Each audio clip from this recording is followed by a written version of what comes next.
24 Gold Coins, Life-Changing Success Experiences and Messages of Hope. Written by Kamran Sidiqui, narrated by Jack Winters. Preface. To share with you, I started my passionate writing journey some time back by regularly writing short, inspirational leadership articles for a Gulf newspaper under the column titled Expert Advice. Since then, I have received amazing response and positive feedback from the readers. When my readers shared the positive impact my inspirational articles and messages were bringing in their lives, it encouraged me to further elaborate on those concepts so that someone could get direction to achieve true success and start living a life of abundance and fulfillment. I searched deep for year after year into my soul for the meaning of success and happiness in life. I gathered all of my experiences during the span of the last 24 years of professional life, in which I traveled to 20 or more countries to hold leadership and motivational seminars. My travels provided me with the opportunity to meet countless professionals, to seek and learn their reasons and the secrets which made so many amongst them successful in totality of concept and in every domain of their life. This book is also an outcome and result of the extensive interaction and dialogue with thousands of professionals during the journey to seek for the meaning and attainment of success. My personal success philosophy is entirely inspired by the ant story from the chapter Surah Namal in the Holy Quran. It gives an evergreen, illustrious success message to become beneficial for others. I personally believe that if this philosophy is adopted wholeheartedly, then it has tremendous miraculous power to make anyone ultra-successful. This book also relates an enhanced perspective of success through a strong bond with the Creator, and it enlightens the reader to think differently and develop a greater reasoning for universal success in this life and the afterlife. The details and practical examples shared in this book will certainly help a reader to apply some of the proven success recipes in their own endeavor to becoming successful. There are 24 chapters in this book, and each one of them has a central theme and nuggets of wisdom in it, so each chapter is to be treated as a gold coin. The 24 chapters are also synonymous to the 24 hours in each day, which are equally available to every one of us in this world.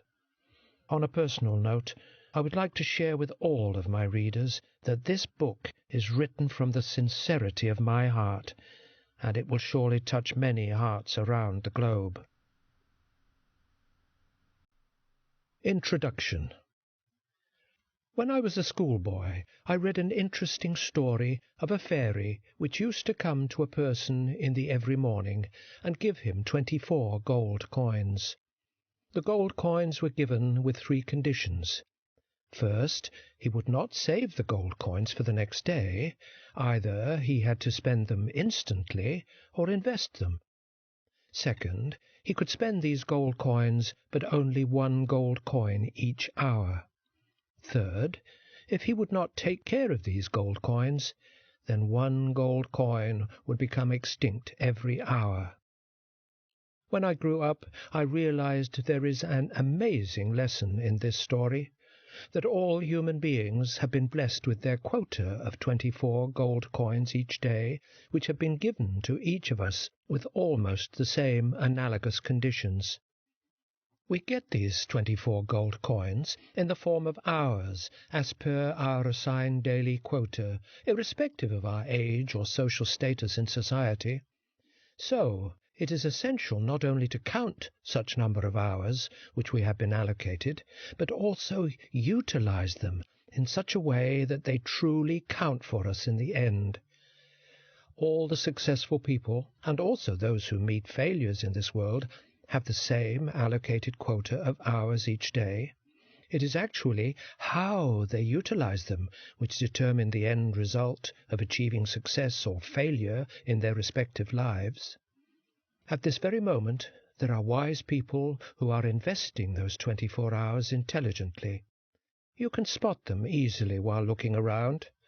They are the ones who are currently engaged in all types of productive activities which can provide them with maximum returns. These activities may range from taking care of their health and learning new skills in their profession, or helping someone else to achieve their goals. These wise people have super control of their lives in their own hands, and they know where they are currently heading in life and what objective or end result they are going to achieve in the long run. Certainly, those people who treat their available quota of time as gold will be remembered in history with golden words by virtue of their magnificent achievements and contributions. The coherent characteristics in these people are that they are sharp-focused only on today, which is actually the reality within their reach, and everything else is either in the past, from where they can extract valuable lessons, or it is just a positive hope for them in the future. So, the best thing they do is to ensure that this day becomes the best day in their life. It is the accumulated number of the best todays which makes the best months and years in one's life.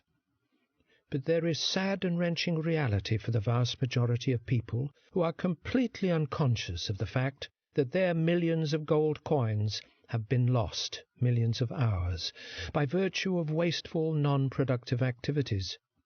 If you want to spot them, just look around, and you can find them easily, as they are the ones who are engaging in their hours upon hours in front of the TV, watching meaningless programs, and are entrapped with other unhealthy habits. Such people do not have any clarity of their terminus, and are not aware of where they are heading. Remember, we are not wasting time, rather time is wasting us, and we are not passing the time, rather time is passing us by. I believe you are different, and surely not one of them.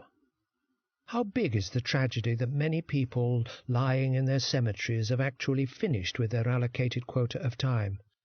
If they were asked by their Creator about the only wish they would want to be fulfilled, it would surely be nothing except that they are given the opportunity once again to be returned back to this world, so that they could do something different with their lives this time. It is now next to impossible for them. However, we are extremely fortunate that are breathing and still alive, and it is our inner calling that we must take care of our time and spend it with utmost care. Listen to this carefully, my friends. It is sheer truth that just a few decades back we were not in this world, and after a certain destined period of time we all will perish. So the question is, what do we have to focus on during this single window of opportunity? The answer to this question is important.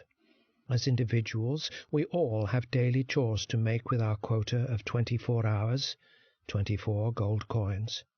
How you choose to spend them will have longer-lasting effects on your current and future outcome. The best practice is to spend your hours wisely on those activities which are important, and ruthlessly shun all those activities which are not proven to be best investment of your time. Remember that there is never enough time to do everything, but there is always enough time to do the most important things in life. First gold coin. Gateway to Success. I saw a decades-old photograph of the United Arab Emirates. It reflected a very basic style of living. There was not even a trace of fancy architecture and the lavish lifestyle which we are used to seeing and experiencing here now. Have you ever thought how all such rapid development happened? People say that the discovery of oil and gas in this country has changed everything. Very interesting. Let's crack the code of this mystery and learn something amazing to bring similar mega success into our own lives.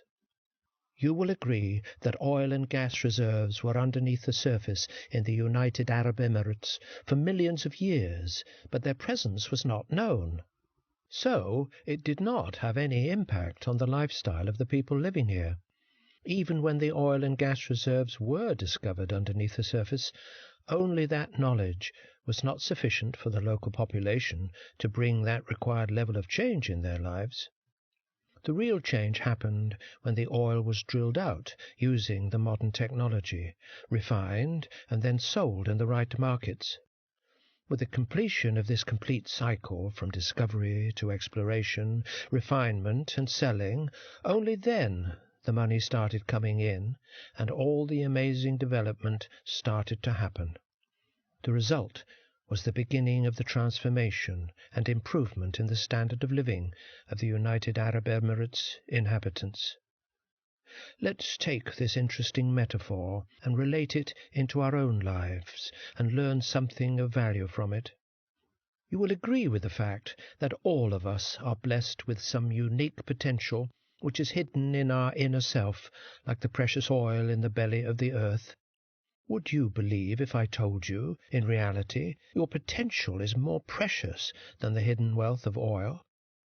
As many amongst us are currently not aware of the existence of this unique potential, so it does not have a capacity to bring any change in their lives. Even if we have discovered that we possess an amazing potential to be a good artist, or mechanic, or an engineer, for example, this knowledge only does not have the power to change anything in our lives. The real magic of change starts happening when we identify our true potential and then drill down to that reserve, our ability, to refine or improve it and bring it to the outside market, the business market, to sell. Only then our lives start to change. So your foremost job is to search within yourself to discover the special gifts or abilities you have been blessed with by the Creator, hidden inside you like the precious oil ready to be tapped. Only this acknowledgement of reality will open the gateway to success. I remember when I was a child, I habitually watched movies. Not because I liked watching them, rather because my motive for watching them was to narrate the movie storyline the next day to all of my school friends.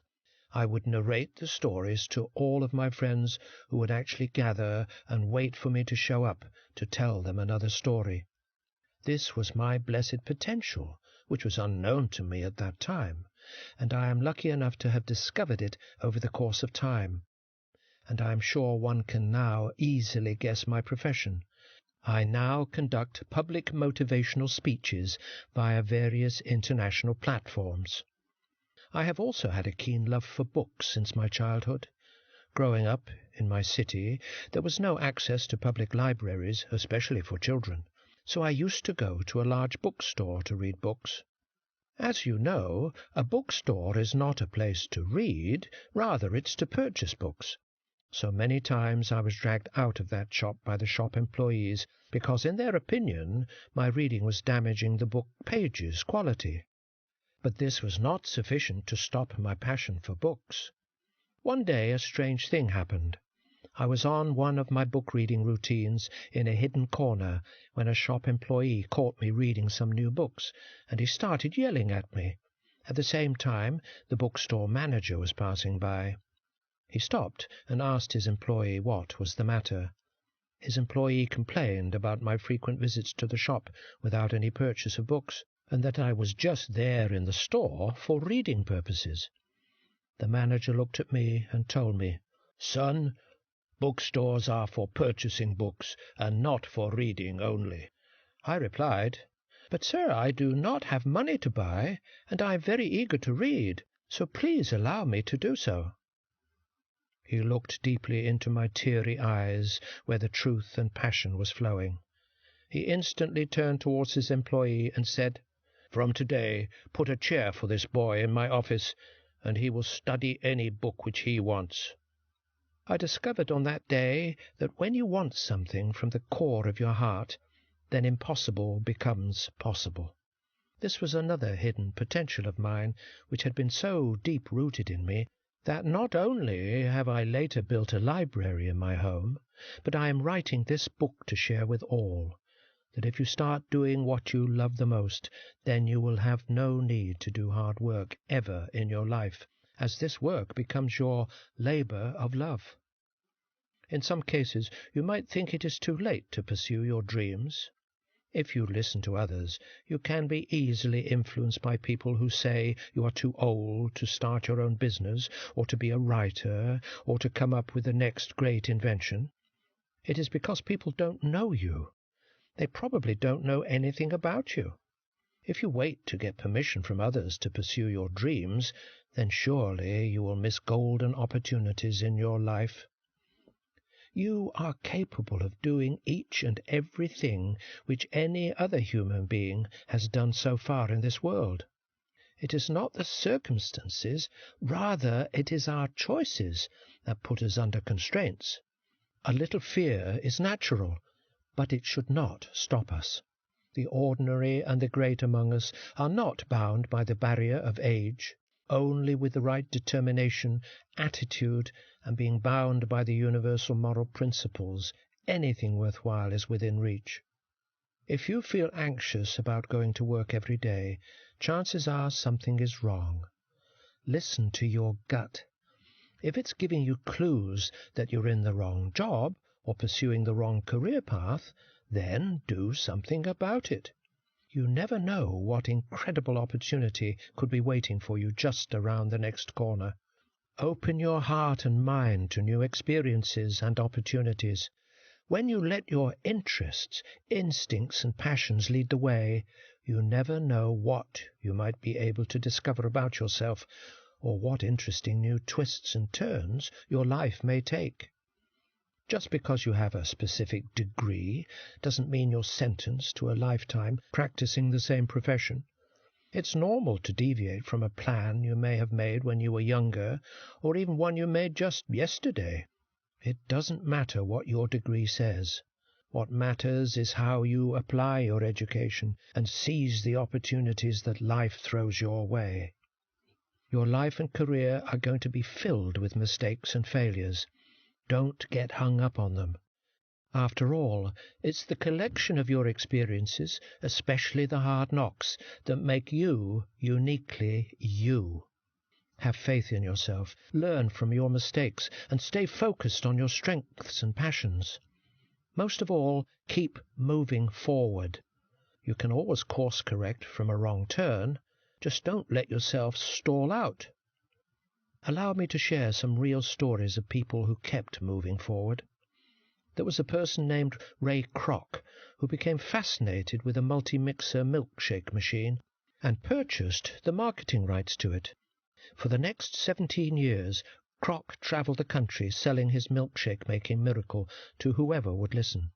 As he made the rounds to customers, he became intrigued by a hamburger restaurant in San Bernardino, California, owned by the McDonald brothers. While the McDonald brothers were satisfied with their small franchise, Kroc believed the burger business had far greater potential. Although Kroc was by then a 53-year-old man suffering from diabetes and arthritis and missing both his thyroid and gallbladder, he had a vision of turning the restaurant into a global fast food empire. In 1961, he purchased the McDonald's franchise. In only a few years' time, Kroc had sold 1 billion hamburgers and opened the franchise's 500th store. McDonald's had begun its campaign to take over the world. Another story is about my favorite famous actor turned governor of California. Arnold Schwarzenegger made the improbable leap from bodybuilder and actor to politician. Arnold was born in a small village in Austria. Life in the unhappy household left Arnold determined to leave home and find fame and fortune. Deciding at an early age to make bodybuilding a career, Schwarzenegger started pumping iron at age 14. He also studied psychology to better sharpen his mind's strength and willpower. Nothing could keep Schwarzenegger from his love of bodybuilding. As a youth, he busted into the gym when it was closed on weekends. Years of sweat and toil paid off when Arnold, at age 20, became the youngest ever winner of the Mr. Universe competition, a title he would win 4 more times. He continued training while simultaneously attending business school and working at a gym. At age 21, he moved to America to become a star of the silver screen. He continued to compete in bodybuilding and won the Mr. Olympia title 7 times. What is common in all such stories is the mental standard which these individuals have established for themselves. Once on the course, they never compromised on their set standard. I can explain this phenomenon through one example. One fine morning, while driving my car, I moved along at a speed as I had set for the cruise control at 120 kilometers an hour. Whenever there was an upward slope, the car would slow down a bit, however. On level ground it would switch back to the set speed. Why? Because the cruise control was set on that speed. So, whether I wanted to drive fast or slow, then the only thing I had to do was to change the cruise control limit. In our life we carry standards which we have set in our minds related to our health, income, relationships, and so on. These actually do not allow us to go beyond that set standard level. For example, you can go beyond the current income level which you have set in your mind, or your current weight, or your current bank balance, etc. Now think about yourself going through this journey of life. What is the mental cruise value you have set for yourself? Only change in this aspect will ensure that you have opened your gateway to success. Interestingly, I tested this concept on my elder son, Osama, as I was a bit concerned regarding his recent exam results. I was discussing my concerns with his class supervisor, who told me that Osama is very capable. However, the challenge is that he is comfortable being at a certain level with his grades and does not want to make the extra efforts to get ahead. So I needed to help change the standards and perception set in his mind regarding his exam grades if he wanted to see some sustainable positive change in his next exam results. From that day I talked and assured him that he is capable of getting much higher results, as his standards were much higher than what he currently held for himself. After continuous counseling and reassurance, he started getting the positive results and school grades I desired for him. You might be wondering from where we normally attain our mental standards. They mainly come from our surroundings and environment, from our parents, teachers, relatives and friends, and so on. Many people have a set income level value in their minds where they feel comfortable, and beyond that value they feel uncomfortable. For example, if someone has a standard of $1 million to be available in their account at all times, and if for some reason that amount transforms into $2 million, then the excess amount of $1 million would give that person a structural distortion in his mind. That person will then do his level best to restore the balance by spending that excess amount. Similarly, if it goes below that level and the person only has $50,000 in his savings, then the specific person will put every effort to restore the balance to make it $1 million again. So what is at work here? Nothing except one's own established mental standard. There are certain limitations in our body regarding height, for example. We cannot grow further beyond certain size. However, in our mental faculty, there are absolutely no limits, and we can grow as much as we want. So we just need to change our internal mental standard to open the gateway to success. Another important aspect is the images which you carry in your mind, because mind only thinks in images. For example, if you close your eyes and I narrate the words like aeroplane, elephant, car, and Burj Khalifa, etc., what instantly comes to your mind? Is it the words which I have narrated, or is it the images of them that have appeared in your imagination? This is a very interesting phenomenon, that our mind is an image processor and not a word processor, and we definitely think in images. That's why all of our past memories, right from childhood till today, are stored in our subconscious mind in the form of millions of images. Similarly, there are images related to our weight, our relationships, our financial life, and our professional life, and so on. In real life, we actually live closer to those images which have been cemented in our imagination. And the truth is that we cannot bring any long-lasting change outside unless and until we first change our own established image inside. Let me explain this interesting phenomenon. Many times, people who reduce their weight by virtue of some crash diet instantly gain it back because their mental image has been set on certain values regarding their weight, and if it is higher than the weight they have just attained, they feel disturbed subconsciously and try to restore the balance back to their ideal weight without much realization. Similarly, people who suddenly attain great financial fortune through some lottery or other quick winnings also spend that amount in a shorter span of time. Why? Because they have a structural distortion between their self-image relative to their financial worth inside and their external reality outside. Their external reality forces them to restore the balance, so they try to get rid of that excess amount as soon as possible.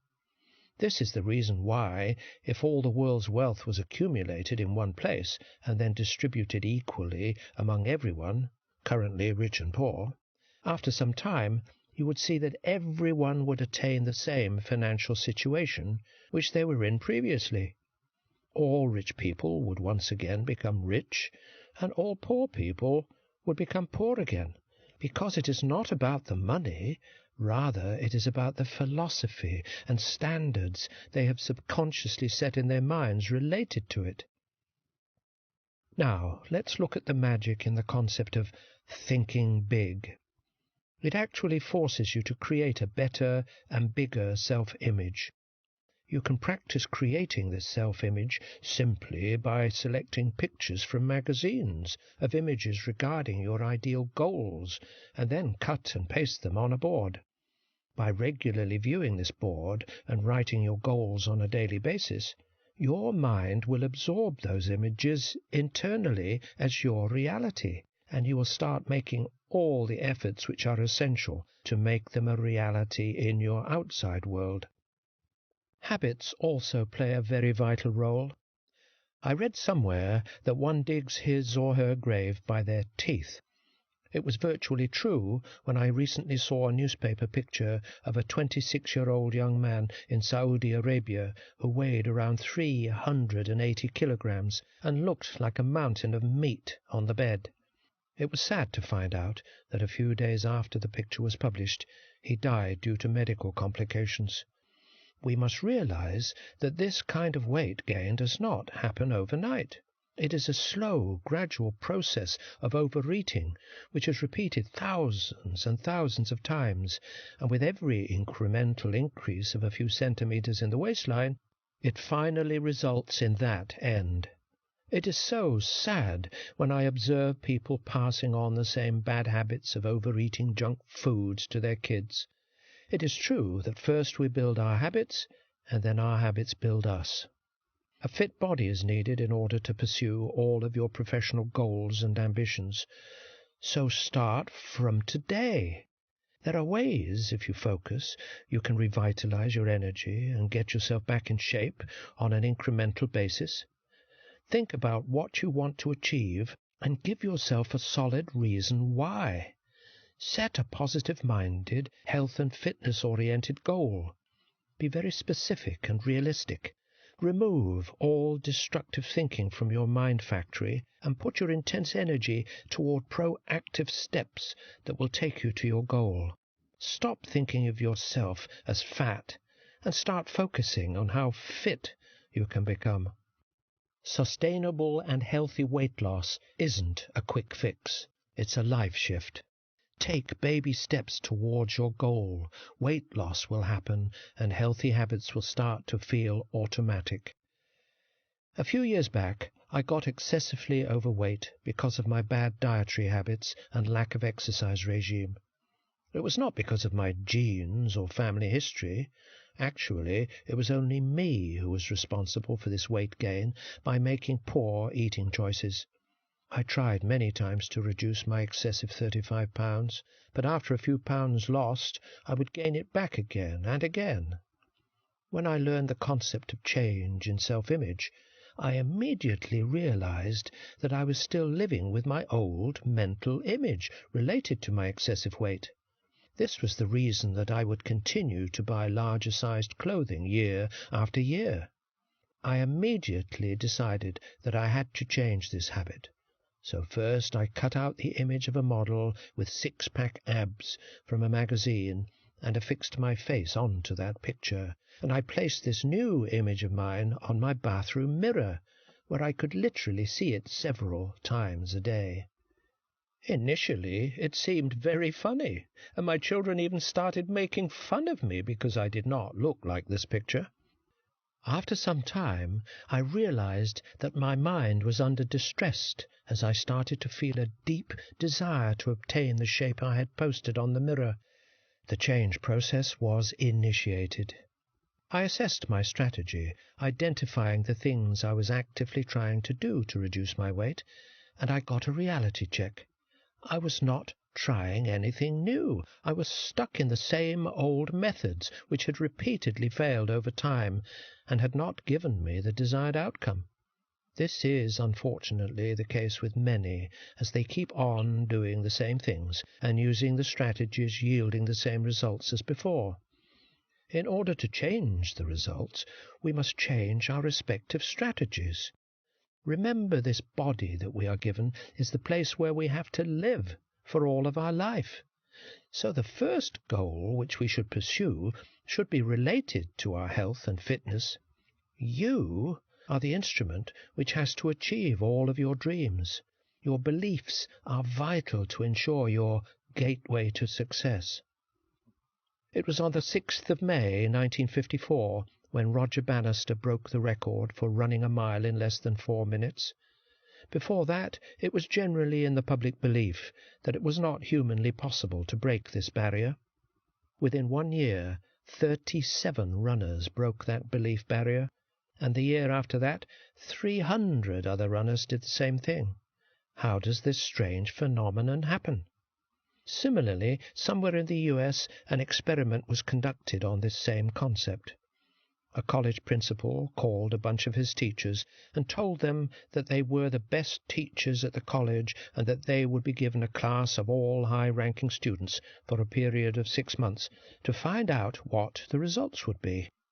After 6 months, he called them back and showed them the outstanding results. He asked them how they felt about these results. All of them said, "These are obvious results, as you have given outstanding students to the exceptional teachers."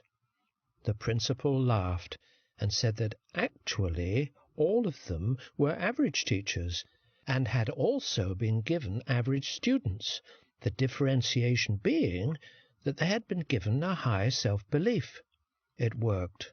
All of the teachers and students dealt with each other with the same belief, and a resultant mega success happened.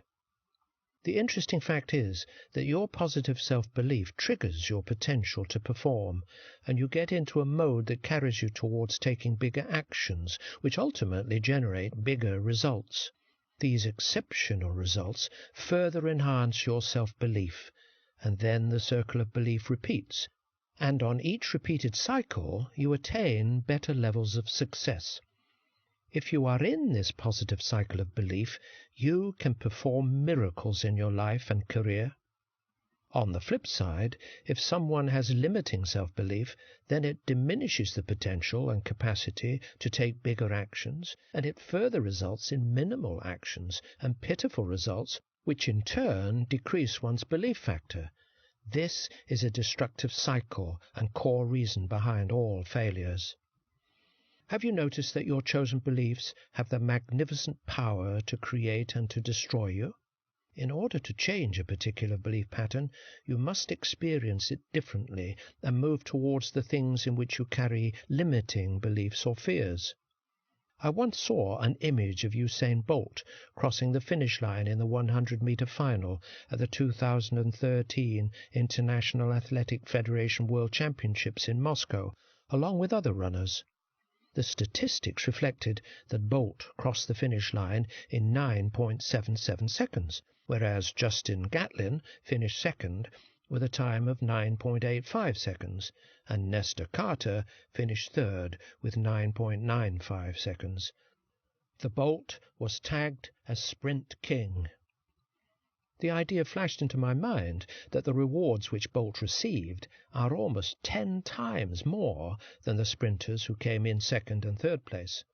My thought-provoking question to you is Bolt 10 times faster than the person who came in second? The answer is no. Did Bolt practice 10 times better than the person who came in second? The answer is no. Does Bolt have 10 times better physique and strength than the person who came in second? The answer is still no. The reality is that Bolt was just fractionally better than the rest of his competition, and practically just 0.01 seconds better. Yet he was declared the Sprint King. Have you understood the interesting phenomenon here? I'm sure you have, as you can infer that in any capacity, either as a sportsman, a professional, or as an organization, you do not need to be 10 times better than the rest of your competition, rather just fractionally better. Does it sound interesting? We can imagine while Bolt was running what might be on his mind. He was probably not competing against others in the race. Rather, he was focused on winning while making his own running record better. What the other sprinters most likely were thinking at that time was to beat Bolt, or not to lose the race, or to come in second, and so on. I hope you have noticed the golden principle here, that having a winning mindset does not essentially require you to beat someone in your own surrounding. Rather, set your own highest winning standard and then keep on improving it. You just need to become the better version of yourself and to grow up to the extent you possibly can. To bring more clarity here, I would like to share another fascinating example. Look at the tree. How much it grows in size, and its branches grow upwards, and its roots dig deep into the soil. You will agree that it grows up to the possibility it can. As human beings, we should strive to grow up to the extent we possibly can. The majority of people easily compromise and sometimes prefer to be cemented in their comfort zones. So start this brand new day with the firm belief that you possess all the necessary ingredients to open a gateway of success for yourself. Summary. 1. Your hidden potentials are more precious than any oil and gas reserve underneath the surface. Only you have the capacity to dig deep inside for your precious hidden abilities. So why wait? Drill it out, refine it, and then take it to the right business market for your success. 2. Your formal education does not determine your professional direction. Rather, it is your passion which should drive your career motives. 3. Successful people just have better mental standards than unsuccessful people. 4. Your mind is an image processor, and it currently carries images related to your health, income, and relationship standards. If you want to change anything outwardly, first change that image you hold inside. 5. Your belief about yourself is the key, and it determines your capacity to perform and generate results. 6. Your job is to become the best version of yourself. Second gold coin. You are worth $1 million. Can you trade one of your eyes against the dollar amount I will pay you? All of the professionals attending my leadership session started laughing. I told them that I am considering the deal and we'll pay whatever amount someone will ask for if they agree on the deal." Then one of the course delegates stood up and jokingly said, "Okay, I'm ready if you give me $5,000 for it." He further challenged me and said, "I will not allow you to back out from the deal." I assured him that I am good on the deal, and I would now raise it for both of his eyes. "So, how much should I pay you for your pair of eyes?" After hearing this, there was a pin-drop silence in the class. I wrote a probable figure on the board for the pair of eyes, and then continued to ask, "Now, how much should I ask for your hearing? How much for your limbs? How about taking it further and asking the cost for the various systems in your body, like respiratory, digestive, urinary, reproductive, nervous, immune, etc.? I also kept putting the plausible amount against each feature. Then I stopped writing and told them, "Let's now compute our financial value as a human being." Astoundingly, when we calculated the total sum, the amount came to be more than $1 million on the board. Shocking discovery, isn't it? Honestly speaking, we are so precious that even more than these multi-million dollars cannot be equivalent to our value. But the question is, how many people have currently realized this worth for them? Actually, their own worth is unknown to themselves, so they think small, believe small, and act small. I remember my favorite television series in the 1970s called The $6 Million Man, and the hero had all types of supernatural abilities by virtue of certain mechanical installations which had cost around that amount for the manufacturer. If you have never heard of this series, let me give you a brief synopsis of that TV hero named astronaut Steve Austin. The backstory is that when he was severely injured in an experimental aircraft crash, he was rebuilt in an operation that costs $6 million. His right arm, both legs, and the left eye were replaced with bionic implants that enhanced his strength, speed, and vision far above human norms. But have you ever realized that our Creator has installed more than these superior abilities and assembled us in a miraculous way, and has not charged even a single penny to any of us? Do you agree that any entity which is precious and unique must have some unique objectives to achieve as well?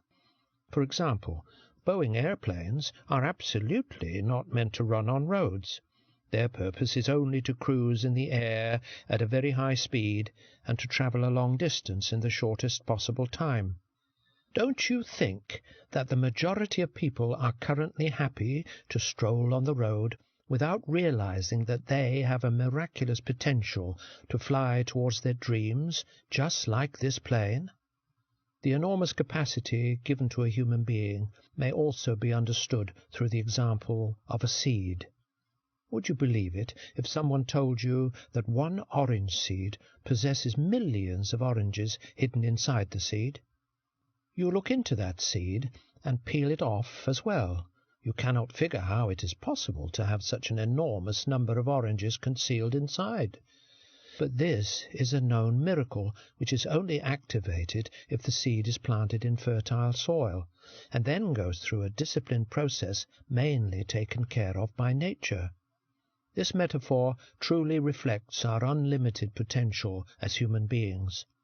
Just observing one seed, even if you peel it away, you cannot get the millions of oranges inside. Similarly, observing any human being, we are unable to figure out how much potential is hidden inside that human being. This unlimited power and potential is unleashed from the individuals only when they are aware of it and then put themselves in the right environment of growth.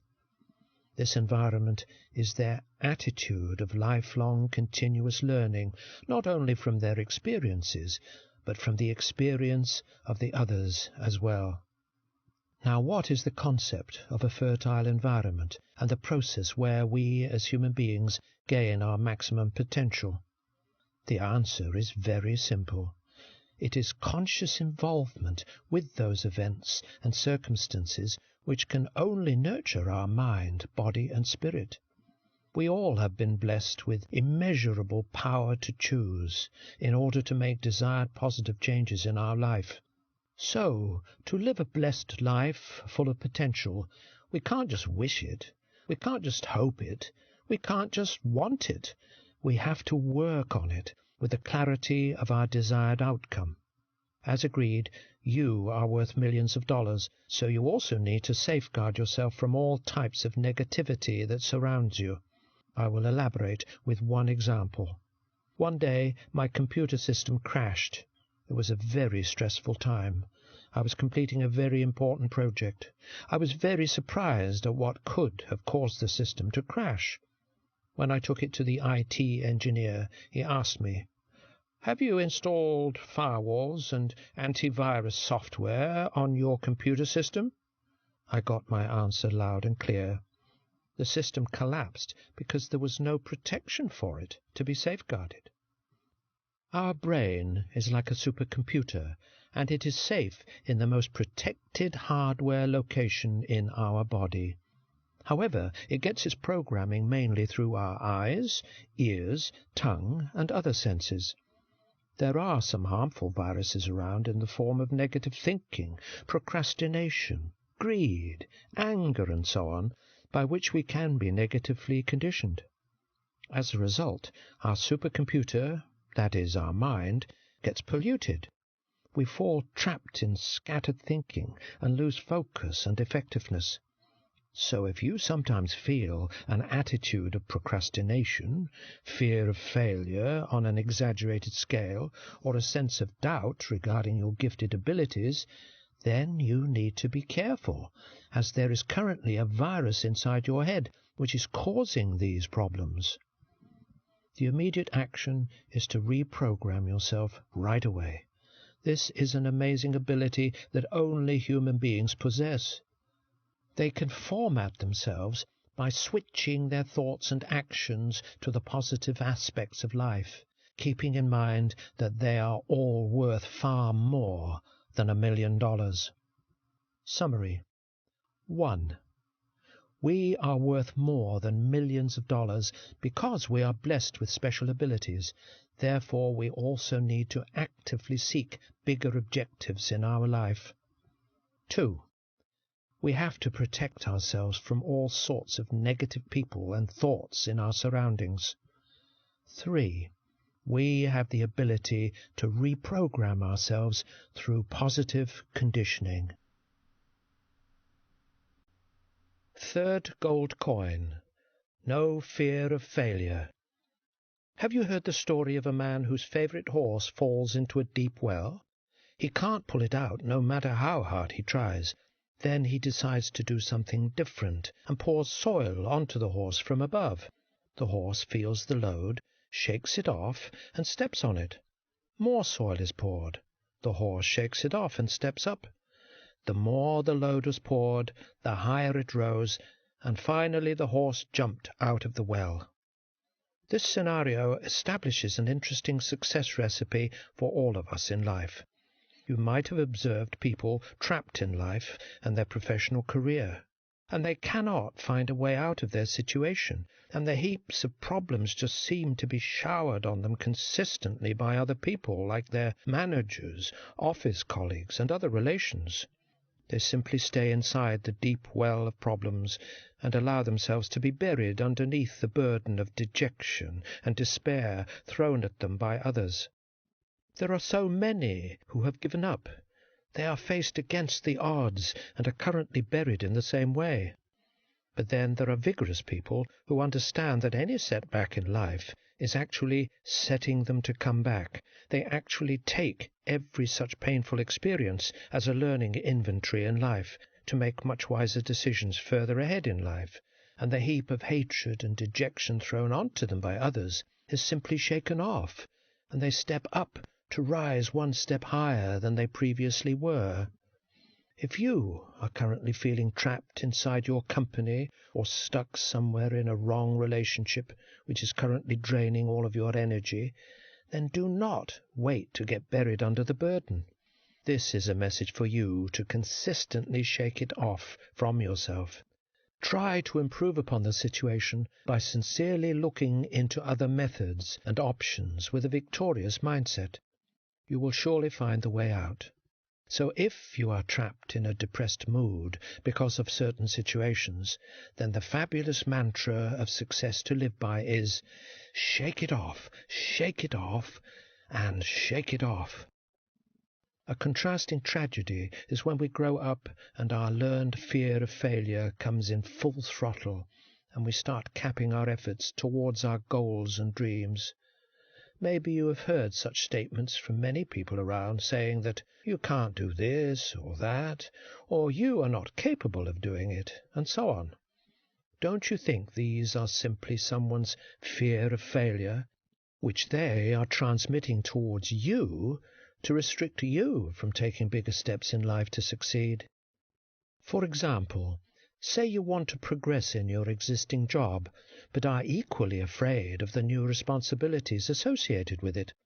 The fear of failure haunts you when opportunities arise where you might show up and prove your caliber by facing challenges, but you simply step aside.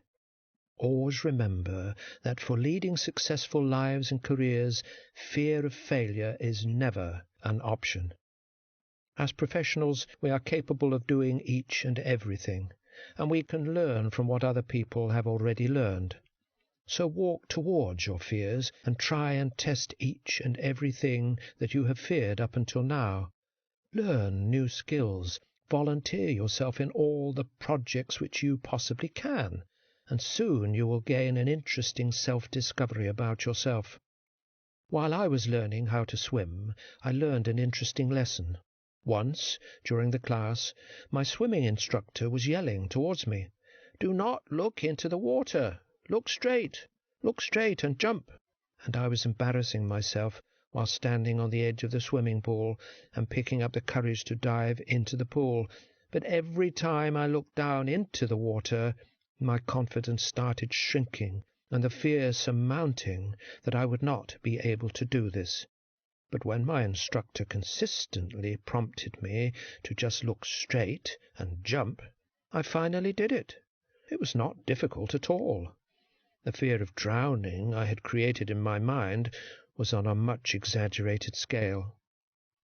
Our mind has so many pictures associated with the word fear that whenever we go into that state by representing to ourselves that we are fearful, our mind instantly opens up all the stored files related to fear which we have experienced in the past. This is the reason why all of our senses feel frozen under the emotion of fear and activate our fight or flight behavior. Remember, all constraints are purely internal. That I learned during one of the business trips to Sri Lanka. I visited an elephant orphanage house. It was an interesting experience, seeing such large animals standing still, being held only by a small rope instead of big chains tied to their legs. Out of curiosity, I asked the person in charge regarding the scenario, "Why are these elephants making no attempt to break free from that tiny rope and run away?" He replied with a very interesting answer.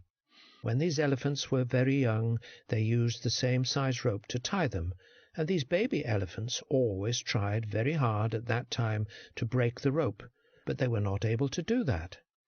After so many repeated failures, they actually have given up, and now, although they are grown in size and possess the power to easily break free, they are not able to do so because of their earlier childhood mental conditioning. Their earlier failed attempts are now ingrained in their minds. This rope is unbreakable, so they will never try to break free from it again. There is a very interesting comparison for many human beings in this life who are grown up and have all the power and potential to break away from their limiting beliefs which they might have received during childhood by their society or friends. Until today, some of those experiences act as mental blocks which hold them back from taking any bigger and bolder steps in life. So they think small Act small, live small, and die small. My personal example is not very different. Since childhood I attained a limiting belief that I am a shy person, and that I could not communicate effectively. I literally lived 20 years of my life with the same limiting belief.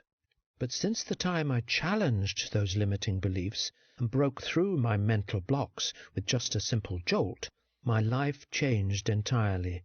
Today I have trained thousands of professionals in many countries around the globe.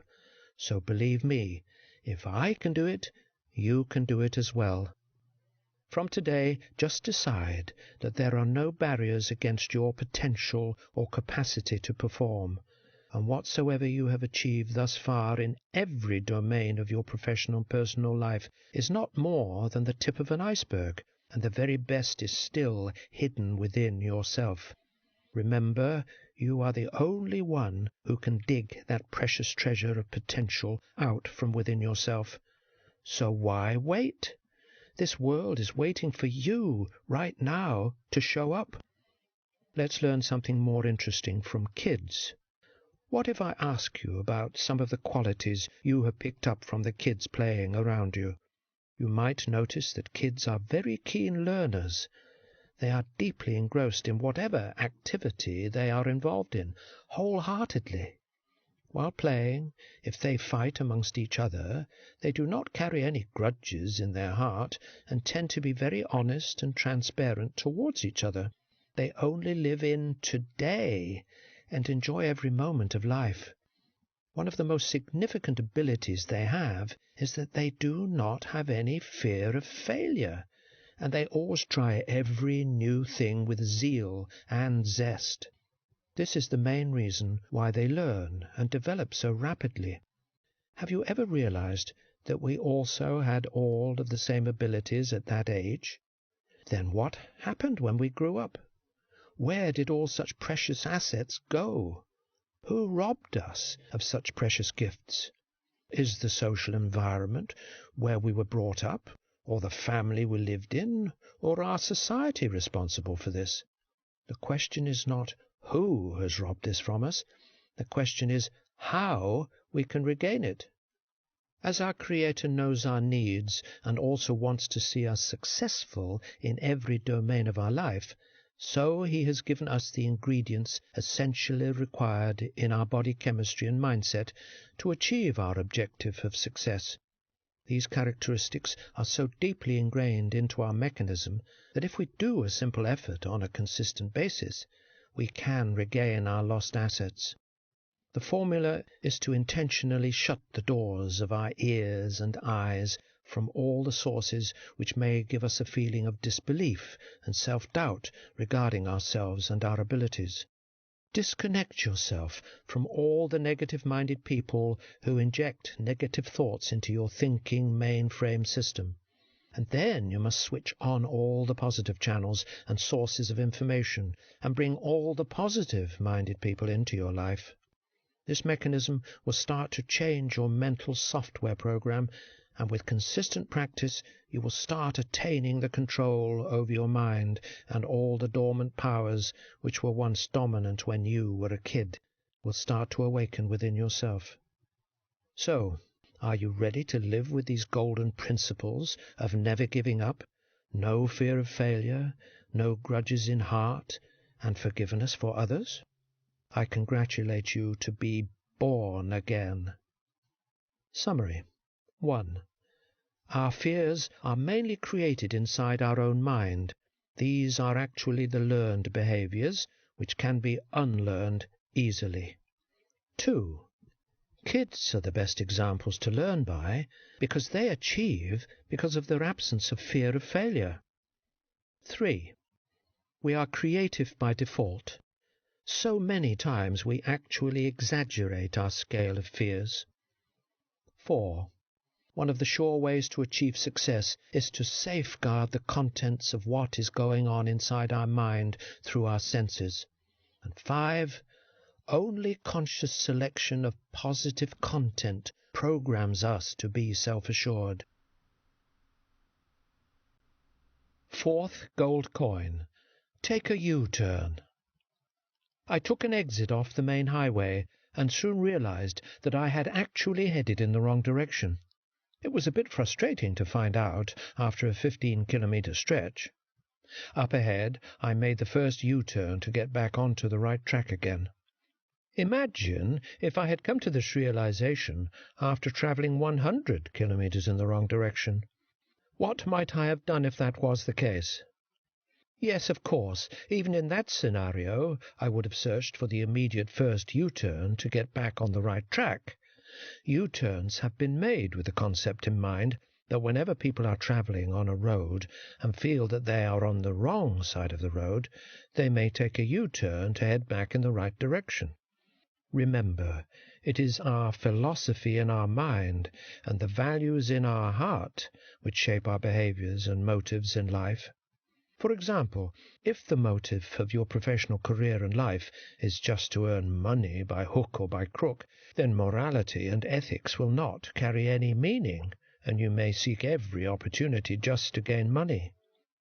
If your philosophy in life is self-centred and selfish, then famine, drought, and people's misery around the world will not carry any significance, and your efforts and goals would just be to consume and purchase the latest model car, expensive designer clothes and jewelry each year. So if you realize that you are on the wrong path, remember that the immediate U-turn is not very far. One of my friends recently shared with me the miseries which he is facing in his current job and how much he dislikes the work he is doing right now.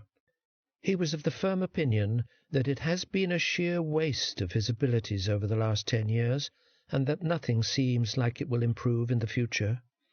Have you ever noticed in life when some professionals take a wrong turn in their career, in the form of a mismatched job, related to their abilities perhaps, or in their personal life, in the form of relationships, they prefer to cling on to the complaining mode and continue year after year without realizing it, that this professional and or personal life path will lead them nowhere. Taking the first U-turn is the one decision which will have a longer-lasting impact on personal happiness and career growth and progress. So don't hide behind other people's decisions. Don't let others tell you what you want. Design and experience your life. The life you create from doing something that moves you ahead on the right track is far better than the life you get from just sitting around and wishing you were doing it. There's no telling how many miles you will have to travel while chasing a dream, but this chase is what gives meaning to life. Nothing in life is easy. Don't expect things to be given to you. Go out and achieve them. Good things come to those who work for them. Some have natural talent, while others make up for it with tremendous determination, and it's almost always the latter group that succeeds in the long run. Great achievements must be earned. There is no elevator to success. You must take the stairways. So forget how you feel and remember what you deserve. Now is always the best time to break out of your shell and show the world who you really are and what you're really made of. Start right now where you are. Use what you have. Do what you can and give it your best shot. On the right track, you're looking at a situation in which you can truly make a difference. You're looking at an environment where you can reach great heights by raising the stakes and pulling the reality of what's possible along with you. To achieve success and sustain happiness in life, you must focus your attention on the right track. Every human being has resource constraints, limited time and energy. It is critical that you spend your resources effectively. You have to stay laser-focused on doing the right work. What you do with this moment is what's the most important, because the present is the steering wheel of your life. The only difference between where you are and where you want to be at any point in time is what you are presently doing. Your present actions can instantly steer you onto the right track. From this moment forward, everything changes if you want it to. I remember when I was at the height of my shyness in my school, college, and university days. I also had a couple of friends who were not very different from me in shyness. When I started my professional career, I carried the same behavior into my job as well. I was talented and knowledgeable, but my shyness always acted as a barrier for me to get noticed within the organization and to be promoted to higher levels. One day my first manager, who was very considerate, spotted my problem. He asked me to do a presentation in front of office colleagues as a part of an assignment.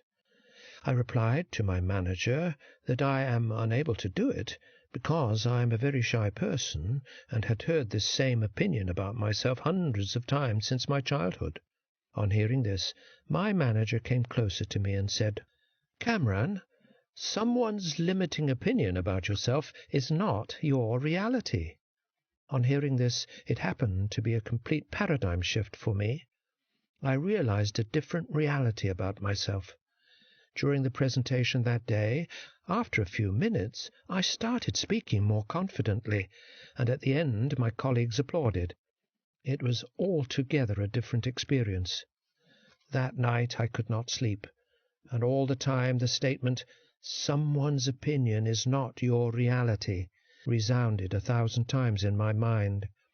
Then there was a moment of truth, with a sudden outburst of tears in my eyes, upon the realization that I was travelling on the wrong path over the last 20 years. The next morning when I got up, a totally new personality had been shaped as I had decided to take a U-turn in my life. Since that day, I have never looked back. Until this date, I have delivered hundreds of sessions to thousands of professionals in various countries around the world. So, if you feel you are not on the right track, remember the next U-turn is not very far. Summary points. 1. If you realize that you are on the opposite track of your life journey, then surely you should take an immediate U-turn. 2. Everyone has the power to choose their way of life. However, objectives should be clear. 3. We, as human beings, are internally resourceful to achieve whatsoever we desire or set our minds to. 4.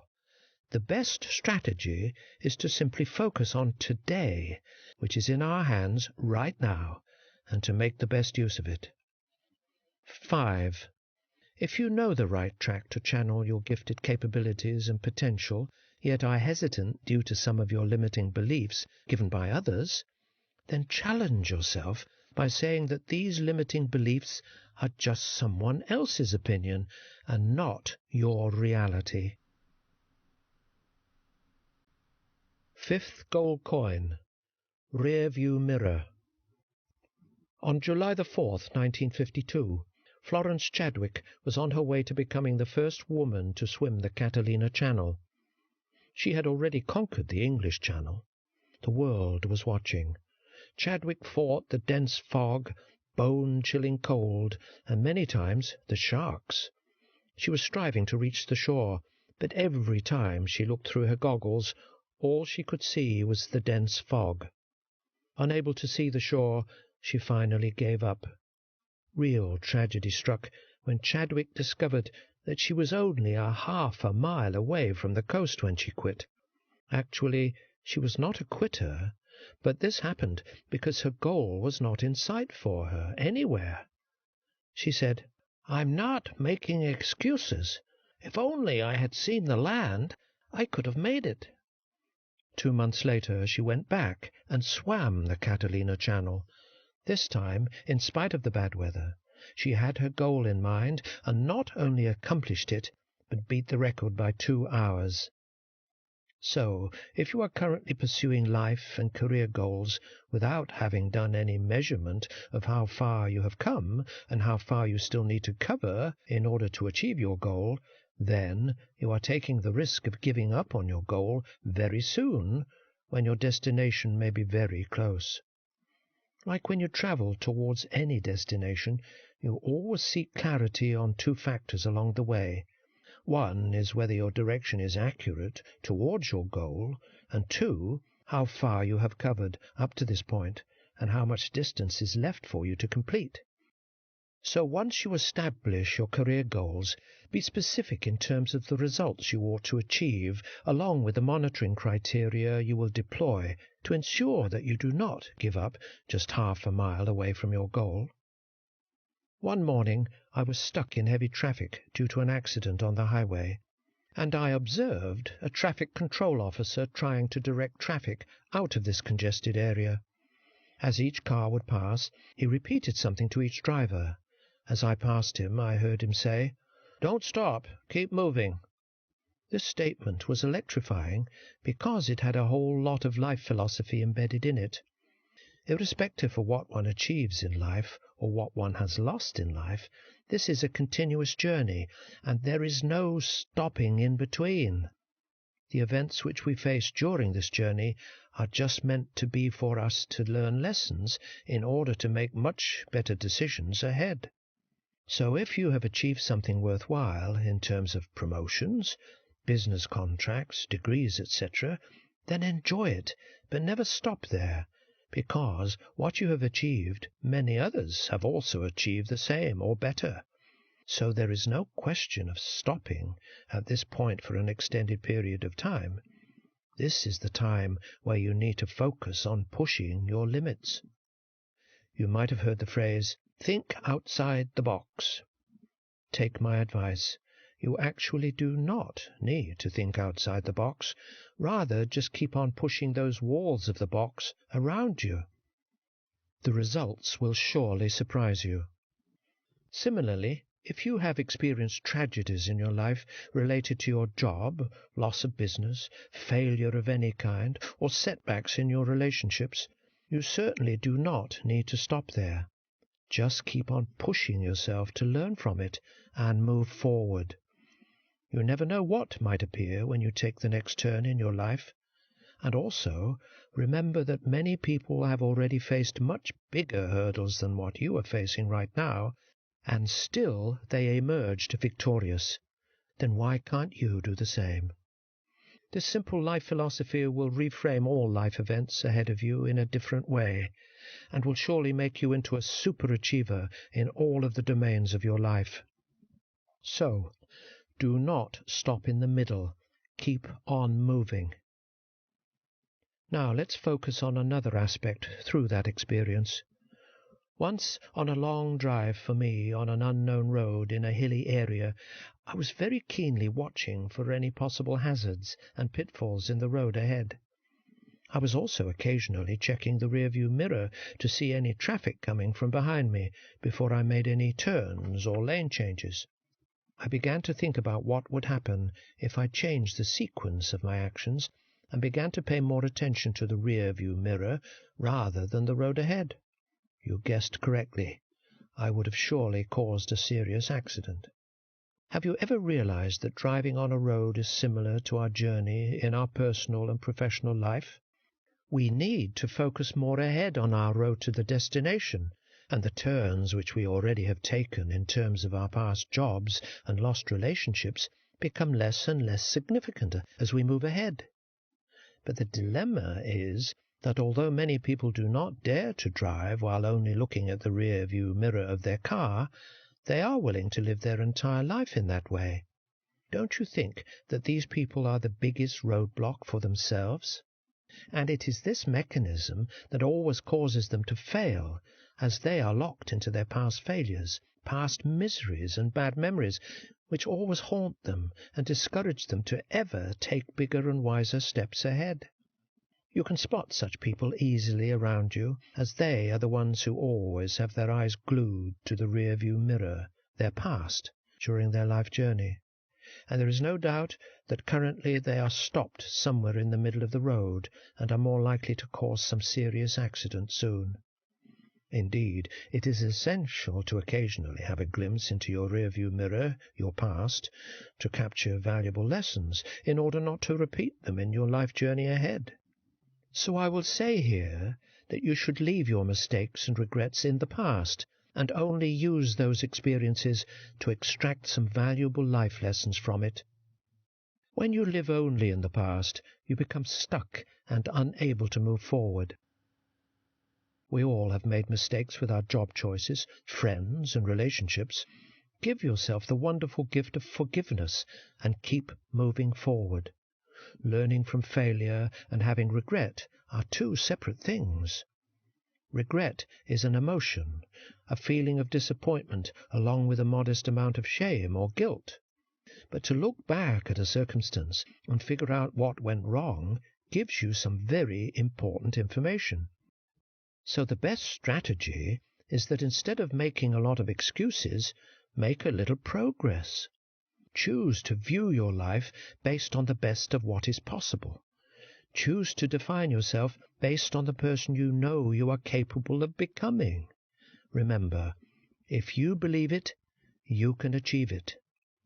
All the negative vibrations from the past can be erased in the moment with a single positive action. Go ahead and make it happen.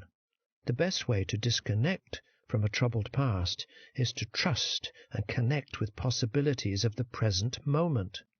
When you embrace the power of now, the future belongs to you. It's a point in your story where one chapter fades into the next. But even, for example, if you are looking ahead in life and are stuck with some accident, then trust that there are no such accidents in life without valuable learning attached to it. When you get hit hard and land on your back, stand up and look for the reasons and value in this event. Open your heart and trust this happened for a reason. Perhaps it was to test your determination or to alert you to the fact that you were on the wrong path. Either way, trust that the experience is happening for a reason and be open to making adjustments in order to keep moving forward. To get up and keep moving forward, knowing there may be more pain ahead, is a test of your determination and resolve. We have enormous capacity to face such incidents if we have absolute clarity and bigger reasons to move ahead. I remember once I was on the road when there was a heavy, dense fog, and I could only see a few meters ahead. However, as I knew the precise location of where I had to reach, I travelled at ease by following the road's vertical markings. It was a journey of a few 100 kilometers, which I completed safely, simply by just looking a few meters ahead. So it is not essential to see the total stretch of the journey ahead, rather just to ensure that your direction is correct and that there is visibility for a few meters ahead. Again, remember, you are reaching the destination by looking ahead. What if the road leading to your destination or goal is closed ahead? What will you do? Surely you will search for another road or a way out to continue the journey ahead. But the dilemma is that many people simply prefer to stop and get hooked on wishful thinking that one day everything will be all right when they come across roadblocks in their life. Unfortunately, there is no one day in the days of the week. Another lesson I extracted from this experience was that if we are very precise about our destination, the whole journey becomes easy. As you know, specific goals give you specific results, and vague goals give you vague results.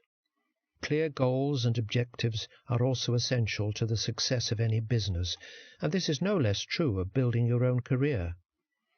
The best way I know to guarantee failure is to avoid making clear, committed decisions. Every day is already a mistake if you don't know where you're going. So you need to jump-start your journey, as the majority of people fall into inertia while thinking that they have not seen the whole path. This is the limiting factor, so do not fall into that trap. This is the barrier which you must conquer to get a breakthrough in your life. Setting virtually any goal at all is better than drifting aimlessly with no clear direction. You just need to be mentally prepared for change and take the first step towards that direction, and then the second step will appear automatically.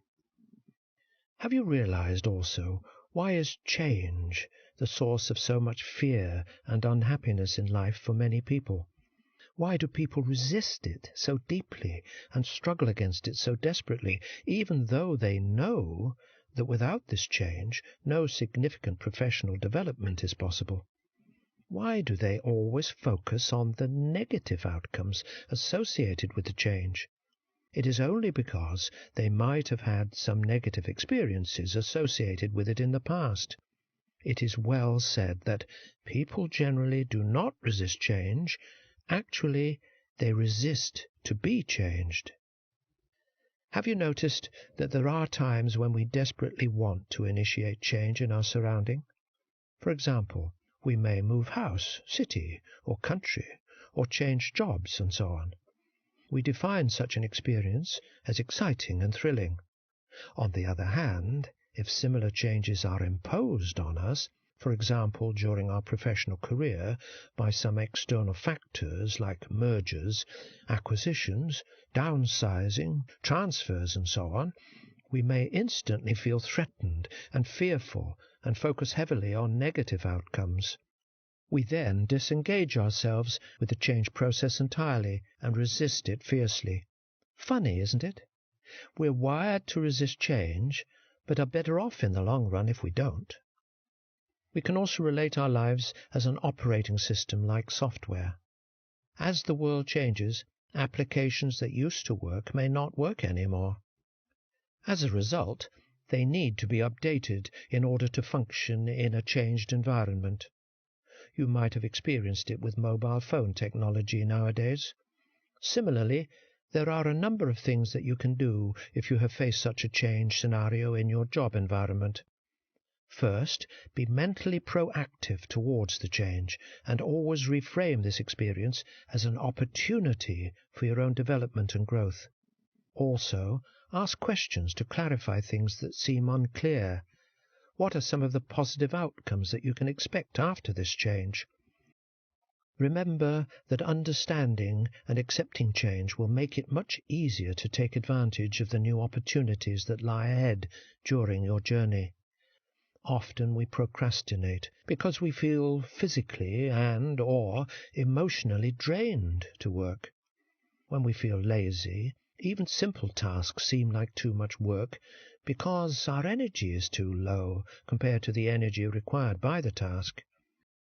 If we blame the task for being too difficult or tedious, we will procrastinate to conserve energy. But the longer we do this, the more our resolve will weaken, and our procrastination habit may begin spiraling towards depression. Feeling weak and unmotivated shouldn't be our norm, so it's important to disrupt this pattern as soon as we become aware of it. A common form of erroneous thinking that leads to procrastination is perfectionism. Believing that you must do something perfectly is a recipe for stress, and you'll associate that stress with the task, and thus condition yourself to avoid it. So you put the task off to the last possible minute until you finally have a way out of this trap. Now there isn't enough time to do the job perfectly, so you're off the hook, because you can tell yourself that you could have been perfect if you only had more time. But if you have no specific deadline for a task, perfectionism can cause you to delay indefinitely. There is an interesting proven human psychology that our behaviors are driven either by avoidance of pain or to attain some pleasure incentives. Surely one of these aspects is more dominant in you as well. Identify this the way you identify your blood type, and then drive with the same incentive.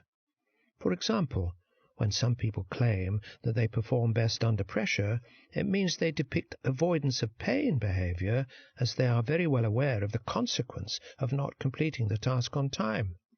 So they muster all of their energies just near the deadline and make things happen.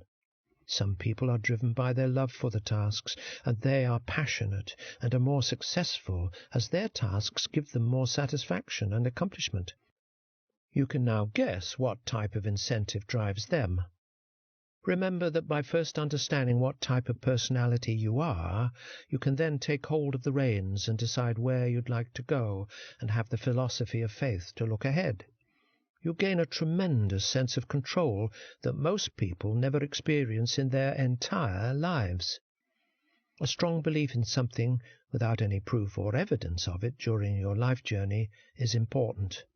At the end of the day, when you are weary from all of the effort and energy you have expended, and you are sore and tired from being hit hard so many times, and your dream has not been realized, there is one thing that tells you to keep going, to get up tomorrow, and to keep moving forward, and that thing is your faith.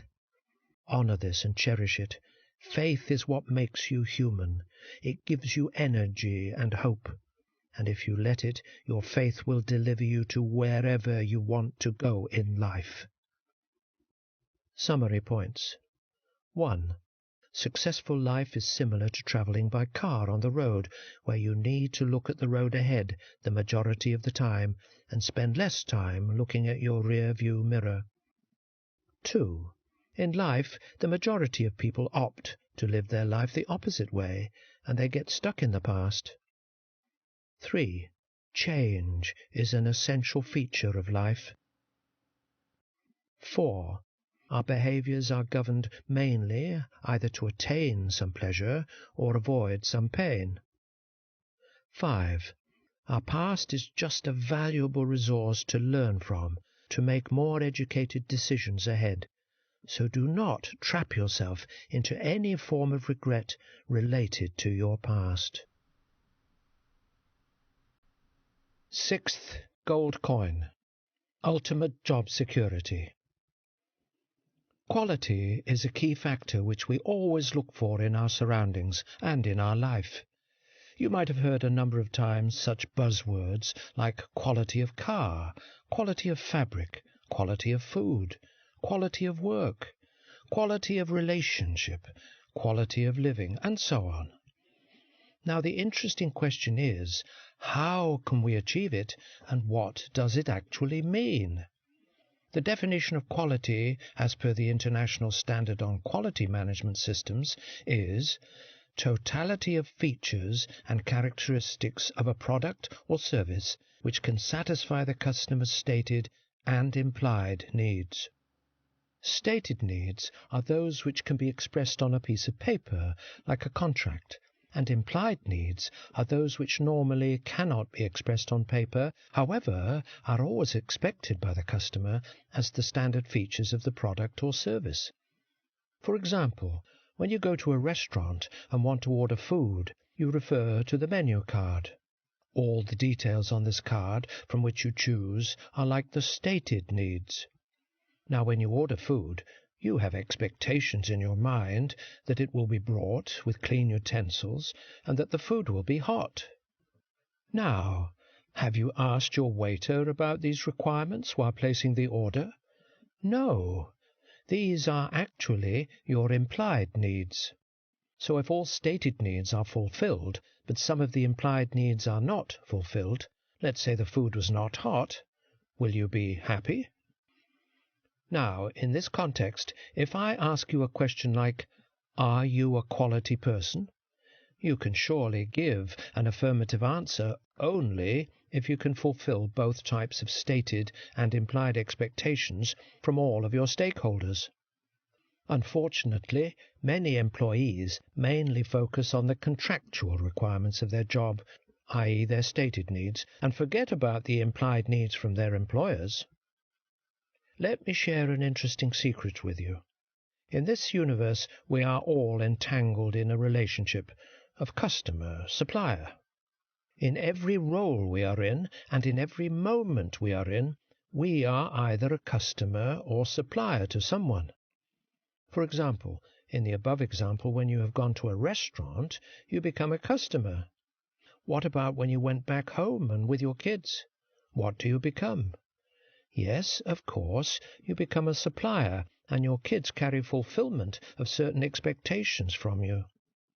Similarly, when you are at your job place, you instantly become a supplier, and your company expects something of value, service from you. So the stated needs in the company are those which have already been given to you in the form of an appointment letter or job description and clear expression of what is expected.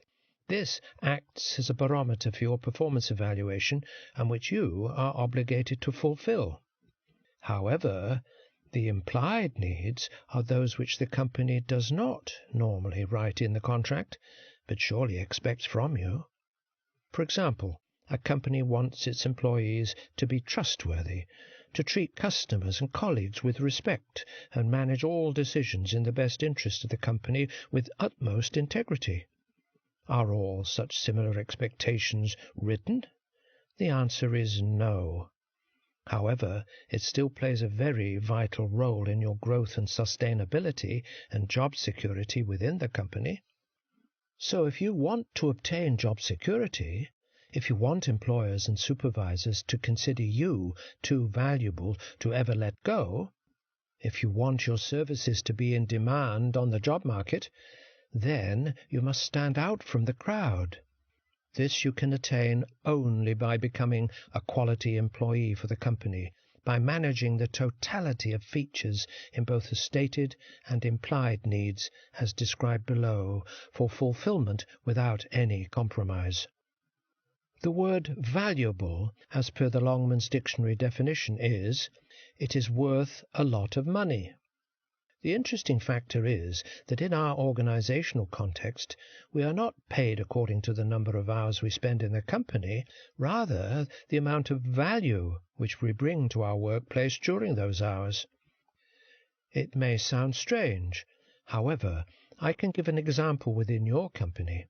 You can see that right from the CEO, the managers, supervisors, workers, down to the office boy, each one of them are spending the same amount of time, that is, 40 hours per week.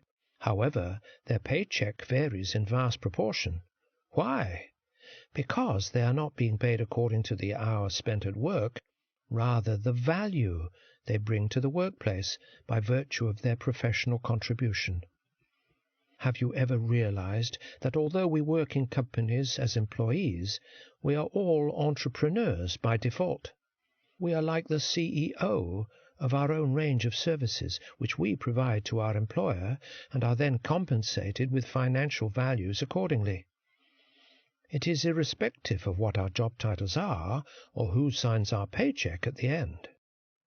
So the reason why many people do not go beyond certain heights for a long period of time in their professions is due to the fact that they do their job with an employee mindset.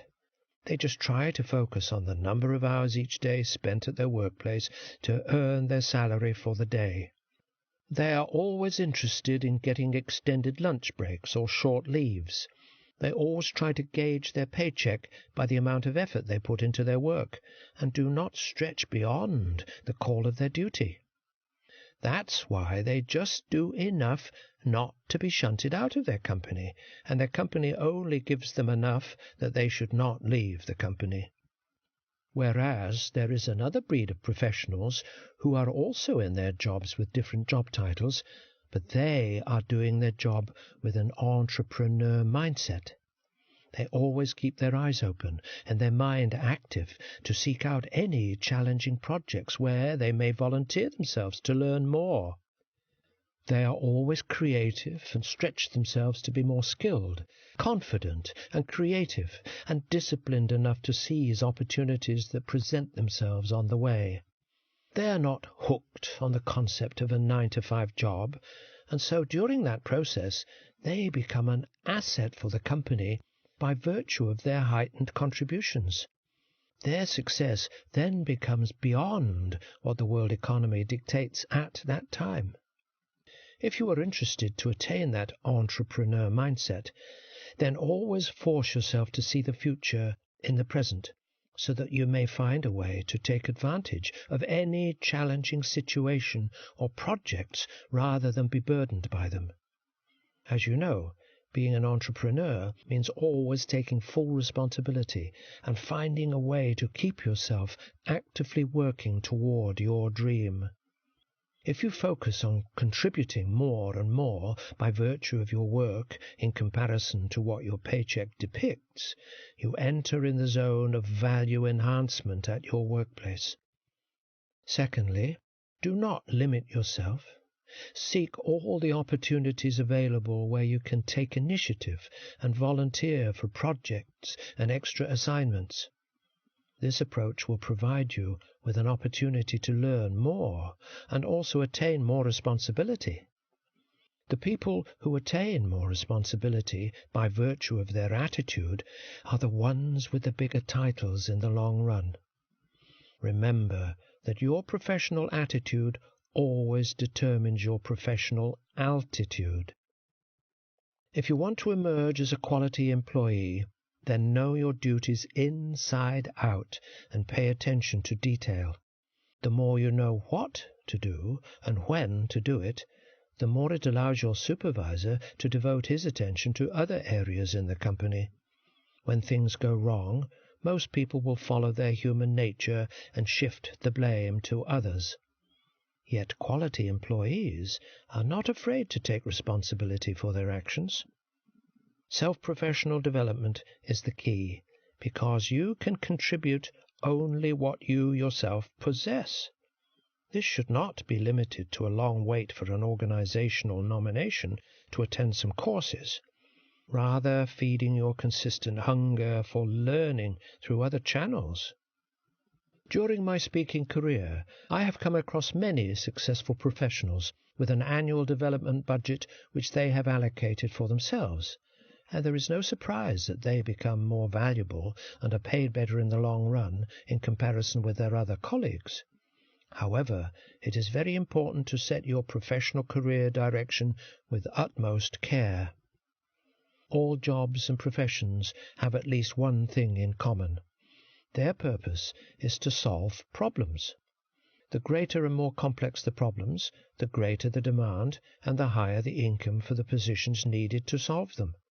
Yet, amazingly, many routinely gripe and complain about tasks they think are beneath them. They never stop to think that if such tasks did not need to be resolved, they would be out of a job. A quality employee is one who stays on track. He or she doesn't allow things outside the job to creep in and steal his time, attention, and energy away from doing what he has been hired to do. They remain focused. Too many workers do only what they are required to do and nothing more. You can instantly increase your value to the company by going above and beyond what is expected of you, such as being willing to take on duties that others refuse to do. Remember, today's workforce is largely made up of non-motivated, indifferent, irresponsible labourers who are more concerned with self-interests than with the interests of others. The above-mentioned hallmarks of quality employees will automatically set you apart from the crowd. This will increase your value in the job market and will provide you with job security. And this will also help you to become an effective worker and leader in the world of tomorrow. A metaphor for one's career is like building a skyscraper. Just recently, a high-rise building was being constructed near my office. I watched it over the last couple of years through my office window. How did this huge, magnificent superstructure emerge from its foundation? It went through various development phases, and now it is touching the sky. I realize that our professional growth and career are shaped up almost in a similar pattern. What an interesting analogy! You know that the very first thing which comes to mind before constructing any such building is its design. This comes up in the imagination of the architect, and then it appears on the piece of paper. Can someone construct such a beautiful building without having detailed drawings, project quality plan and resources and so on? Don't you realize that if such a building requires imagination, goals, and completion target dates, then our career goals and ambitions require the same? This is a key philosophy of quality employees. Let me ask you a very frank question. What is your blueprint for your career growth and professional success? Where do you want to see yourself in 5 years? What resources, skills and development will you require to reach to that end? If you have answers to these questions, I would surely like to shake hands with you to congratulate you on your authentic future success. But if this is not the current situation for you, then allow me to say a word of caution here. This path will lead you nowhere. You are on the way to constructing your professional superstructure without the necessary foundation work, imagination, detailed design, and project quality plan. Imagine what the future consequences might be, since you are the one who has to live in that building, which is your professional career. Remember, like the smallest possible journey requires accuracy of details and direction, so do our life and career. In our career and life, we will not get what we need. Rather, we will get what we deserve by virtue of our self-development and professional contribution. This is a fast-paced world, and it has only one phenomenon. That is the survival of the fittest. I can elaborate it with one such example. One day, while driving on the road, I observed that one car behind me was flashing its high beam lights at me, and the driver in that car seemed to want to throw me off the road. I immediately changed lane. The driver just passed me by with a wisp of air. I realized it was my fault, as I was driving slowly on the fast lane. In our real professional life scenarios, this is very much the case, where there are multiple lanes available and you have a choice to set your pace. However, there is one specific fast lane available where you need to travel fast to reach your goal. If you are a slow runner on this professional career path, then you are taking the risk that the fast movers will speed over you. Don't you think that it is happening every day in our lives? So the only choice you have is to speed up to match the pace of the changes which are happening in your professional environment, and it is a constant challenge without a break in between. What is the passion inside of you that will drive you to do the work, even if you are not being paid for it? That which makes you want to jump out of bed in the morning, ready to take on the world? What is the passion that will help you keep going when everything around you appears to be falling apart? What is the passion that inspires you to give 110% of yourself? What is that real passion for you? If you already have discovered that passion with your current work, then you are doing a labor of love. And let me be frank, that without passion you are a victim of your circumstances and are only following pension in your work life. Remember, when we are passionate about something, we carry a circle of intense energy around us. We work much harder without being supervised. We get more creative, and we inspire and coach others who work alongside us. If you are currently not in the job which makes you passionate, then the best way of pursuing your passion at the beginning without leaving your current job is to devote at least 4 hours per week for researching the work you are passionate about, even if you are not being paid for it. Because the act of following passion allows you to gain skills in areas in which you are already strong and pushes you to become better and better, and you finally emerge as a quality employee.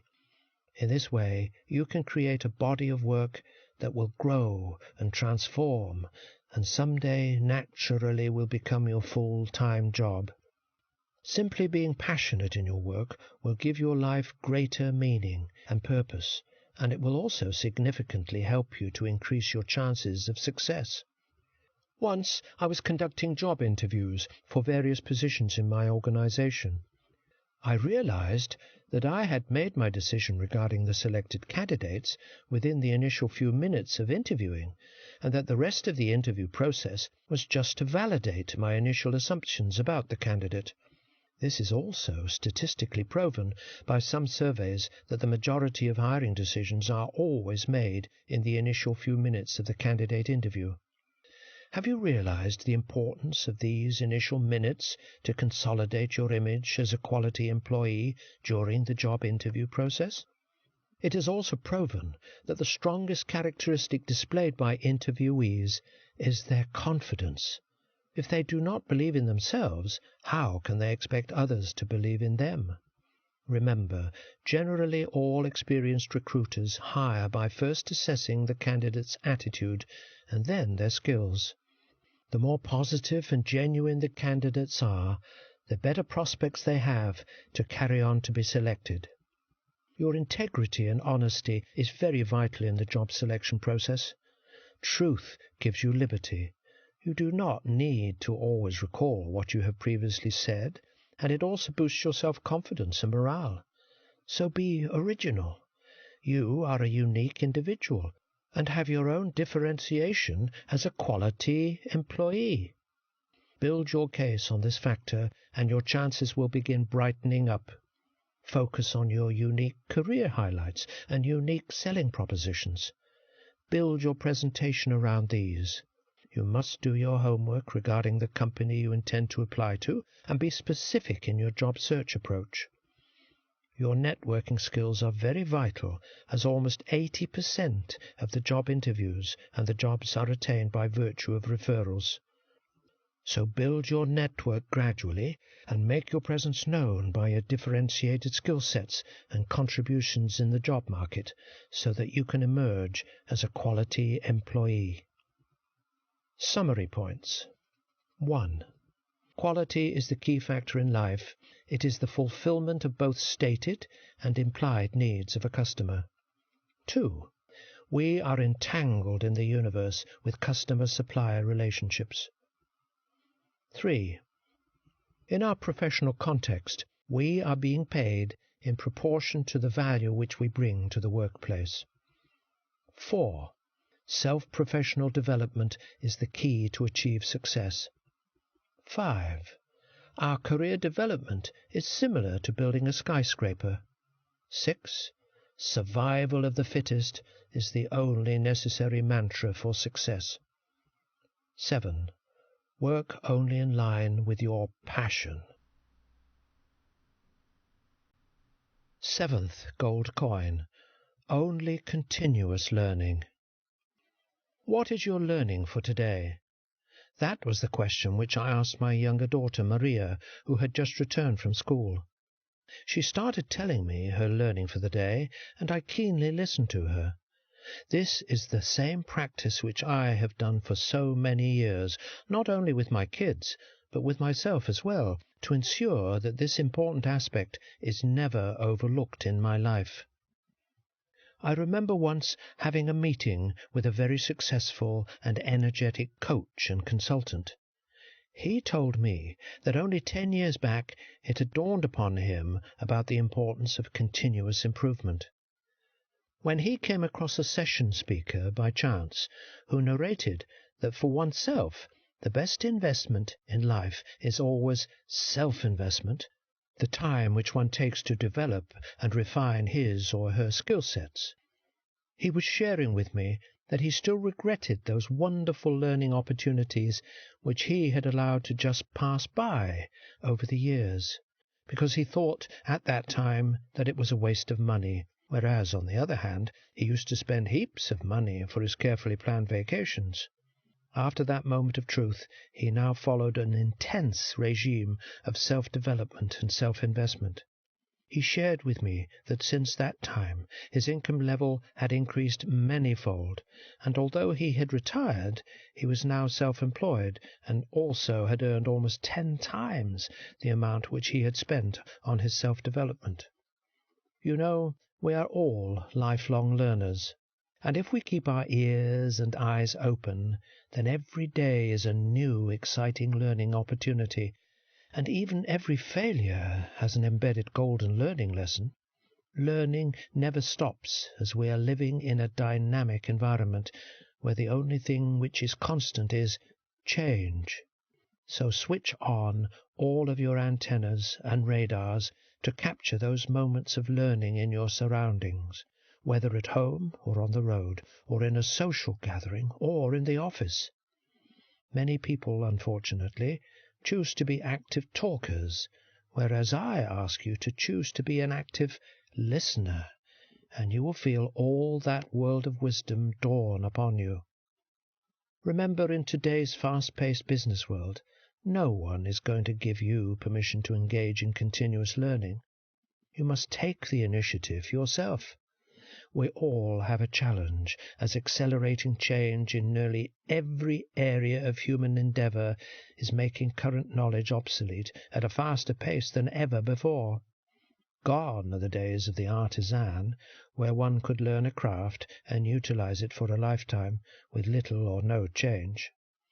Do you also realize that since our childhood we have been conditioned to the notion that our education is mainly paid by our parents, so that even as grown-ups we get trapped into a similar mindset, that it is part of our employer's responsibility to take care of our self-development as an employee, which is absolutely wrong.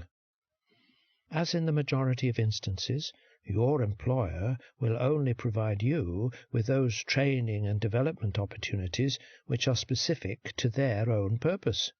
There is no guarantee that these trainings will be a right match for your career aspirations and goals.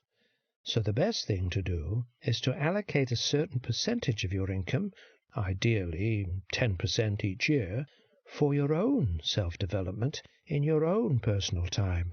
Remember, with self-development, you can earn a fortune. Here are some things you can do to develop your own skills in continuous learning to pave your way to the top. Make a list of personal continuous learning goals you have. It could be professional, as in obtaining a specific professional certification, or personal, such as learning another language. Set reasonable expectations for your own progress and relate your learning goals to specific activities you can accomplish on a regular basis. Carefully read major publications in your field and also about topics outside your area of expertise. Experiment with new processes for routine tasks by looking at things from a different angle or applying something new to an old task. Seek honest feedback from trusted mentors or peers, and choose not to be defensive when you hear what they have to say. Ruminate on both your successes and your mistakes. Discover how you might be able to apply the same skills in a different setting, or what events within your control could be changed in the future. Today's workplace requires that successful employees keep pace and continually learn new procedures, strategies, and technologies to stay abreast of developments in their fields. So in order to survive and thrive in your profession, continuous learning is the only option. Remember, successful professionals intensely work hard to be on the cutting edge of change via continuous learning. They are the ones who are eager to create the changes.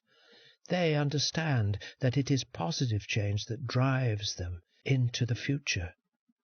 They know that only a continuous learning attitude can update their skill set. There is a concept of learning by chance, which means you take opportunities to learn whenever they show up, but you don't necessarily go out looking for them. For example, you received an invitation to attend a conference, or someone recommends a book, and here you go for it.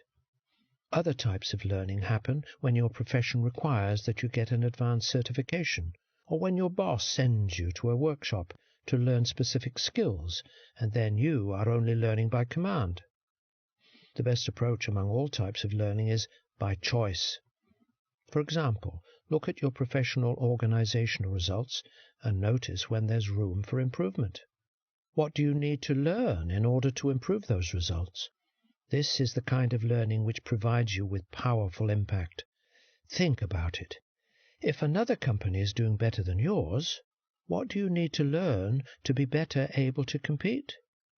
There are some ways in which you can continuously learn by choice without interrupting much of your other schedules. For example, reading 1 hour daily in your job-related trade journal, allocating your yearly financial budget for you to attend lectures and seminars, taking every challenge and problem or failure as your learning experience and so on.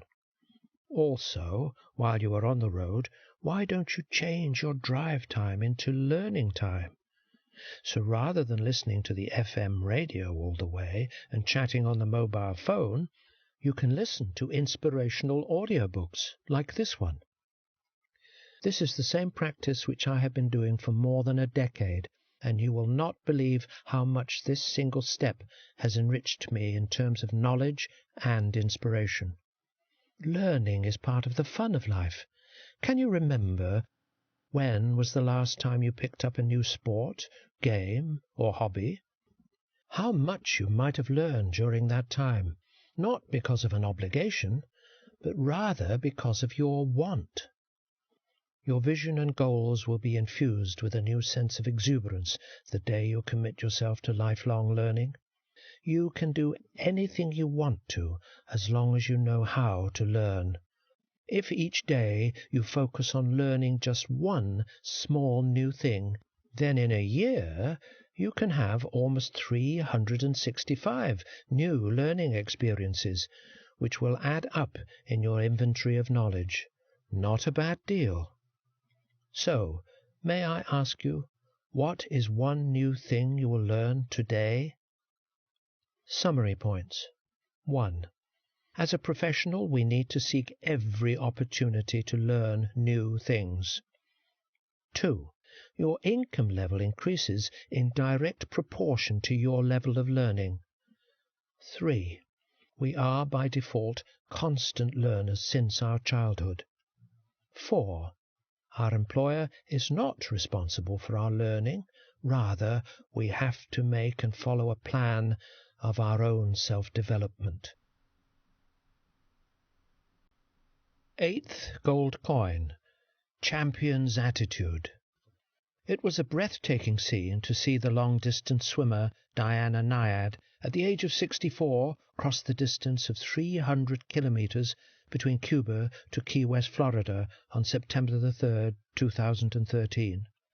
She carried this dream with her for the last 35 years, and she finally achieved it after 4 previous failed attempts. The moment she came out of the water, she had a message with a champion's attitude for all of us. This is what she said. First, never, ever give up. And secondly, you never are too old to chase your dreams. Let me share with you another true story. Many decades back, in one of the Gulf countries, when oil and gas reserves had not yet been discovered, an oil drilling company was on the search for oil reserves. They made intense efforts day and night for around 5 years, but all futile. They were unable to find even the slightest trace of oil.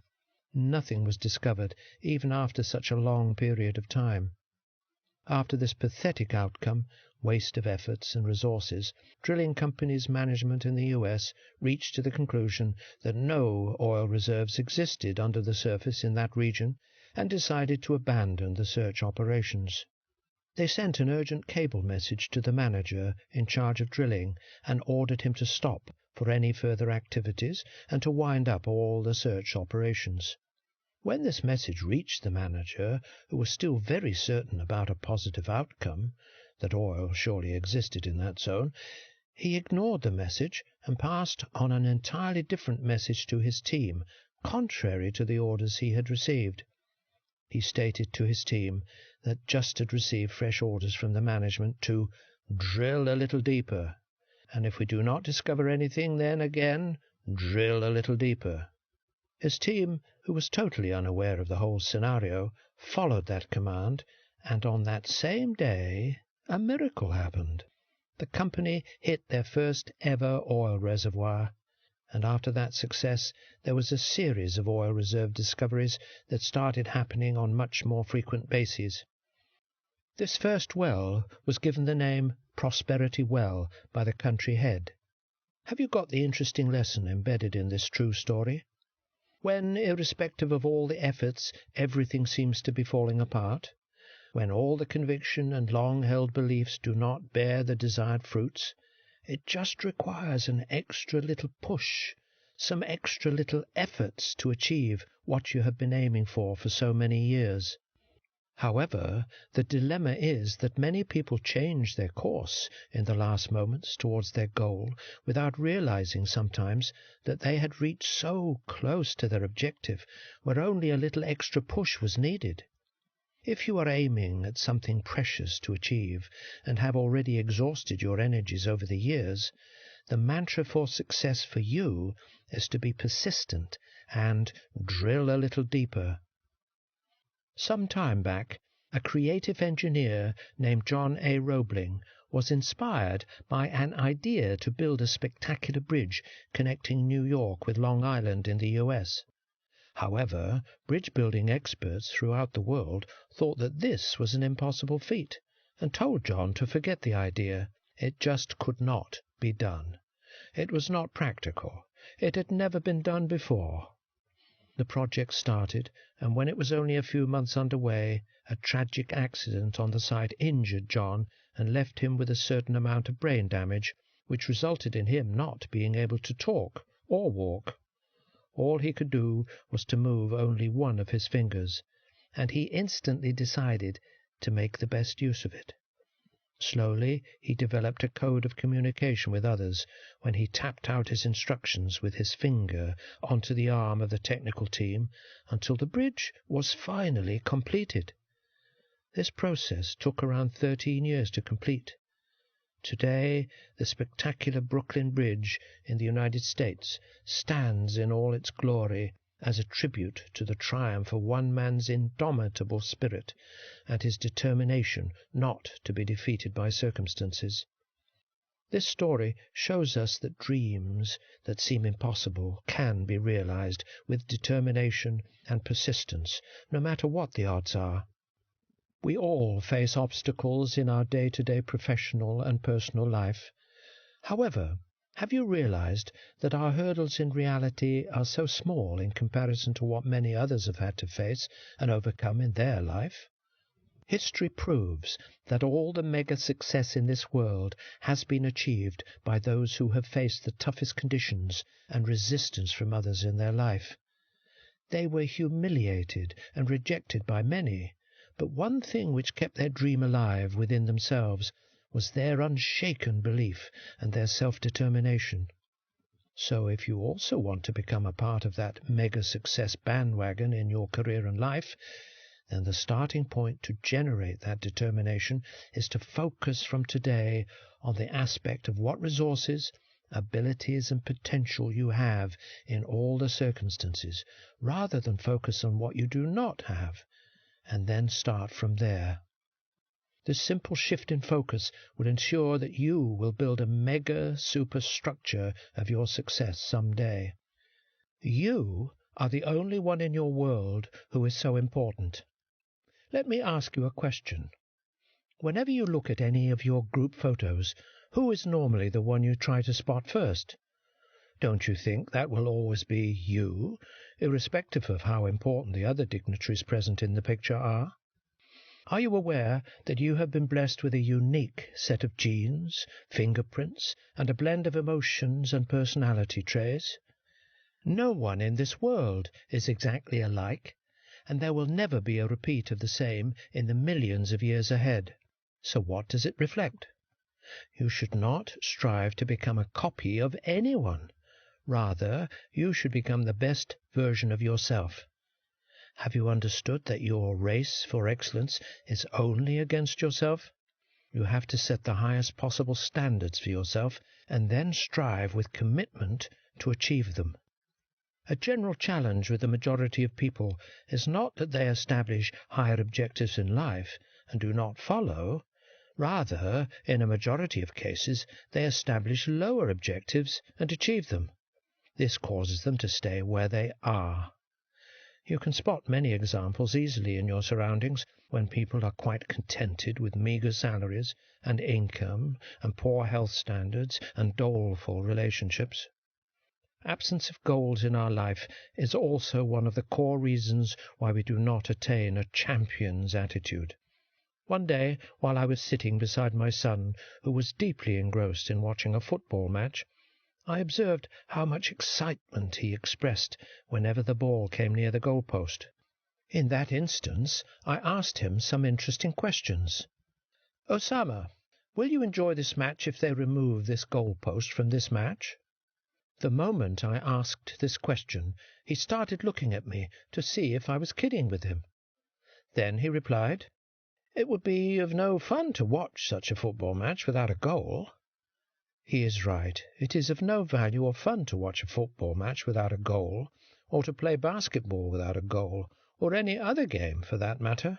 But have you ever realized how much easier it is for many of us to live our entire life without any defined goal and purpose? This is truly the differentiating feature which always separates the high achievers from the underachievers. Remember that the high achievers always live with their specific goals in mind. Now, an interesting phenomenon is that some people have established their goals, and still many of them lack the compelling reason why they want to achieve this specific goal. Let's take a simple example you might have seen. Many people aspire to lose weight and to get into shape. It also appears to always be their New Year's resolution. The question is, why have they not achieved it yet? The secret answer is that the reason of losing weight is not yet very compelling for them to make some essential sacrifices. For example, some of them just want to feel good, or to impress the opposite sex, and so on. Is it compelling to go through the sacrifices in food and other routines and discipline which is essentially required? One of my friends shared his funny success story about when he drastically lost weight. It happened when his company notified him to remain fit in order to maintain his job. Have you noticed the difference here? In this case, he got enough compelling reasons to put his every effort towards sustaining his living. It does not mean that you should also wait for such reasoning to happen with you. Rather, establish a strong, compelling reason on your own in all spheres of your life behind all of your goals. Without compelling reasons, all of your goals will be like an aeroplane without wings.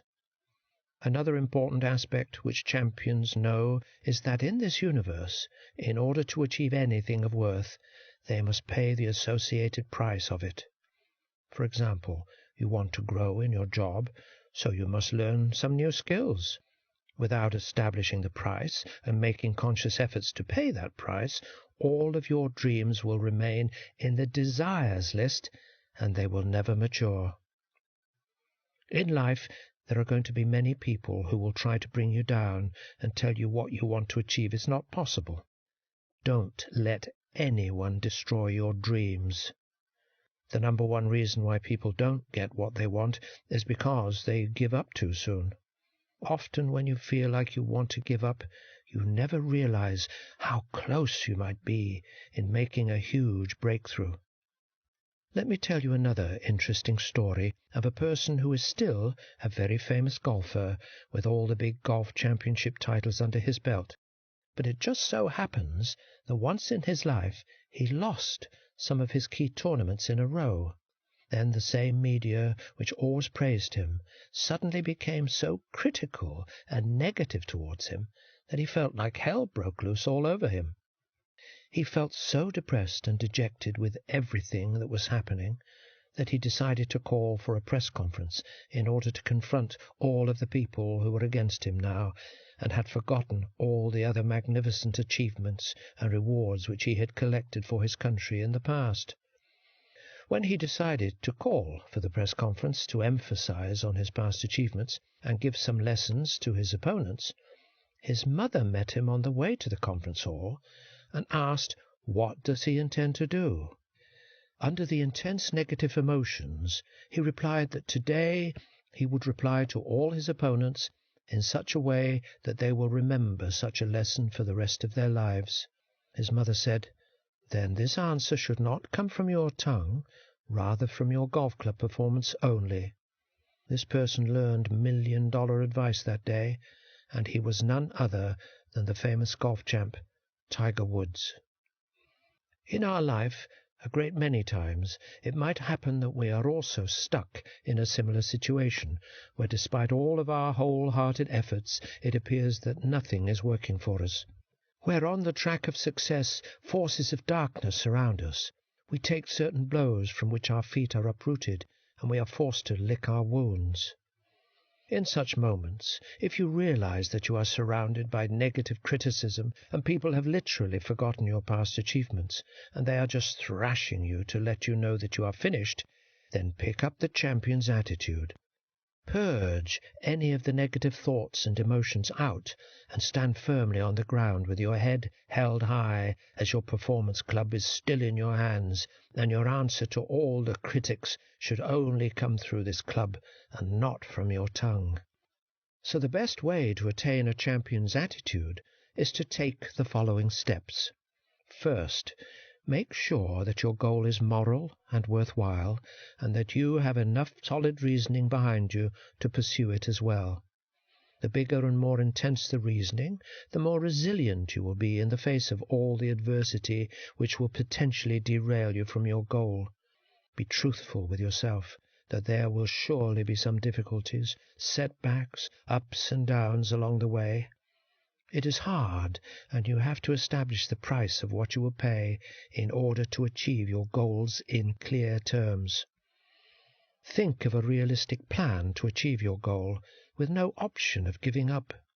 Any hasty decisions you take to leave your job to pursue your dream will create stress, and it will take you away from your goal. So take smaller steps and proceed with a smooth transition. It is well said that inch by inch everything is in a clinch. Believe me, you are stronger than you think. One little setback is not enough to stop you from achieving your goals. Neither are 10 or 100 or 1,000 setbacks. You can and will achieve what you set out to do. One more essential ingredient in champions is resilience. Just recently, I was in a meeting with a successful entrepreneur of a multi-billion-dollar company. I asked him what was his one quality which he thought contributed to the never-say-die attitude, and he promptly replied, "Ability to be resilient." He further added that this had also been the one significant quality which he always looked for in people for bigger responsibilities and titles in his organization. You can experience this phenomenon of resilience by just throwing a rubber ball on the wall or the floor. Notice that the harder you throw the ball, the faster it rebounds. So resilience harnesses your inner strength that helps you rebound from a setback or challenges, such as a job loss or being superseded and so on.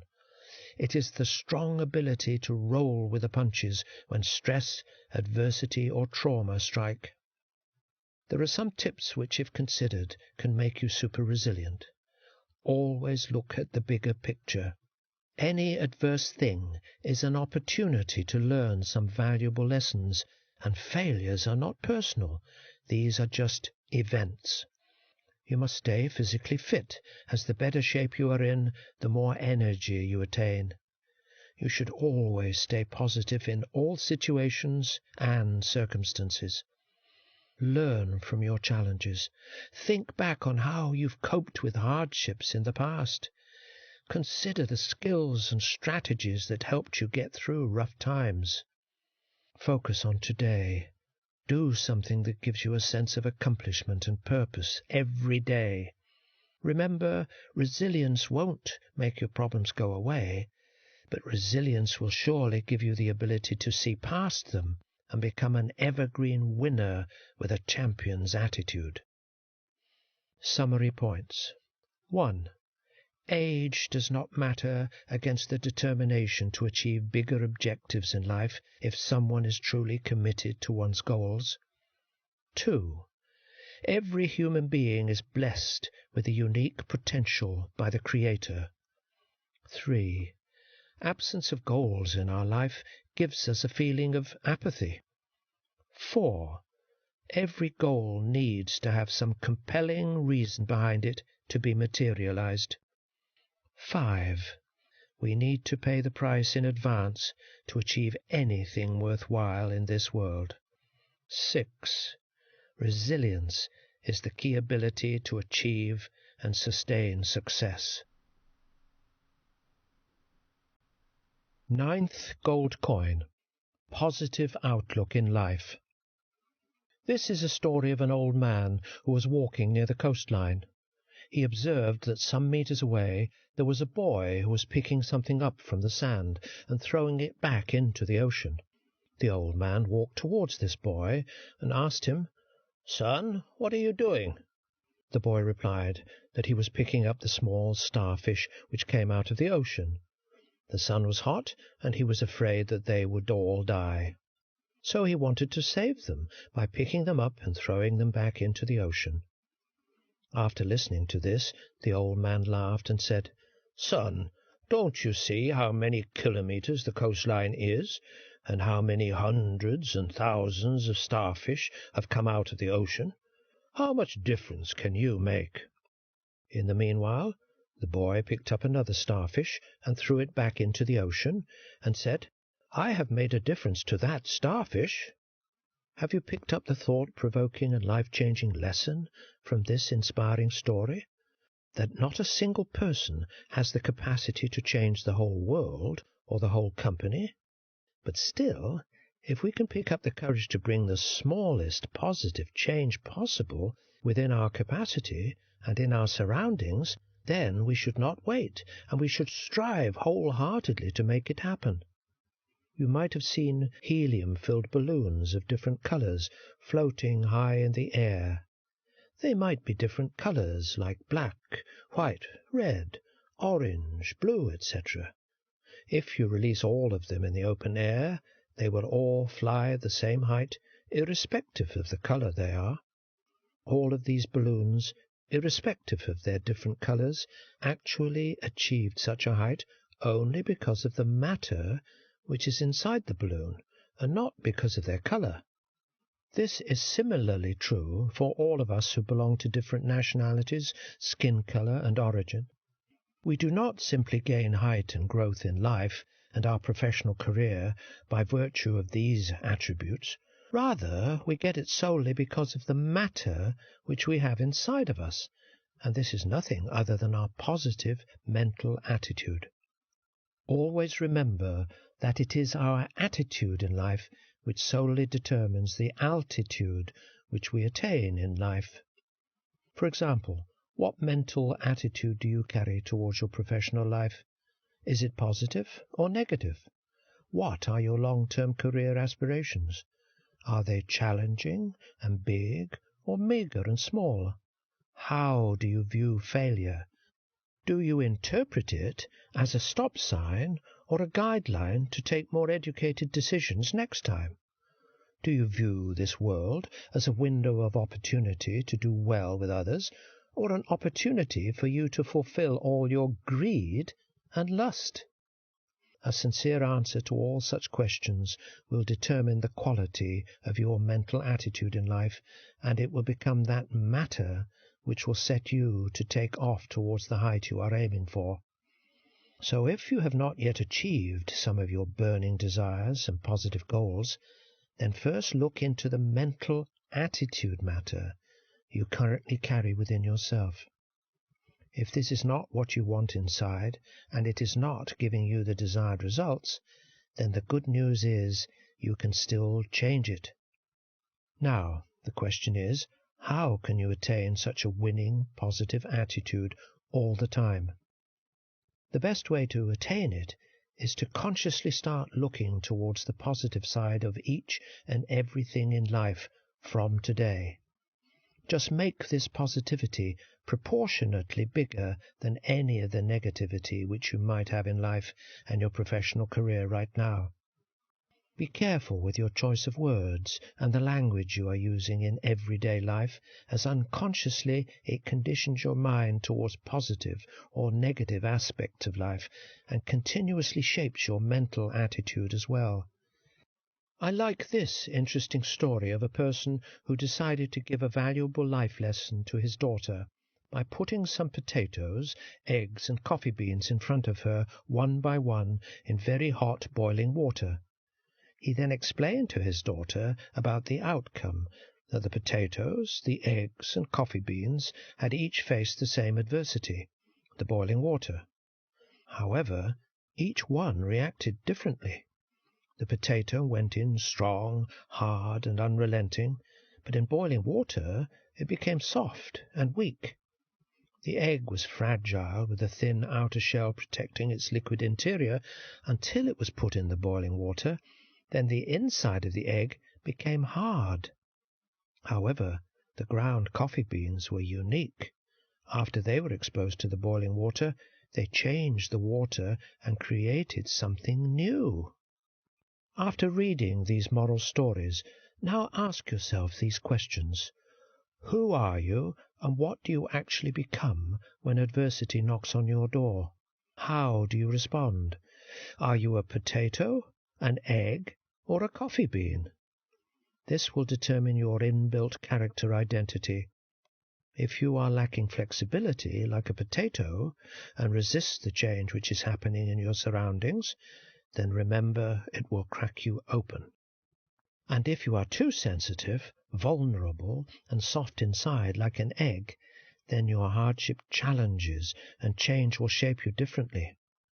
But if you are soft and malleable like a coffee bean, then you will be the game changer, and your adaptability with your changed environment will make you ultra successful.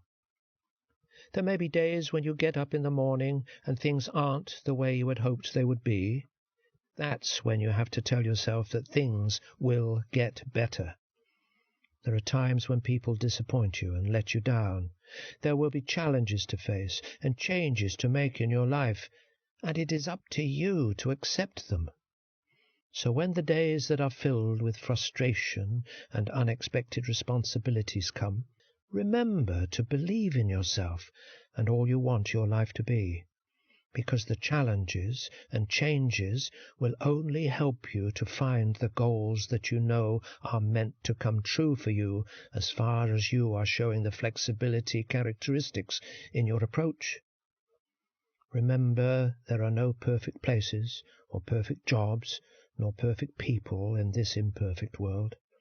So become like a coffee bean in all the domains of your life, and transform all of your positive characteristics to make this world a better place to live. Here is another true story on the flip side of how much difference we can also contribute negatively. There is a big cancer hospital in my native city, and one day, as I was reading a newspaper, I felt shocked to see some of the statistics published. 70% of the reported cancer cases in that hospital belong to one of the small industrial cities almost 100 kilometers away. I further discovered that this city is famous for the abundance of tanneries used for the chemical processing of raw hides and leather. Almost 2 to 3 decades back, when these factories were established, there was no such awareness regarding the way the factories should dispose of their waste. So the generated waste chemicals kept on spilling into a drain, which seeped further into the soil, and it polluted the underground water reservoirs. This practice has kept on going for years, and has now resulted in death for many innocent people of the city, and has caused irreversible damage to the land. Can you recall the famous saying, "We have not inherited the land from our fathers, rather we have borrowed it from our children"? Keeping this quote in mind, do you realize the critical nature of the way in which all organizations and professionals should have to attain their respective social responsibilities while operating their businesses irrespective of how small or big they are? It is well to imagine what the huge subsequent consequences might be, along with the collateral damage to our world, if they deviate from our ethical responsibilities. Sometimes we get into the dilemma of looking at the big picture, and we forget our role and the impact of those small steps and contributions which we carry in materializing our dream. For example, If you have been postponing some of your burning aims or desires, you can say to yourself, "Up until now I did not do it, and now I am taking the first step." Remember, just take the first small step, and the second step will appear automatically, and then the third step, and so on. So do not get frustrated that you cannot change anything in your job situation or in your life. You can still start from where you currently are and do whatsoever you can in your current capacity. Always remember that everything counts, and in the end it will be the accumulation of all of the smallest possible changes, contributions or sacrifices which can make the biggest difference possible, and which always have the capacity to distinguish winners from the crowd. During my routine once, I was on the jogging machine, which showed me that I had run around 5 kilometers, and my speed was set at a fast pace. I realized the fact was that I practically had not moved even an inch away from my starting position. It was static, and all the readings on the machine were not wrong, but they were totally wrong. Do you realize that a great many times we feel that we are moving forward in life, but actually we are stagnant? We feel like the days and months are passing and we are progressing. However, we are not. We think we have improved ourselves, and actually we are deteriorating in all aspects. Sometimes the indicators are totally misleading. In order to make a tangible difference in life, the most important aspect of life is objectivity, and not the process only. For example, if you are running on the jogging track machine to burn some calories, then it is the best thing to do. But if you are running on this track to go 5 kilometers ahead and to travel some distance, then wait a minute, you have chosen the wrong track. In our life, we need to establish clarity of outcome and then match it with the process which we are focusing on or adopting. Is it the right process, outcome match? Does it deliver what we are focusing on? I was at the golf course and trying to hit the balls, which unfortunately I was not hitting straight. They were taking different trajectories and landing in various directions. My coach walked towards me and told me that I should first look at the target I am trying to hit, and then proceed to hit the ball with the right swing. So if the process is not right, then the entire outcome will be mismatched for the required objectives to be achieved. This reminded me of a famous story about a young man who once asked Socrates, an ancient Greek philosopher, what is the true secret of success? Socrates asked the young man to walk with him towards the river. When the water got up to their necks, Socrates took the young man by surprise and dunked him into the water. The young man struggled hard and finally managed to get up. The first thing he did was to gasp and take a deep breath. Socrates asked, "What did you want the most when you were under the water?" The young man replied, "Air."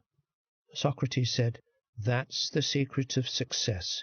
When you want success as badly as you want air, you will get it. There is no other secret." This is the whole success philosophy packaged in a nutshell. This is what we call a compelling reason. Like in this story, the compelling reason for the young man was to stay alive, and it was the reason for him to make such a struggle to rise above the water.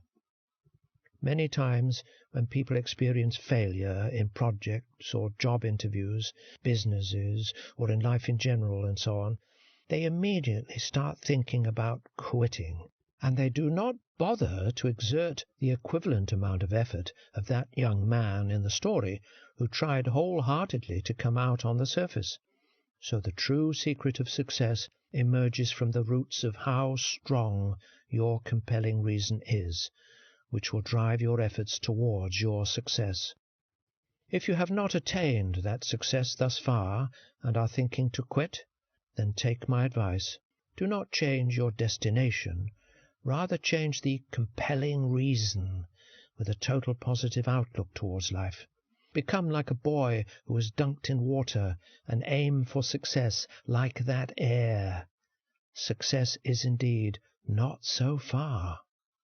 So, Are you now inclined to make a difference with a positive mental approach in this world today, focusing on process and outcome, irrespective of how small it is?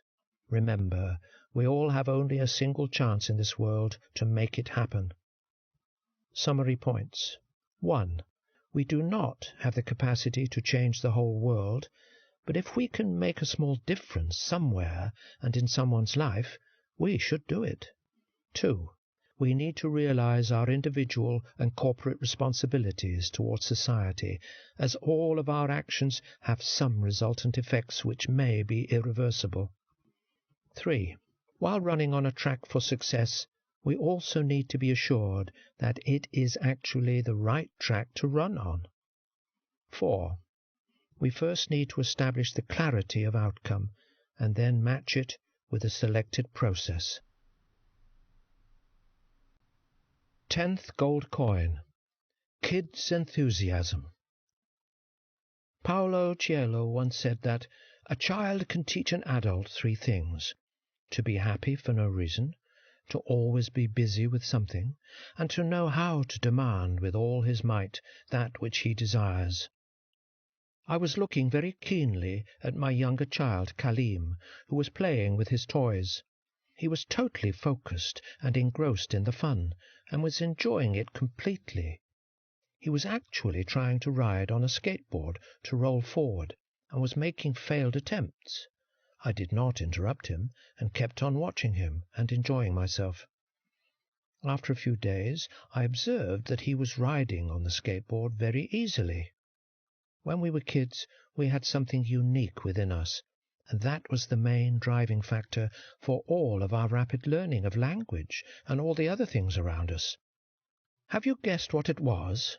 You might have observed several times small children crawling, who try their best hundreds and thousands of times, make failed attempts to stand on their feet, and in this process also get their heads banged against the floor or some other hard surface repeatedly.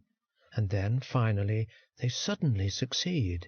First they started wobbling on their feet, and then, with more practice, started to walk steadier. Have you ever come across a single toddler who ever said that after the 100th or 500th failed attempt, "That's it, enough, and there will be no further try"? But how strange! That's exactly what happens to us when we grow up. We are born with having fear of only 2 things: falling from heights and loud noises. All other fears are instilled in us by the people we grow up around. Some of these fears are legitimate and necessary for living in a modernized world, like the fear of being hit by a car. Others are completely unnecessary and serve only to hinder us from being everything we can be. Consider for a moment which of your fears actually protect you from harm and which are illogical. Does it still surprise you that there is an abundance of other good traits which kids possess and we can learn from them? Kids laugh a lot, especially when they are happy. Adulthood makes us serious because life can be tough, and the general perception is, if you are not serious, you will lose your focus and direction. Do you think this is true? When do you feel more in terms of enthusiasm and focus, in happy or sad moments? This answer itself is reasoning to why we should bring that angle of happiness in each and everything we do. Kids love to play, and would play all day and all week if they had the chance. Playing rejuvenates them and gives them a passion for life. So you should find time to engage in your favorite hobbies or recreational activities. Taking time off from some of your pressing issues to engage in fun-filled activities is a good way to help you recharge your batteries. In many of the corporate trainings which I have conducted, the best trainings were always the one where I engaged all the participants in a fun workshop focused towards learning. You might observe that actually it is the intensity of our emotions which normally happen during our happiest and saddest moments, and the result is that they become a permanent part of our memory. Kids also do not judge a book by its cover. They do not discern between race, religion, color, or gender. Kids are pure in their perception of humanity. They do not bear a grudge for long. On the other hand, we as adults are quick to bear a grudge on small matters and do not let go easily. Kids do not look in the mirror and frown at what they see. They are unscathed by the imperfections that the mirror leads us to believe we have as adults. Kids do not care about spots or lines. They make silly faces at their reflections and are more likely to giggle than frown at what they see, because they are unaffected by their flaws. They love looking at themselves. So, as adults, we should also find reasons to love ourselves. It does not have to be in our looks. It can be in our unique abilities.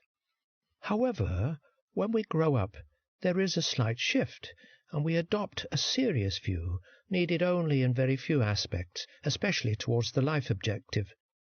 As when we get matured, our behaviors in life are governed mainly by the values ingrained in our subconscious mind.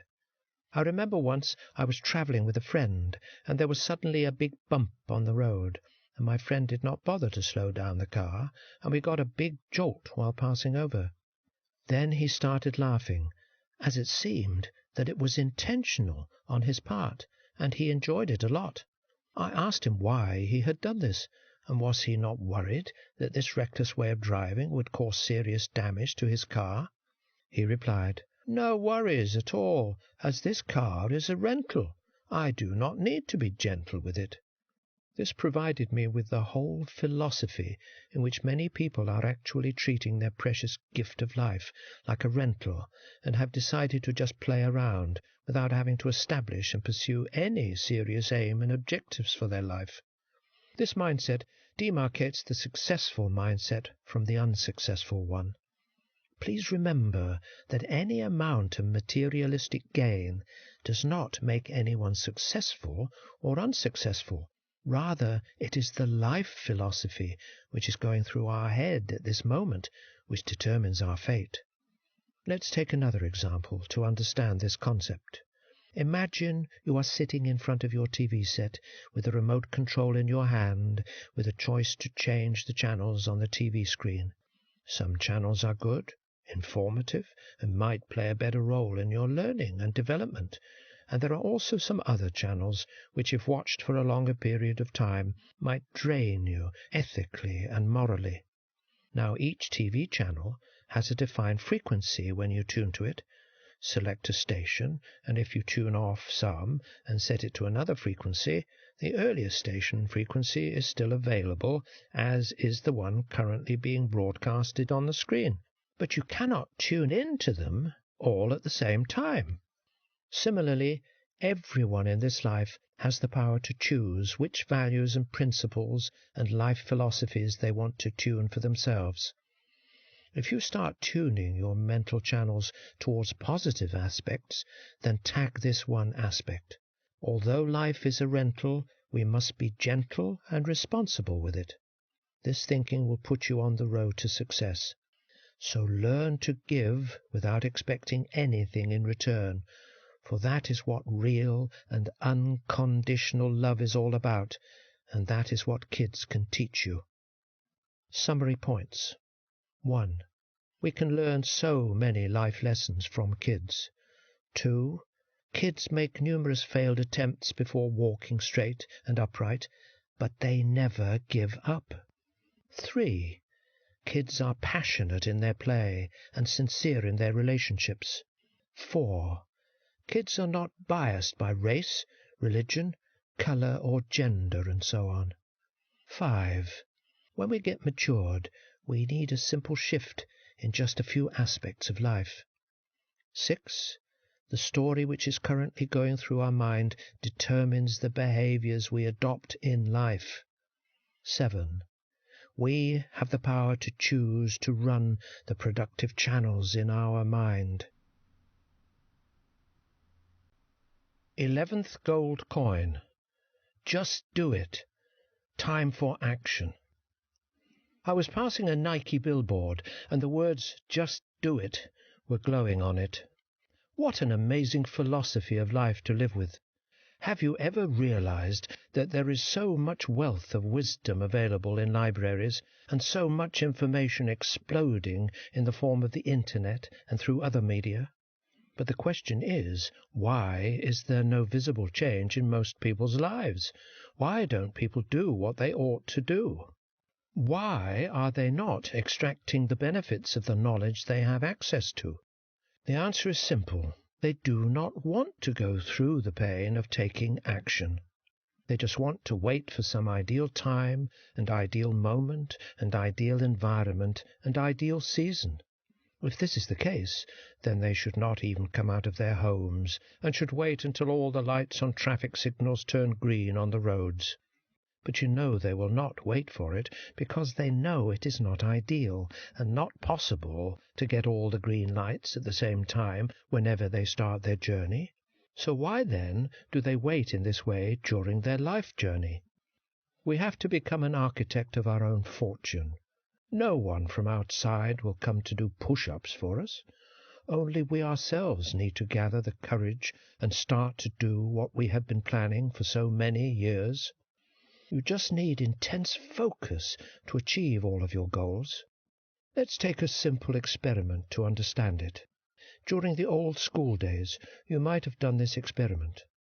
Remember on the sunniest days when you would hold a magnifying glass and focus it for some time over a piece of paper? The bright focused dot which appeared on the paper caused that paper to first emit smoke, and then it would catch fire. Why did this phenomenon happen?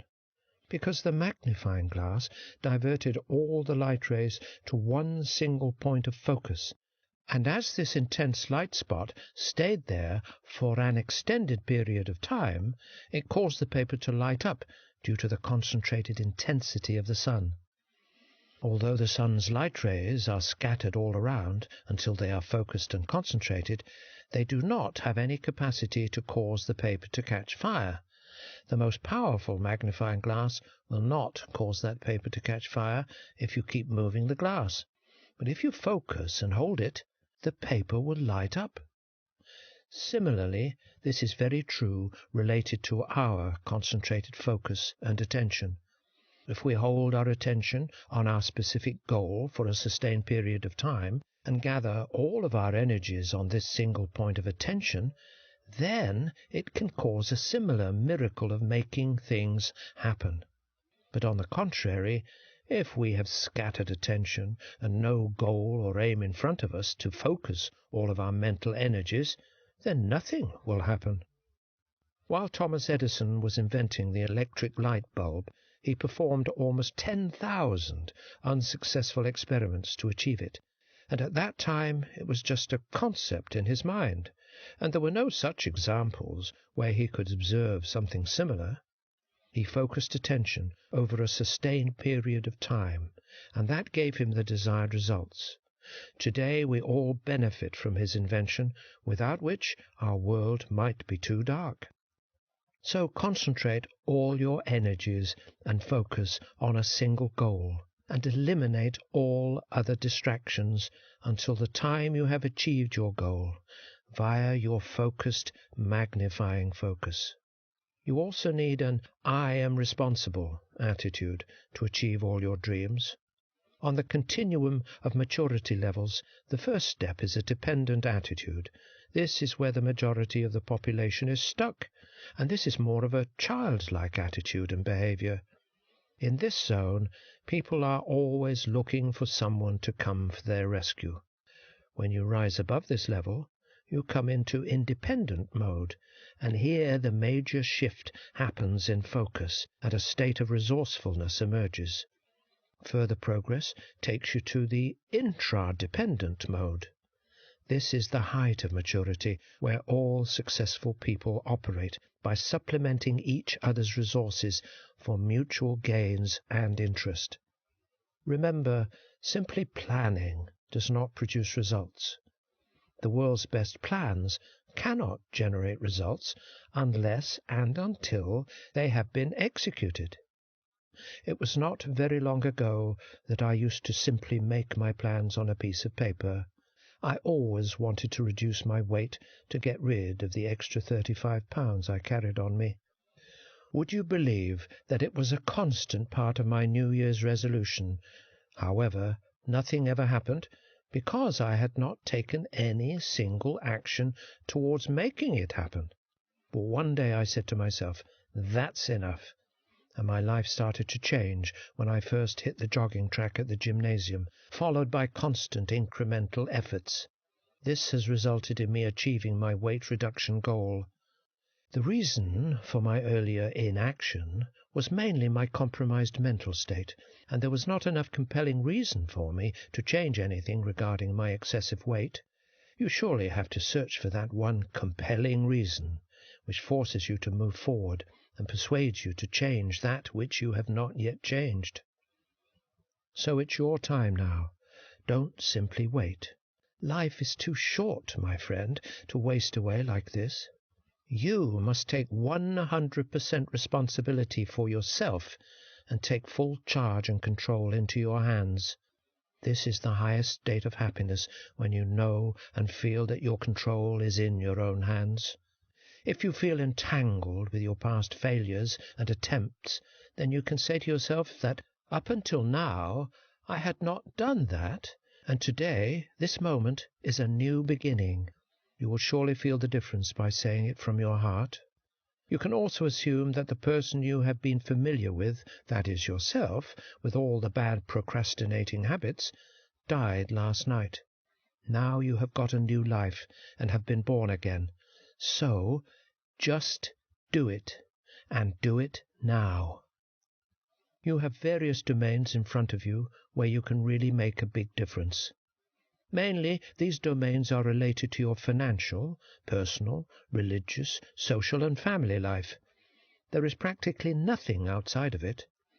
Millions and billions of people have already come into this world, stayed for some time, gathered a lot of dreams, and created wish lists, but they took no action, and now they are all gone from this world, and are still transiting on a daily basis with all of their wishes and dreams buried with them in their graves. So the most precious wealth of the world is now buried in graveyards, because these people who might have brought some enormous benefits for humankind with their unlimited potential preferred to remain unsung, and the song which might have the power to change this world also died within them. Now you have to make a choice here, and right in this moment. Do you want to become like one of them, or do you want to get the maximum benefit of this life for yourself and for others around you? At least I have decided that I will not be like them. So what do you decide? I leave this choice entirely up to you. You would be surprised to hear that any amount of success in any domain of life is just 2 steps away. The first step is to develop a system, and the second step is to follow with self-discipline. I will encourage you to just take these 2 steps towards the direction of your dream, and you will become unstoppable. To emphasize the necessity of system development in one's life, take this example. Imagine if some day the government announces that since we are a free country, there will be no obligation for anyone to follow the traffic rules. There will be no restriction for one-way roads or the speed limit and lane disciplines. There will be no traffic lights at all, and each citizen is allowed to drive his or her own way. Will you be able to move about on the road under these situations? Absolutely not. So what are you waiting for if you still have not established your inner rules and traffic signs, where you have to go and where to stop and where to plunge for new opportunities? This is the right time for you to take the first step. Then give yourself a bit of self-discipline until it becomes your second nature, and there you go. Now let's take a look at the importance of self-discipline, which has an intense potential to make you the master of your thoughts and emotions. It is a process that always prevents you from instant gratification for the sake of your own long-term future benefits and success. If you struggle with self-discipline, the good news is that it can be developed. As with certain repetition, Your amazing brain rewires itself, and the continuity will be much easier after a while. Discipline means behaving according to what you have decided is best, regardless of how you feel in the moment. Therefore, the first trait of discipline is self-knowledge. You need to decide what behavior best reflects your goals and values. This process requires introspection and self-analysis, and is most effective when tied to written expression. I highly recommend taking the time to write out your goals, dreams, and ambitions. Self-discipline depends upon conscious awareness as to both what you are doing and what you are not doing. Think about it. If you aren't aware your behavior is undisciplined, how will you know how to act otherwise? It is not enough to simply write out your goals and values. You must make an internal commitment to them. Otherwise, when your alarm clock goes off at 5 a.m. in the morning, you will see no harm in hitting the snooze button for just another 5 minutes. Or, when the initial rush of enthusiasm has faded away from a project, you will struggle to see it through to completion.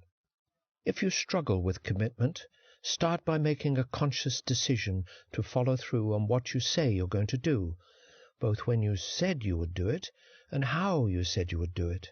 Then, I highly recommend putting in place a system to track these commitments. As the saying goes, what gets measured gets improved. To inculcate a self-discipline habit, get into organization mode. 24 hours are not enough to do everything, but they are surely enough to do the most important and valuable things in your life. So identify all the tasks, prioritize them, stick to them, and there you go. In order to be effective, you must do the most difficult tasks first. We normally defer the most important tasks with wishful thinking and spend our time doing the easier and low-priority tasks. The result is we run out of time and energy, and the difficult high-priority tasks are left undone. Always remember, only the high-value tasks, if done properly, can bring the maximum return in your life. In order to gain momentum, start focusing on taking smaller steps towards your bigger goals. You are in process to instill some good habits, so why not start with something smaller, for example, like cleaning your room at home or your desk at work. Force yourself to put things where they belong whenever they are out of place. It will make it easier for you to manage the bigger tasks and events with a similar mindset. You may also take punctuality as an example of discipline, which marks a life that is organized. It reveals a person whose desires, activities, and responsibilities are under control. Have you heard that if we don't discipline ourselves, the world will do it for us? Think about it. These are some of the examples of the importance of a system and discipline in our lives. If we do not believe in these, then our inner life and external life is very similar to that chaos which you have just imagined. If we are following our timekeeping and trying to be organized in all of our affairs, whether it is related to our professional affairs or family life, our life becomes smooth and we get to our objectives in an easy manner. However, if it is not the case, then every day we have to face different challenges and all of the frustration which is waiting for us just on the doorstep. Only having dreams and goals related to your professional growth, development and success is simply not enough, and it does not have the power to materialize automatically for you. Rather, you must pay the price by engaging in massive actions that support your dreams and goals. Remember, success is like a prepaid calling card, where you pay first and enjoy the benefits later. Have you ever thought about what is the most important factor that is always required for doing a good professional job, building a successful business, losing weight, maintaining good relationships? It is also the single biggest roadblock which always comes across between yourself and attainment of your goals. So, it is time for action. Don't wait any more, and just do it. Summary points. 1. There is a wealth of wisdom and knowledge available in this world. However, people do not get any benefit from it because of their inaction. 2. The first step is to take total responsibility for your well-being in your own hands. 3.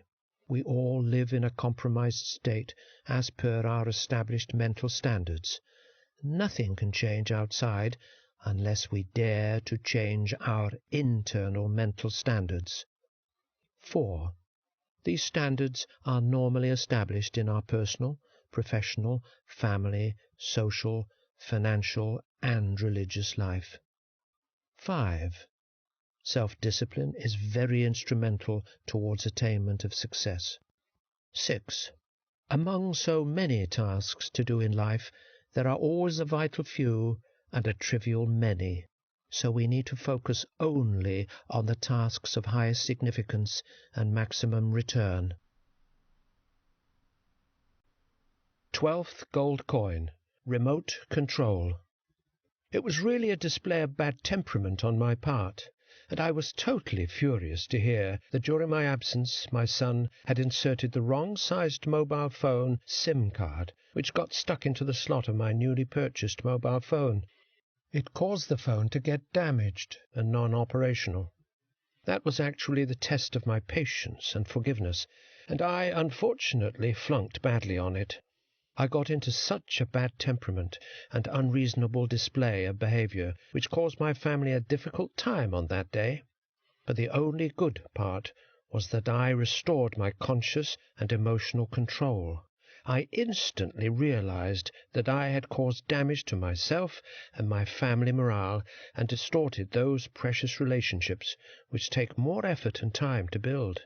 And the worst thing was that such an outburst of emotions had also not fractionally helped me to rectify anything related to my mobile phone.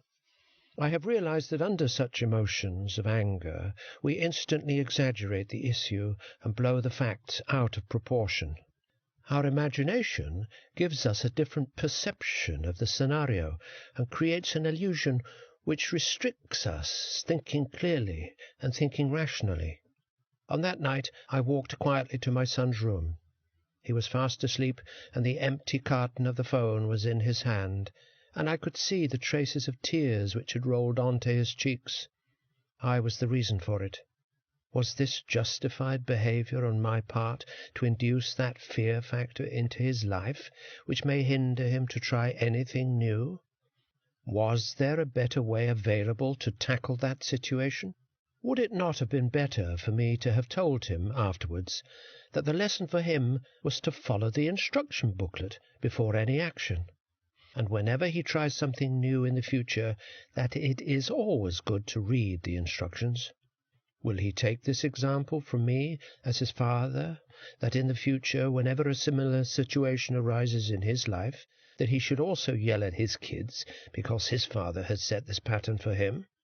I bent down on my knees and kissed him gently on his cheeks and whispered quietly in his ears, "Son, I am sorry. It was neither something you have to follow ever in your life, nor will I repeat it again."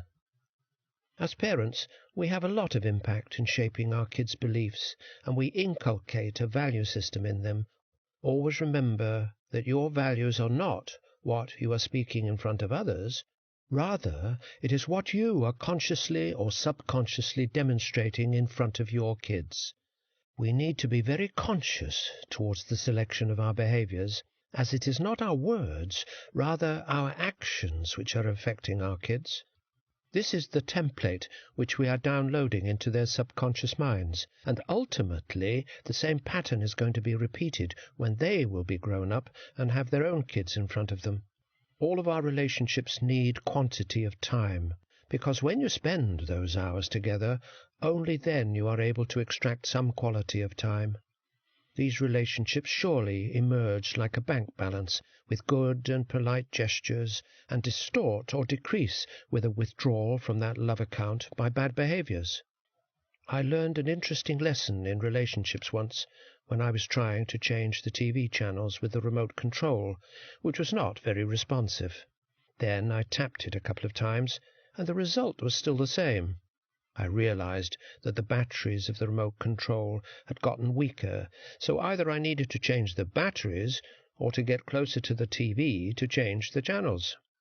And interestingly, when I got closer to the TV, the channels changed with a click of the remote control, even with weak batteries in the remote control. The same lesson applies in our personal relationships. If we have strong personality traits and care for others, we can apply our influence even from remote areas and locations. However, if we are weak inside and we feel a dearth of good human traits and inspirations, then the best thing we can do is to get closer to people, try to understand their needs, and be considerate and empathetic towards their situation. It can bring about better control and influence.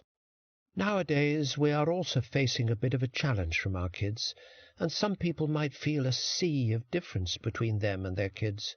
Although we possess the control and authority by virtue of our title, however, the fact is that we are trying to control them from a far-off place where the control signals are very weak, and we feel surprised why our kids are not responding the way we want them to respond and behave. This clearly reflects that our strategy is not working properly, and the method which we had adopted currently needs to be revamped instantly. So, if you are still not convinced, and you are adamant that your method of parenting is world-class, then the only advice I may pass on is to try at least to get closer to your kids and understand their needs and be friendly with them. This close proximity will surely provide you with better influence on them. The same theory is true in the professional context with all of our colleagues. I have observed that in this scenario there is a dominant power hunger where people are trying to get control in their hands, which drive the whole organization. There are actually 3 types of control possible to attain and exert influence on your colleagues and teams working under you. The first type of remote control is position power, which is generally associated with titles. The bigger the title is, the bigger the authority it poses. It is generally very attractive, and all the organizational politics are targeted towards the attainment of this position power control. This kind of power translates into threatening someone with transfer, firing, demotions, and so on. In addition, it also controls over certain rewards, such as pay increases, promotions, work schedules, and recognition awards, and so on. People sometimes miscalculate related to this type of remote control. They assume that people respect them by virtue of them, but this is not exactly the case. This is the weakest type of control, as people do not respect you or get influenced by you. They respect the type of control you hold in your hand. If someone else holds this control, then they will forget you and will give similar respect to someone else who is holding the same control in his or her hands. The real value of the person here is minus his designation. The second type of remote control to influence people is knowledge power, which is widely available for all in the organization, and it does not relate to their specific position in the organization. It is also referred to as expert power. This is a kind of power which owes its genesis to the skills and expertise possessed by an individual, which is of higher quality and not easily available. This is available to almost all personnel, so those who realize its importance always try to take time on a regular basis for their self-professional development. People in their surroundings get influenced by the control they carry with them. The third type of remote control is personal power, which is the most effective, as it relates to desirable human traits. It works within relationships and earns trust and confidence. It is well said that if you are sold as a person, then all of your ideas are sold as well. However, if you are rejected as a person, then all of your ideas and suggestions will also be rejected. It is very important in the team-building process. This influence exists even after people have left their respective organizations. When they have left a certain legacy of contributions behind, They will always be remembered for their contributions. So, are you ready to change the batteries of your remote control if it is currently getting weaker? Summary points. 1. Sometimes outbursts of emotion may distort precious relationships in a matter of seconds. 2. Being parents, we must act like a role model for our kids in every aspect. 3. Our true reflection of inner values is what we are installing in our kids. 4. All types and forms of relationships require investment of time. 5. In order to have influence on people, you need to first get closer to them. And 6. There are mainly 3 different types of power which we may exercise. 13th gold coin. Family times. I remember during my childhood days we used to wear different coloured lens glasses for fun. So if I was wearing yellow lens glasses, then the entire world around me started to appear yellow, and if I wore the red-coloured glasses, then the world would totally reshape itself into a red colour all around. Whereas in reality there was no specific colour of the world around. It was just the effect of the coloured lenses. In real life, we as grown-ups currently wear invisible different coloured lenses and are actually watching this world through them. If we are lucky and our lens colour is bright with positive frame, then the whole world looks like a wonderful place and worth living in. And if, unfortunately, this lens colour is dark with a negative frame, then the whole world appears to us as miserable and a pathetic place to live in. Let me share my point with you more clearly through the following story. There was a wise man who was sitting outside his village. A traveller came through and asked him, "What kind of people live in this village, because I'm looking to migrate from my present place?" The wise man asked, "What kinds of people live where you want to move from?" The man said, "They are mean, cruel, and rude." The wise man replied, "Well, the same kinds of people live in this village too." After some time, another traveller came by and asked the same question, and the wise man asked him, "What kind of people live where you want to move from?"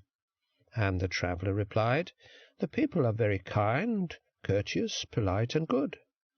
The wise man said, "You will find the same kind of people here too." Have you picked up the interesting life-changing point here? We see the world not the way it is, but the way we are.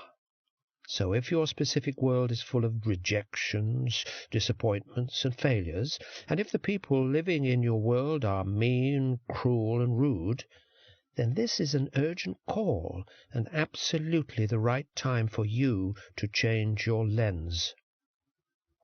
Parents always play a very vital role giving such values towards their kids. I remember when I was almost 8 years old and had received my first pocket money from my mother. I was so jubilant and excited, and was also very eager to buy some candies with that money. But to my surprise, my mother took me to the market and straight into a bookstore and asked me to buy a book with this money. I was very hesitant, as this was not what I wanted. I resisted, but she insisted, and finally I surrendered and half-heartedly purchased some fancy title storybook with lots of pictures inside. This was my first purchase experience in life, and later I discovered, wow, what a great purchase experience I got from it. The same process was repeated with me in many other instances, until my mother convinced me of the true love for books, and it was by that time ingrained into my personality. This was the best gift ever, with a huge impact in terms of the value I received from my mother as she installed a positive pattern inside me. The program installed in me was that whenever I have money, the first purchase I should make is the books.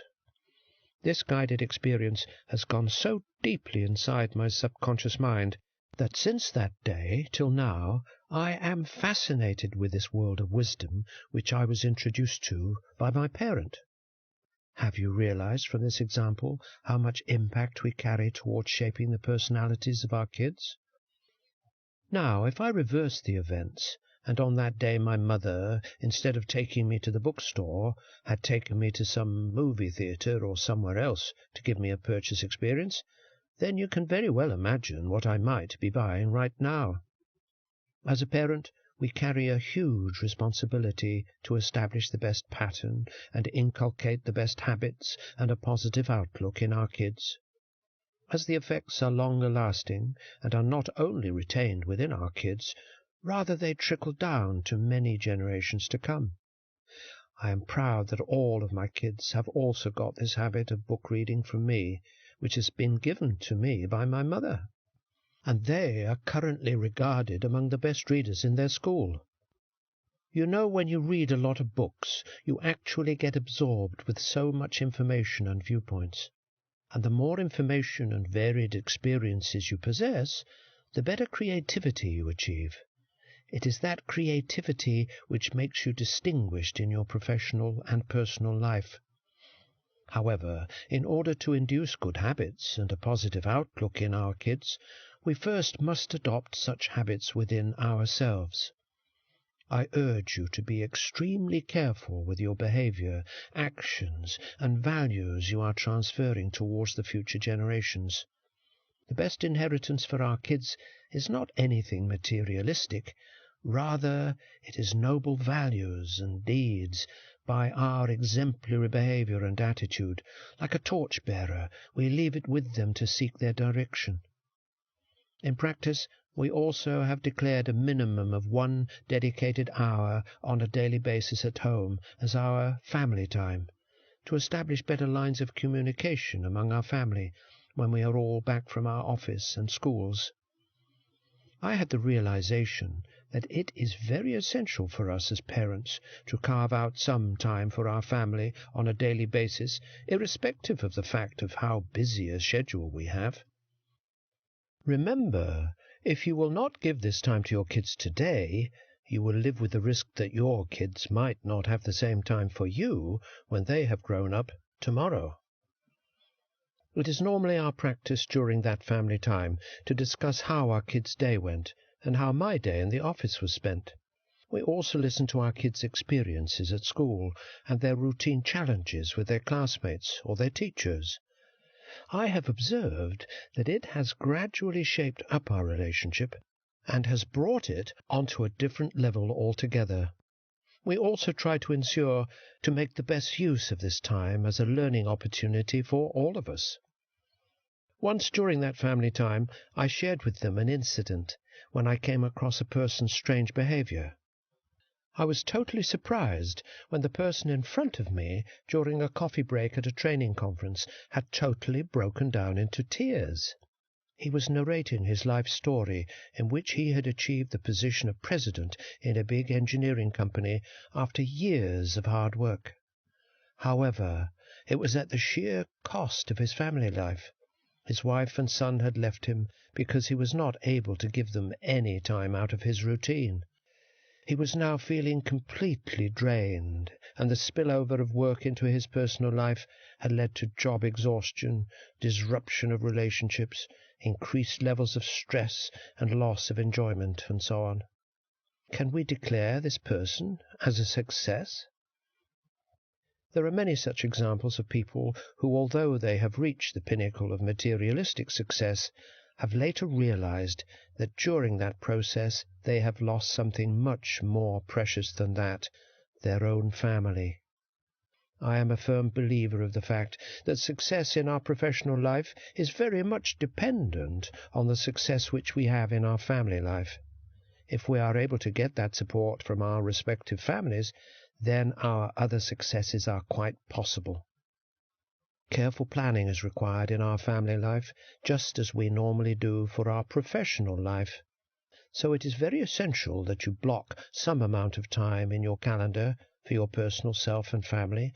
Only then it will persevere. Otherwise, it will slowly get eaten away by the other domain of your life, which is work. So plan carefully and allocate time with your kids and spouse daily, on work days and on weekends. It is very well said that at your work life you need quality of time, and at your family life you need quantity of time. In relationships, you do not make any strong bonds by virtue of your titles only, like father, mother, son, daughter, husband, wife, etc. Rather, it is the investment of time which is the key that you put into the relationship, and this investment results in strong bonds among the various relationships.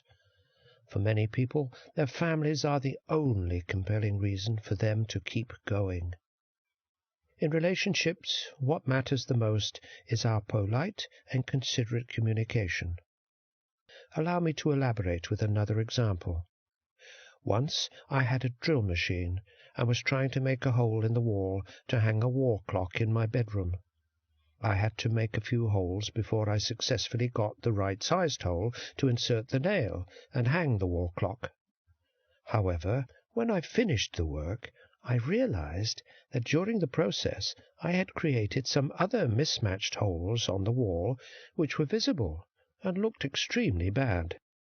While I was looking at the holes, a realization flashed into my mind that these holes could be filled up with some material, and I could make the wall look the same as it looked before.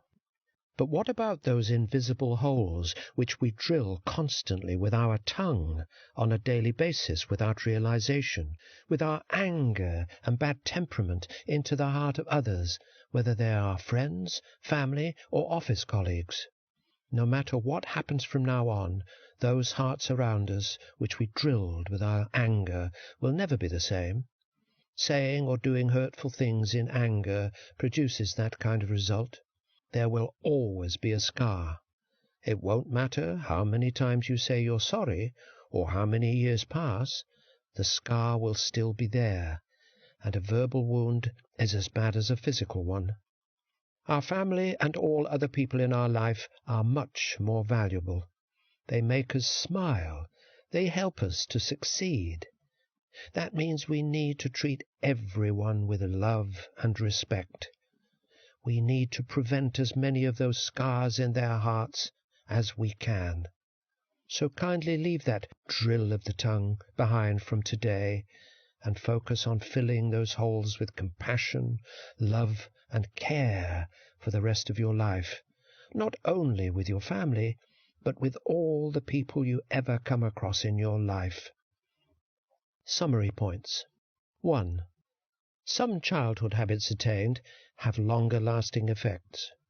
2. We should focus on establishing better lines of considerate, empathetic communication patterns with our loved ones. 3. At our work life, quality of time matters, and in our personal family life, quantity of time is needed. 4. Leave behind the drill of the tongue for everlasting relationships. 14th gold coin, our life clock. I had just turned onto a road and observed a digital time clock ticking in reverse. The clockboard reflected how many days, hours, and minutes were left for some mega exhibition to be held in the city. After a few days, I got the chance to pass by it again. Now the numerical figures had changed on the clock, and it now reflected less number of days, hours, and seconds for the same event. This clock was a representation that something is surely going to happen when all the figures on the clock count down to 0. Now, if I stretch your thoughts towards the direction to when we each came into this world, we were also born with an individual specific life clock, which is a bit hidden. However, it is also continuously ticking in reverse. This is a scary fact of life, but very much true. Imagine if we all got a magic wand to wave and were able to peep into our individual life clocks. How many of us would pick up the courage to look straight into it? Maybe not many, however. Let's suppose someone was courageous enough to glance into it, and shockingly discovered that there are only 6 months of life left for him on his life clock. Imagine what a big twist his life would suddenly take. What are some of the things which that individual would cease immediately? What things would take a very significant place in his life? And what are some of the things that would instantly become least important in his life? This changed priority list should be our genuine priorities in life. Just to intensify this real tragedy, what if I told you this life clock is not hidden from us forever? Rather, we may only be allowed to see it once all the figures have turned to zero. Would you agree that there are many people alive today who would not be able to see that night, and how many people around right now would not be able to see the sun of the coming morning? I remember in 1995, I was travelling from my city to another destination by train. It was very crowded in the station, and a lot of other people were there to say goodbye to their near and dear ones. When the train started its journey, it was very smooth, and near midnight, when the majority of people were sleeping, I heard a huge, deafening blast. Then there was a lot of dust, and the train compartment started jerking at high acceleration, and finally it stopped. Many people got injured in that compartment, and when I came out, along with others, I saw the most shocking sight of my life. There was such a horrible scene outside. Our train had actually been derailed by some terrorist act while we were on the bridge, and the rail engine and the front 2 bogies had fallen down. I cannot forget that night, as it was something similar to doomsday. Hundreds of people lost their lives, people who I had just seen a few hours earlier with happy faces in the station. I got a lucky escape, as I was riding in one of the last bogies. What if I had been in one of the front bogies? But it did not happen that way, because my life clock had not reached zero yet, whereas some of the passengers had reached zero on their life clock on that specific night. There are so many similar stories around the world of when people have only gotten to know at the moment when their life clock turned to zero. One such real story is about the residents of a city called Bam in Iran, where the majority of the residents all reached zero figures on their life clock at 05:26 local time on Friday the 26th of December 2003. An earthquake with a magnitude of 6.6 struck the city of Bam, located approximately 1,000 kilometers southeast of Tehran, destroyed most of Bam city and the nearby villages, and the official death toll exceeded 26,000. In another incident at Tenerife Airport, a fatal collision happened between 2 Boeing 747 passenger aircraft on Sunday, March the 27th, 1977, on the runway of Los Rodeos Airport on the Spanish island of Tenerife, one of the Canary Islands. The resulting collision destroyed both aircraft, killing all 248 aboard the KLM flight and 335 people aboard the Pan Am flight. The truth is that many people on their deathbeds never wish to have accumulated more wealth or fame in their lives. Rather, they wished that they might have become the better version of themselves and to have utilized what was bestowed upon them by their Creator. But it is too late for them now, as their life clock can never be reversed. Remember, there is no second chance for any of us in this world, and we will not have a repeat. So the best conscious decision which is very much required at this moment in time is to ensure that you are only heading where you aim to go. That is the life of salvation, and avoid reaching where you do not want to go. Our existence on earth is so fragile that we cannot even guarantee the next minute. This scenario demands an attitude of utmost responsibility and care from all of us. We have all come into this world with specific expiry dates. You might have seen in the convenience store that a number of products come with an expiry date on them. If these items are not consumed within the specified time, then the only destination these items have is the trash bin. I remember one of my very close friends. We always used to be together, dreaming of some fancy life ahead in the future. But one day, when we were in college, I discovered that he had been diagnosed with cancer. This word was very new for me, and the concept of death had never even occurred to us. I thought it was just an ailment from which he would soon recover. So during my visits to him in hospital, I could not believe the way he was getting pale, shrinking, and getting weak due to the chemotherapy. And finally, one day, he passed away. Death is a bitter truth. Unfortunately, we cannot change the date set on our life clock. The best thing we can do is to utilize our time on bigger objectives before our expiry date is reached. And there is no other mega objective except to become beneficial for all, in all the roles we have in life. Attain this magnificent power by being in giving mode, and you will start living a life of eternity, and the life clock will instantly become meaningless. Get this truth before the truth gets you. Summary points. 1.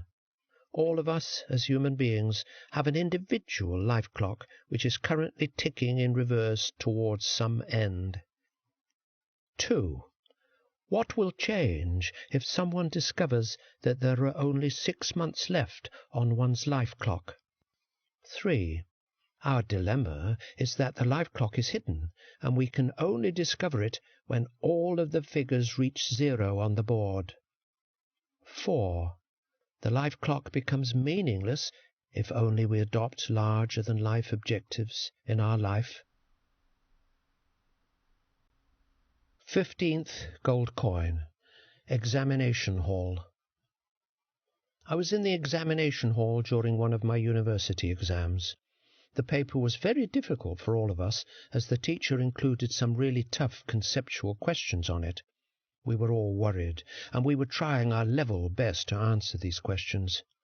In those moments, I observed each student was so occupied with the exam that they were not conscious of their surroundings. There was such beautiful decor inside the hall. However, it was lacking attention. The exam time period of 3 hours felt like it was flying by, and there was still a lot to do on the paper. I was still short of completing my last question when I heard the announcement by the exam invigilator that we just had 5 minutes left to complete, and within a few moments all of the exam papers were literally being snatched from us. When we got outside of the hall, we all started comparing our answers with the questions. Those of us who were closer to the correct answers were very happy, while the others were regretting leaving such important questions blank, as they could not come up with a solution. Now, if I shift the story a little bit in this situation, and make it that the exam rules were a bit different, so that everyone would be given ample time inside the exam hall. And also, the questions would be made known to each of the students while in the exam hall by nominated invigilators, who would not only provide the guidelines to solve the exam questions, but would also guide and coach the students. Do you think, if this was the situation, anyone could ever fail in such an exam? Unfortunately, many are still taking the risk of being declared failed in such an easy exam. Are you aware that our existence in this world is very similar to that exam hall? Not only are the questions known to us, on which we will be tested on the day of judgment, but all of the answers are also provided, along with the guidelines and practical demonstrations given by the prophets. Now, you may observe that although this exam is so critical and intense that the success or failure is eternal, however, many people are still spending their time in an irresponsible way. They are paying no attention to their surroundings. Also, there are some jugglers and jokers who have entered in this hall, and they are distracting all of the people inside the exam hall from their papers.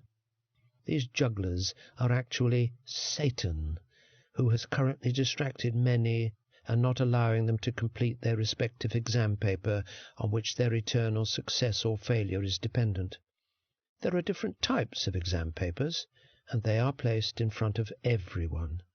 The different exams are related to relationships, behaviors, integrity, honesty, truth, and so forth.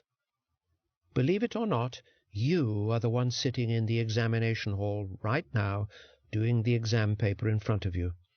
You never know when the whistle will be blown for you, telling you that your time is over, and at that time, if you were successful to answer those questions as desired by the Creator, then you will enter into a place where there will be no pain and fear, and if you wasted your time, then it will be the point of no return.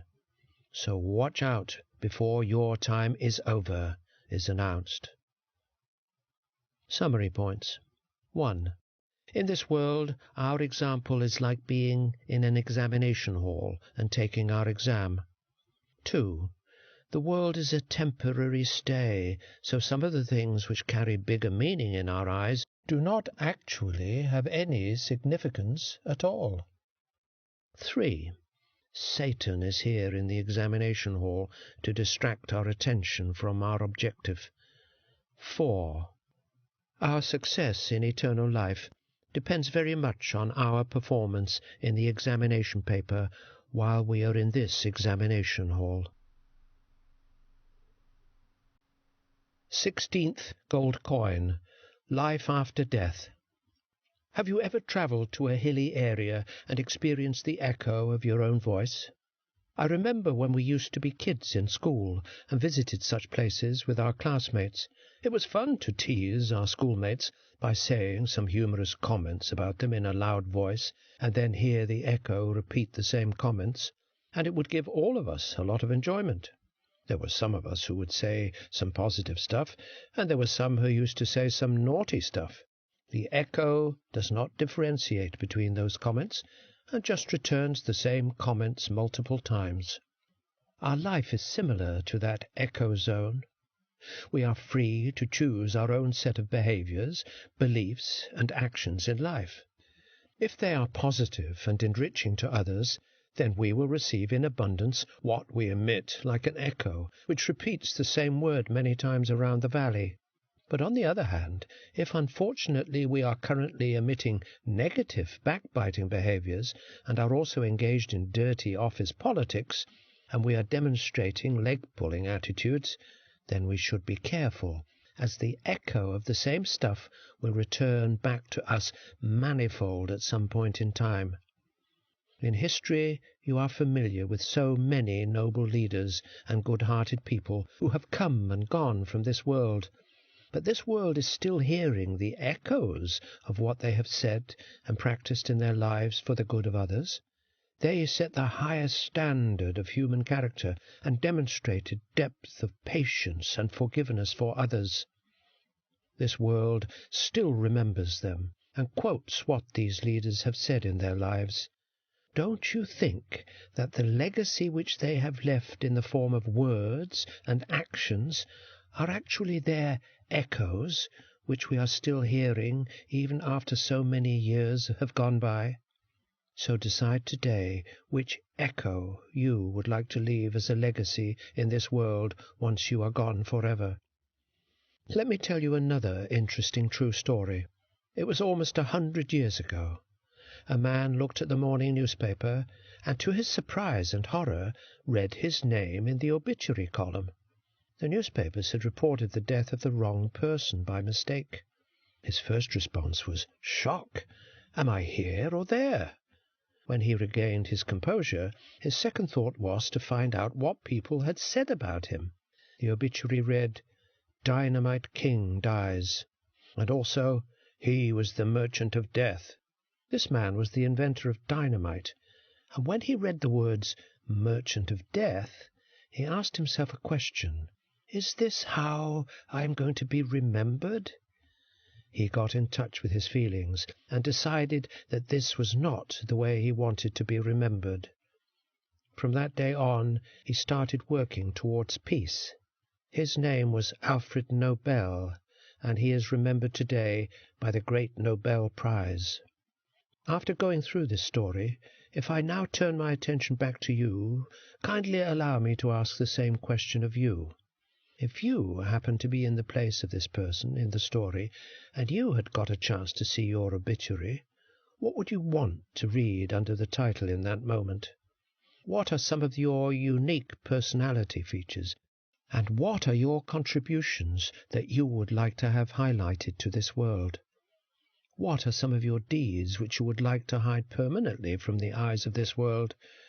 You surely know the answer, don't you? Have you ever thought about how your office colleagues and your family and friends and this society in general will remember you once you have gone from this world? Would you like to be remembered as a person of integrity, courage, and success? Or would you like to be remembered as a double-faced cheater and a failure? You can only make this choice during the time you are living. We also need to start getting introduced to our Creator. I remember I was purchasing furniture directly from a workshop, and the furniture pieces which I was interested to buy were like a masterpiece. I asked the workshop manager to meet and appreciate the carpenter who had built such furniture. In a few moments that person was in front of me. I shook hands with him and appreciated his craftsmanship. Once he left, a thought flashed into my mind. He is the creator of this wonderful piece, and yet he is so different from that piece, and he is not like his furniture. Similarly, a car manufacturer is not like a car, and the mobile phone manufacturer is not a mobile phone. Then how is it possible that our Creator would be exactly like us? Our Creator is absolutely supreme, and not analogous to any of the examples in this world. This Creator controls everything from a grain of dust to the sun and each and everything in this universe. He knows exactly what our needs are, and then provides all the things on this earth which are essential for us to live our lives.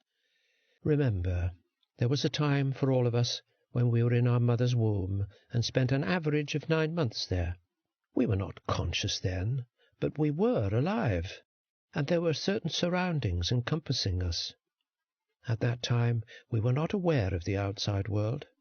Imagine if we had had consciousness at that time, and someone had told us that when we came out into this world there would be a big sun, moon, and stars, and there would also be airplanes and trains and cars. There will be fruits bigger than our size, and we will have relationships, and there will be billions of similar people around. And if we believed in all such things which we currently could not see, yet trusted that voice which was speaking to us, that it all exists, and then it would be called our faith. And when we finally come out into this world from mother's womb, would surely believe that all of the things like the sun, moon, stars, trains, aeroplanes, fruits, and relationships exist. Why? Because now we would be able to see all, and this faith is called faith by seeing, feeling, and experiencing. If I take this metaphor to explain that currently we are in the womb of this world, and we cannot see all at the same time.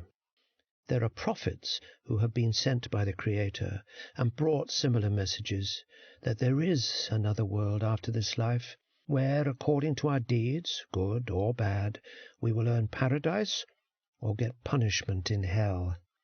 And if we look at our surroundings, we cannot see them.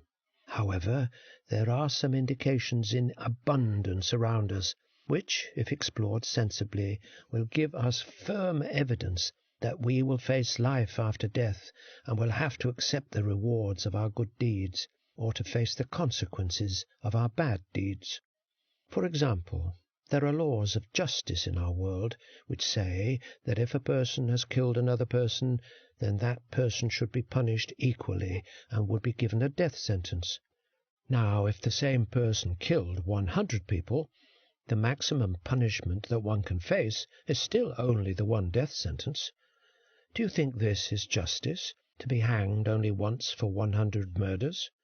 So the answer is very loud and clear that there is surely another life where all of our deeds will be accumulated to receive the equivalent amount of justice, which is not possible in this world.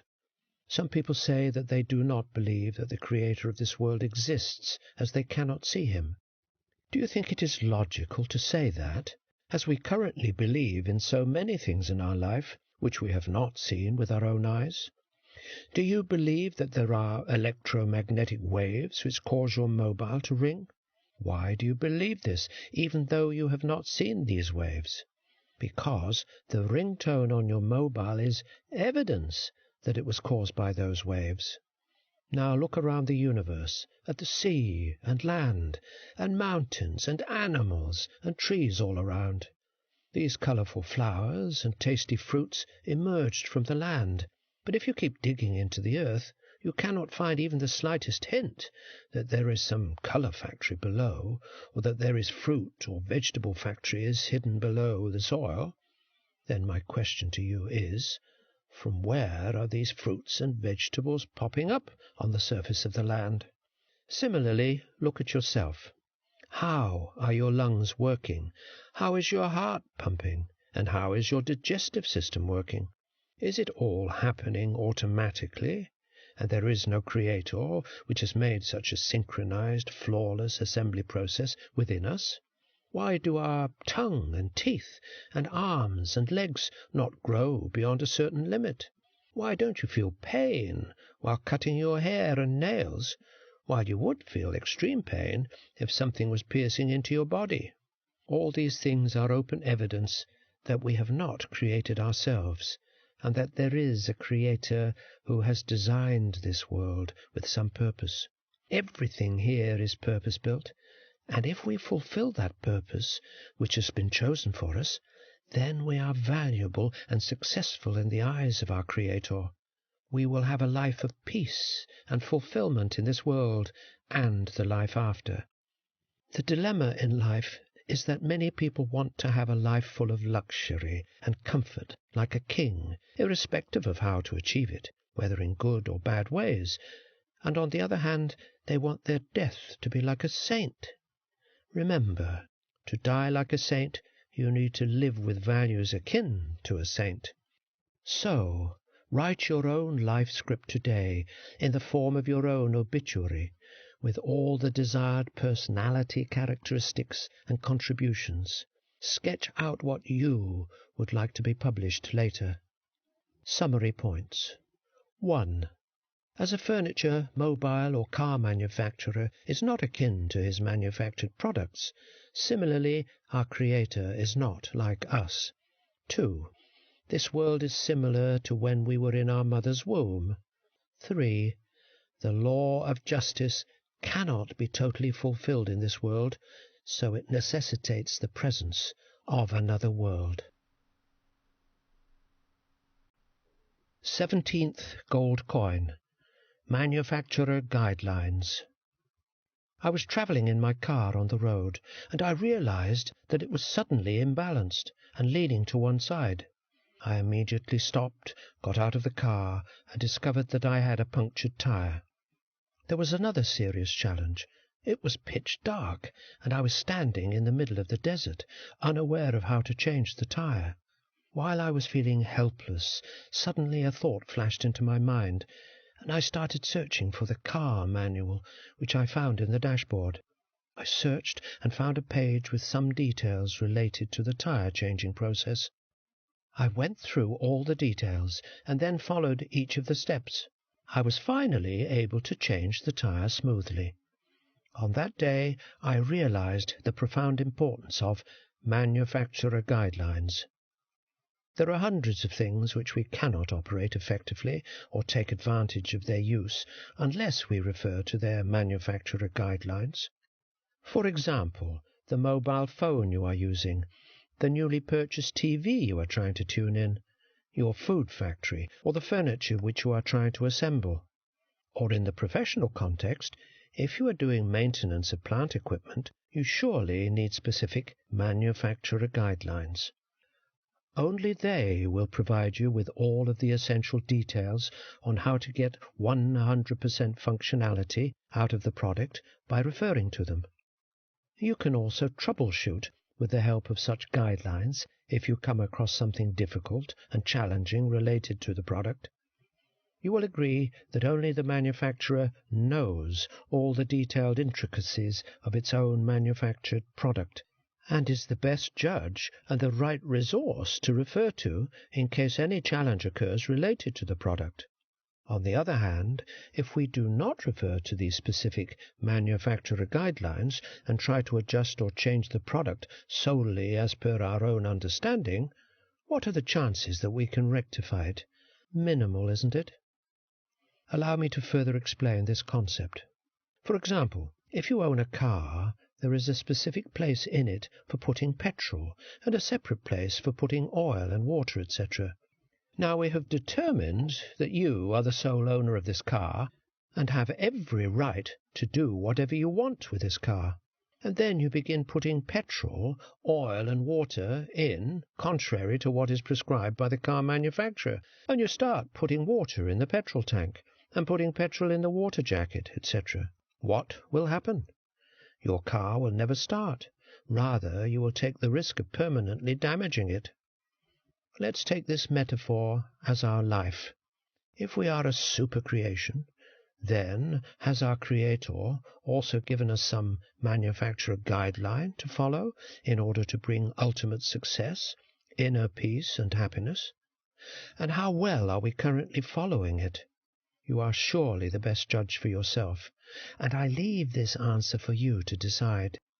Sometimes guidelines are not sufficient, and you also need some samples or examples to follow.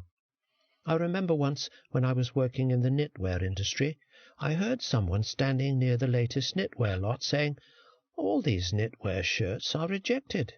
That was the verdict by the third-party garment inspector. I asked him why, because for me all the shirts looked beautiful and dynamic, and apparently I could not find any defect with them. These shirts were not as per the customer's only approved sample. The garment inspector pointed towards one of the knitwear shirts, carefully wrapped in the polythene packaging, which was hanging in the middle of the stitching hall. All the shirts must have been in closer specification with the sample. Otherwise, all of the production lot would be rejected. And if the customer did not accept it on discount, then the same lot would either be shredded or burnt. This is a routine affair in almost all customer-specific jobbing industries. If the end product does not match with the customer's supplied sample, then it is rejected. What if someone took the best possible fabric and prepared the best possible design according to their own ideas, and then took all of the different samples to the customer for acceptance? Would the customer be happy to see this entire production lot, if in the contract the binding condition for acceptance is that all the production lot must be provided only according to the specification? Absolutely not. There is a danger that customers might feel very angry and disturbed and cancel the whole order. What would you think about a customer who, despite all of the rejections, still believed in the capability of the producers and kept on sending the fabric along with the designs, with the belief that they will make a good production lot as per the sample provided? And what if there was an unstoppable supply of fabric with samples? And what if there was a very lenient customer who would simply evaluate and accept knitwear shirts that were sewn with a wholehearted and sincere effort, even though they are not similar to the provided sample? Can you think of any single example in this world of such a customer, who is so kind and so generous and so merciful? Yes, there is one, and only one such customer that exists. It is none other than our magnificent Creator, who is so kind and generous, despite the millions and billions of people who are not attempting to match his approved human samples. All of the prophets who have come into the world to demonstrate to us how good humans should be, although the majority of us are not akin to that approved pattern, Our Creator still loves all of us and is not yet disappointed and has not given up on us. Then why should we give up on ourselves? On that day I realized the significance of the matter, and why our Creator has sent so many prophets into this world at various points in time and in almost all the ages, up until it ended with Prophet Muhammad, peace be upon him. They all came into this world like customer-only approved samples, and our Creator, in the end, like our worldly customer, will evaluate all of us to match with his approved sample. Are we matching in closer proximity with them in all our human traits or not? And are we following our manufacturer guidelines in true letter and spirit? This is the question which, as individuals, we only have to search for an answer within us. Summary points. 1. There are hundreds and thousands of things around which we cannot operate unless we refer to their manufacturer guidelines. 2. It is only the manufacturer who knows all the intricacies of his own product, so it truly goes towards our safety and effectiveness to follow such guidelines. 3.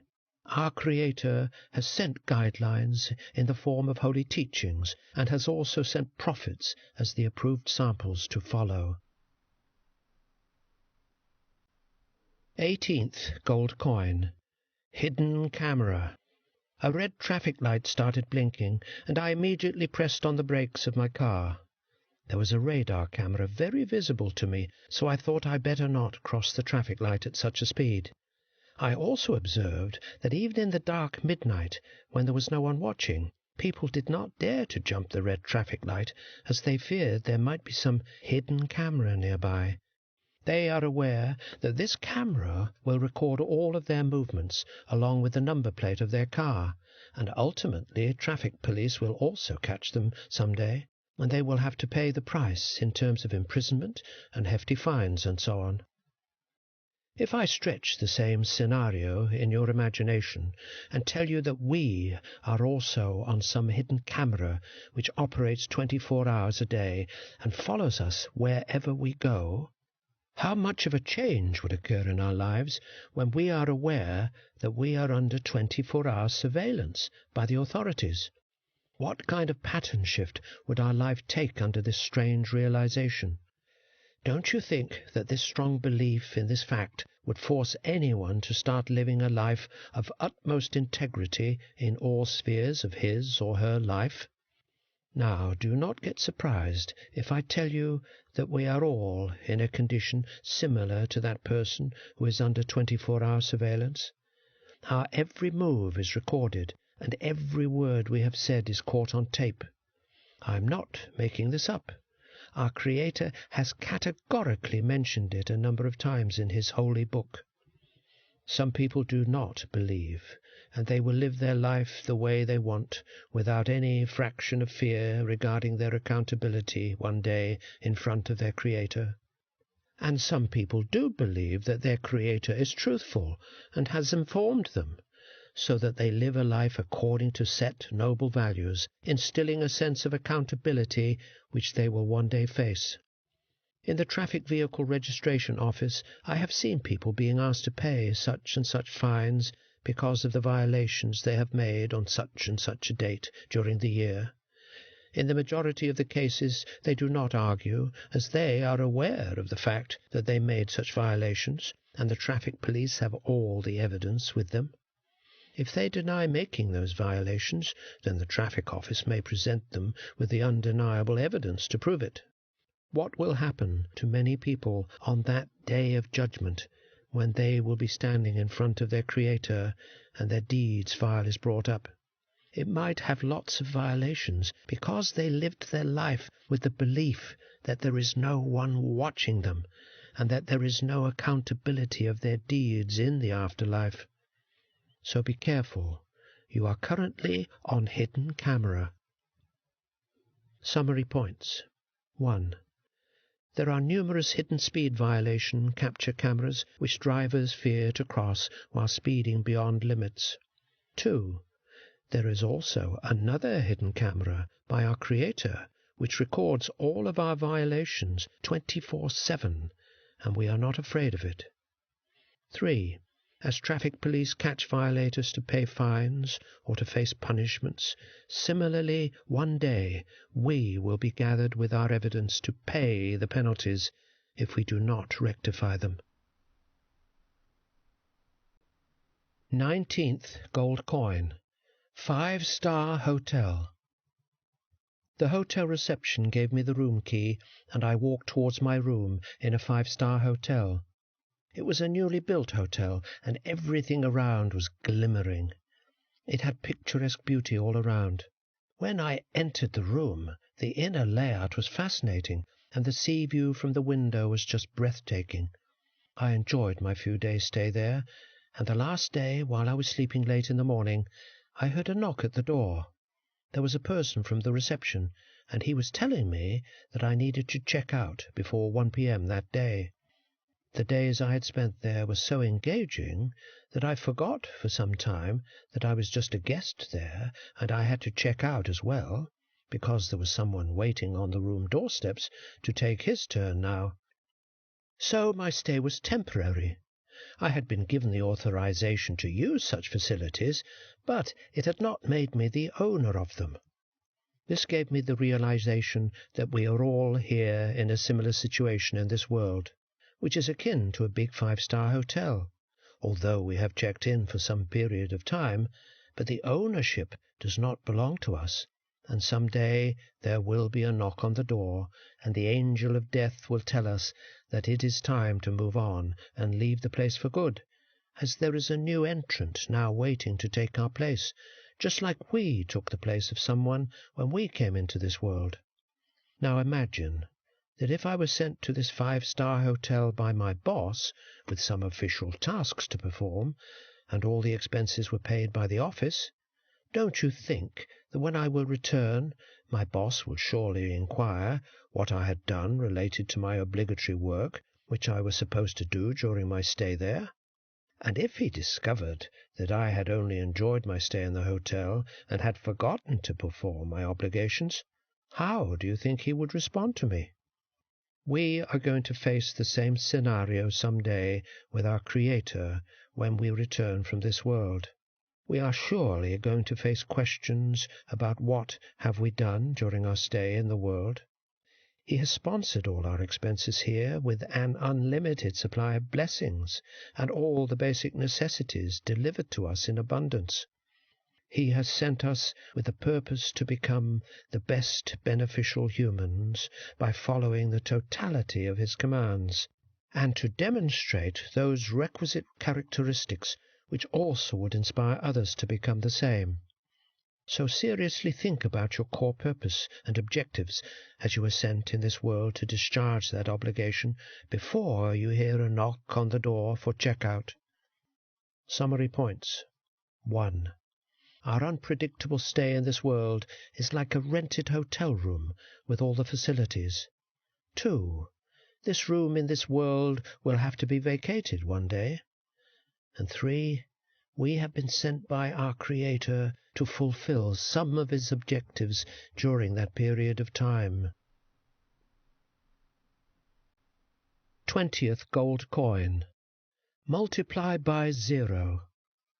If you multiply any amount by the figure 0, you will always get the same result, and that is 0. Even if you are not very good in math, you can still make this simple calculation and get the right result.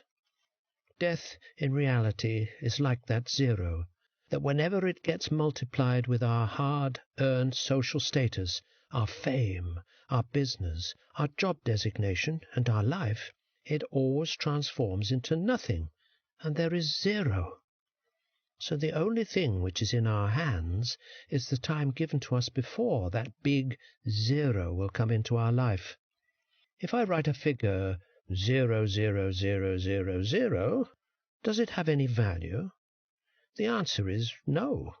However, if I simply put a 1 in front of these figures, the whole value will drastically change and will look like 1,0,0,0,0 millions. In this case, each successive zero will enhance the power of the other. Now, if I place that 1 at the end of the figure, it will look like 0, 0, 0, 0, 1. It will amazingly reduce the total strength of each and every zero in the figure. This signifies that the most important aspect in our life is the right placement of 1. As a metaphor, this figure represents our only creator, which, if it takes number 1 priority in our life, it will create power with every zero, job, status, wealth, social stature in our life. However, if it is non-existent in our life, then all the zeros have no significance in the long run. And if it takes the last position at the end, then these zeros will have no impact. The importance of putting the figure 1 in the right place means that our priority should be to follow the directions and suggestions of our Creator in order to achieve the ultimate success in life. In our world, the criteria of success are measured by the hefty bank balance, fleet of fancy and very expensive cars, yachts, private planes, power, fame, and so on and so on. May I ask you a question?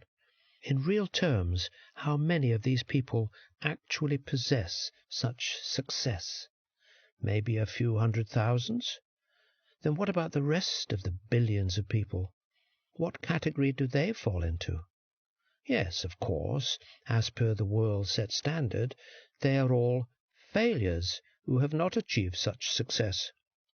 The concept of success for the Creator is very different as compared to our own set standards, and all of us can achieve it, providing we understand what our Creator wants from us. The real success definition from our Creator is one which can save us from the hellfire and lead us to paradise. And the roadmap is clearly given in His holy book. So the choice all of us have to make in this world is which success do we want to pursue. The choice is entirely up to us to make. I remember I was travelling during a very hot summer day, and I was on the road which stretches across so many kilometres.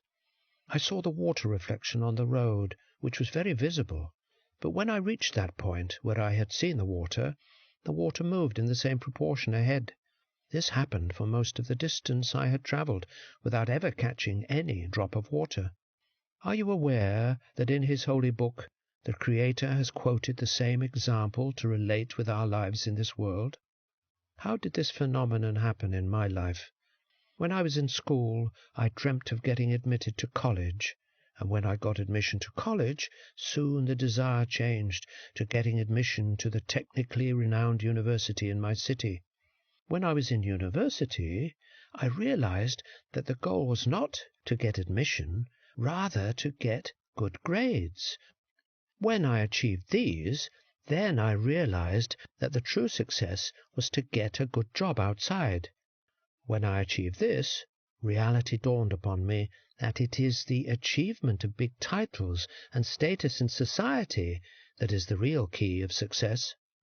When I nearly reached this, then the definition of success changed for me again, and now I diverted towards my grown-up kids. To provide them with an equally good education and ensure their good future is the part of my success. This illusion of success kept on drifting for me. The more I got closer to it, the farther I had found it. Don't you think that this is the same situation which might be happening with you as well? So rather than to establish our own definition of success, we must take the definition which has been given by the Creator of this world. He has highlighted that the whole objective for success in this world is not to gather the maximum materialistic gains, rather to live life with such a strategy and balance that not only is one able to utilize his or her energies for the betterment of self, but also to achieve ultimate success in the day of judgment and to save oneself from the hell fire. This is the success we all should be focused on attaining. Summary points. 1. reality of death is like zero, which, if multiplied with all of our worldly belongings and status, will still make zero. 2. The example of our Creator in our life is like a number 1 in front of so many zeros. At this position, all the successive zeros enhance its strength. 3. From the Creator's perspective, real success for us is to be saved from the hell fire on the day of judgment and to enter into heaven. 4. This world only gives us an illusion of success through attainment of worldly possessions. 21st Gold Coin. Pay the price first. I had just received a call from one of my childhood friends. He jokingly commented to me, "You're lucky sitting inside an air-conditioned office, whereas I am in the field doing an ordinary labour job of fabrication underneath the hot sun." I instantly replied, "Have you forgotten the time during school days when you were enjoying outside all the time, playing with your mates, and I was confined at home the majority of the time doing my academic homework and so on? At that time I was feeling the same envy as you are feeling right now." He laughed and acknowledged that it was true. My friend, who is a blue-collar worker in a small fabrication setup, has actually forgotten that we have been given a choice in this world, to pay the price first and enjoy the rewards later, or to enjoy the rewards and pay the price later. During our childhood days he was always playful and always made fun of me, telling me that I am a bookworm. I was also not equally very happy with my situation at that time, as I had been strictly confined inside my home for study. Many people want to just get instant gratification and pleasures without caring about the end results, and have actually opted to pay the price later. For example, many people who are currently looking for shortcuts in their life to gain mega success without putting an equivalent amount of commitment and hard work in will feel sorrow one day. Many people who are engaged in bad dietary habits will have to pay a price some day in the near future.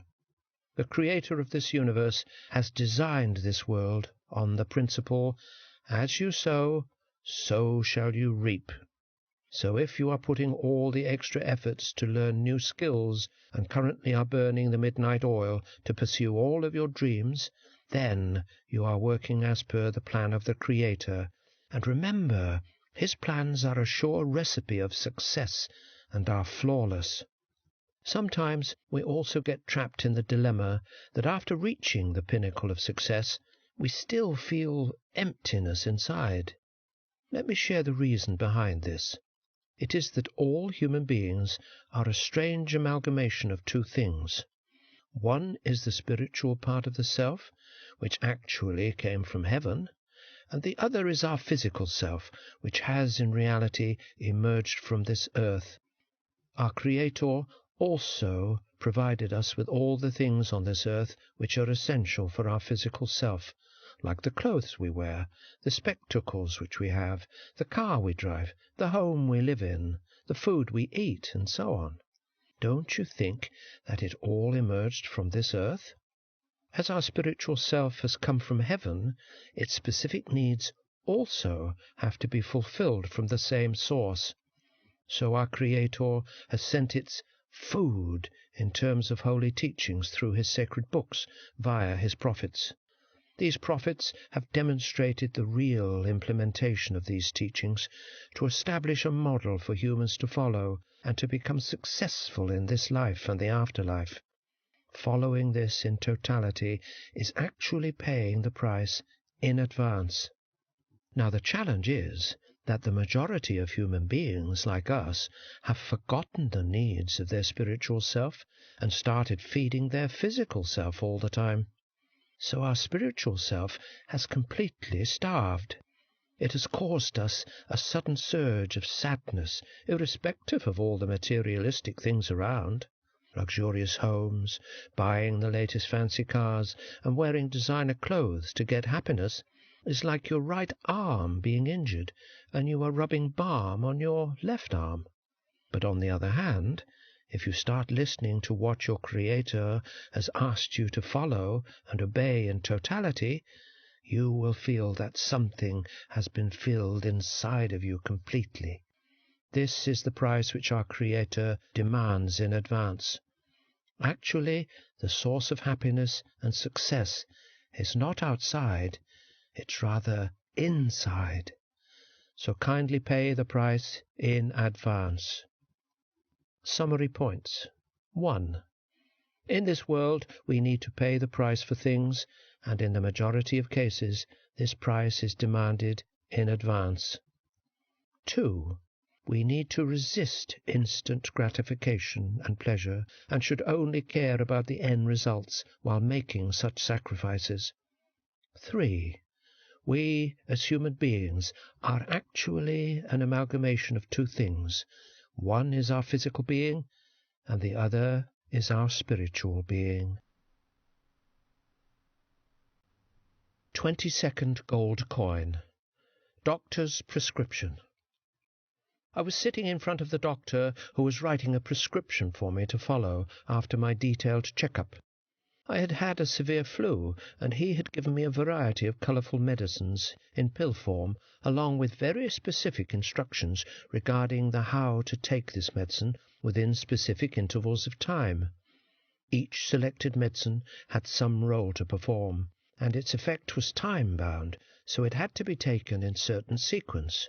I was not aware of this. I took the prescription to the pharmacy, which gave me all the medicines, with advice once again on how I need to consume this medicine in the next few days.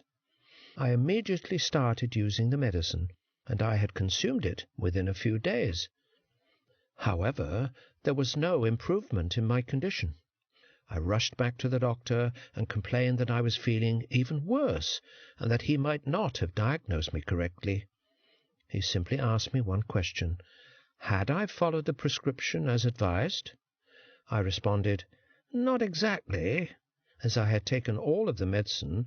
However, the timings were not very strict.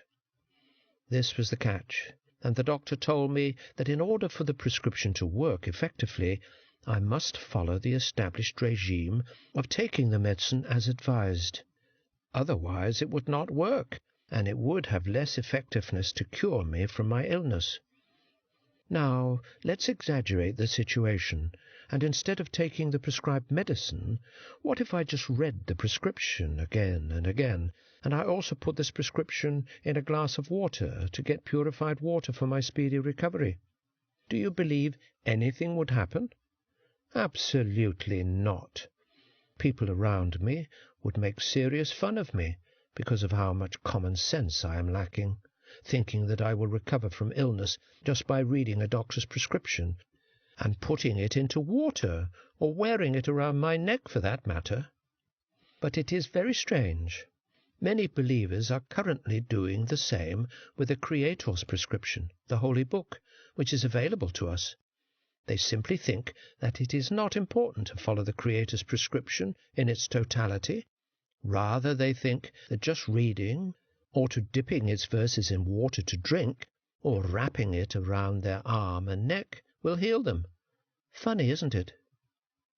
Our Creator wants us to follow his prescription in totality, and not to just simply read or to offer apparent rituals of respect.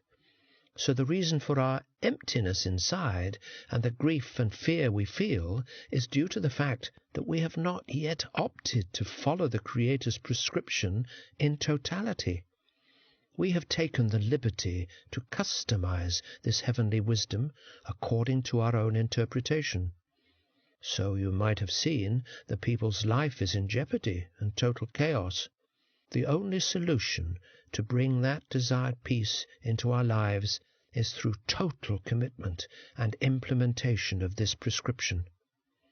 You know that in this world we evaluate the integrity of someone by comparison in one's words and actions. If these are synchronized, then we declare that this specific person has the characteristics of integrity. Now regarding the Creator, Don't you realize that this holy book contains his sayings, and this world is actually his action? And is it possible to have even a slight chance of mismatch? Absolutely not. This is the big dilemma in our life, that we are making different interpretations of these worldly happenings according to our own filters of understanding, which naturally vary from one person to another. So the best option available is to get immersed with the totality of this message from the Creator and accept wholeheartedly the way he wants us to get into action of implementing what he desires. But if we completely neglect or only partially choose some of the things which are easier to follow and forget about those which are a bit challenging to us, then we should keep this in mind. The problem is not with the prescription, it is actually with us.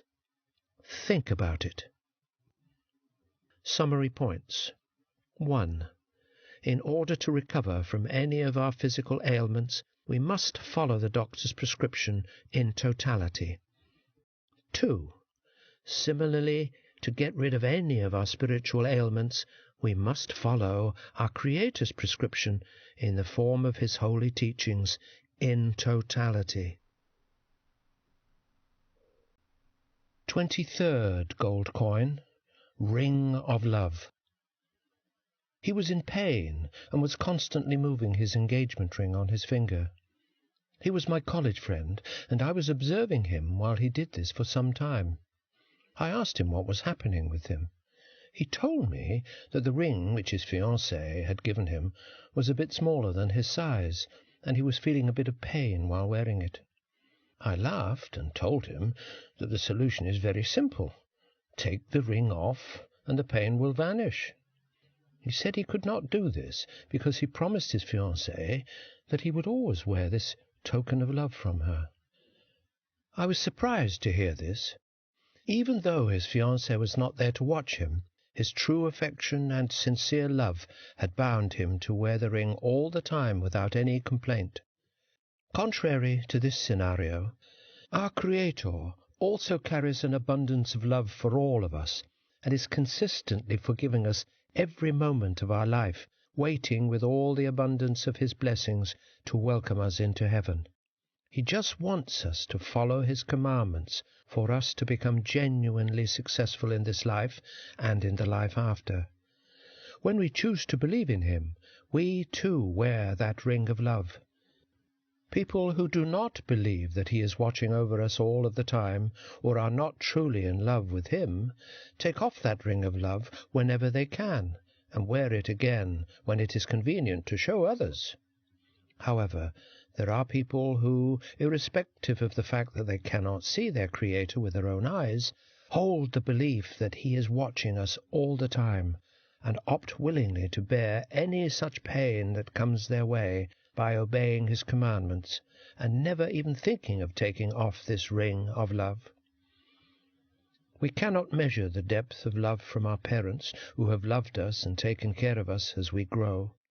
It only becomes evident to us when we ourselves transform into the parenting role. Then we realize the pain of parenting which they might have gone through. Our Creator has given a resemblance of his love and affection, like the love of a mother, and said that his love is 70 times more than our mother's love towards us.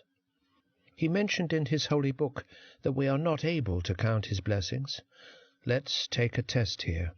How much should we be grateful that our eyes can see, that our ears can hear, that our arms and legs can move, that we are breathing, and all our senses are working, that we have wonderful relationships like our father, mother, husband, wife, son, daughter, brother, and sister around.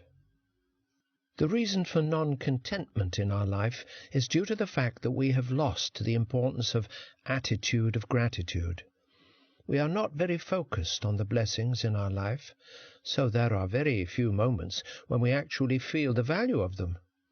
You might have seen scores of people complaining about their life and job and their family and their surroundings and so on. The reason they are complaining is that they have forgotten that it is not their privilege to have all the things in their life, whereas the majority of peoples in this world are still suffering for the basic necessities in life. It is the core responsibility of parents to induce the value of gratitude in their kids, so that they are able to appreciate the value of the blessings around, and are transformed as genuine followers of their Creator. Sometimes things happen in our life for a purpose. These events trigger thought processes in individuals which, if pursued, take them to certain heights in life. There are so many examples of people being struck with personal tragedies in their life, which also divert them towards a bigger cause and a better mission in life.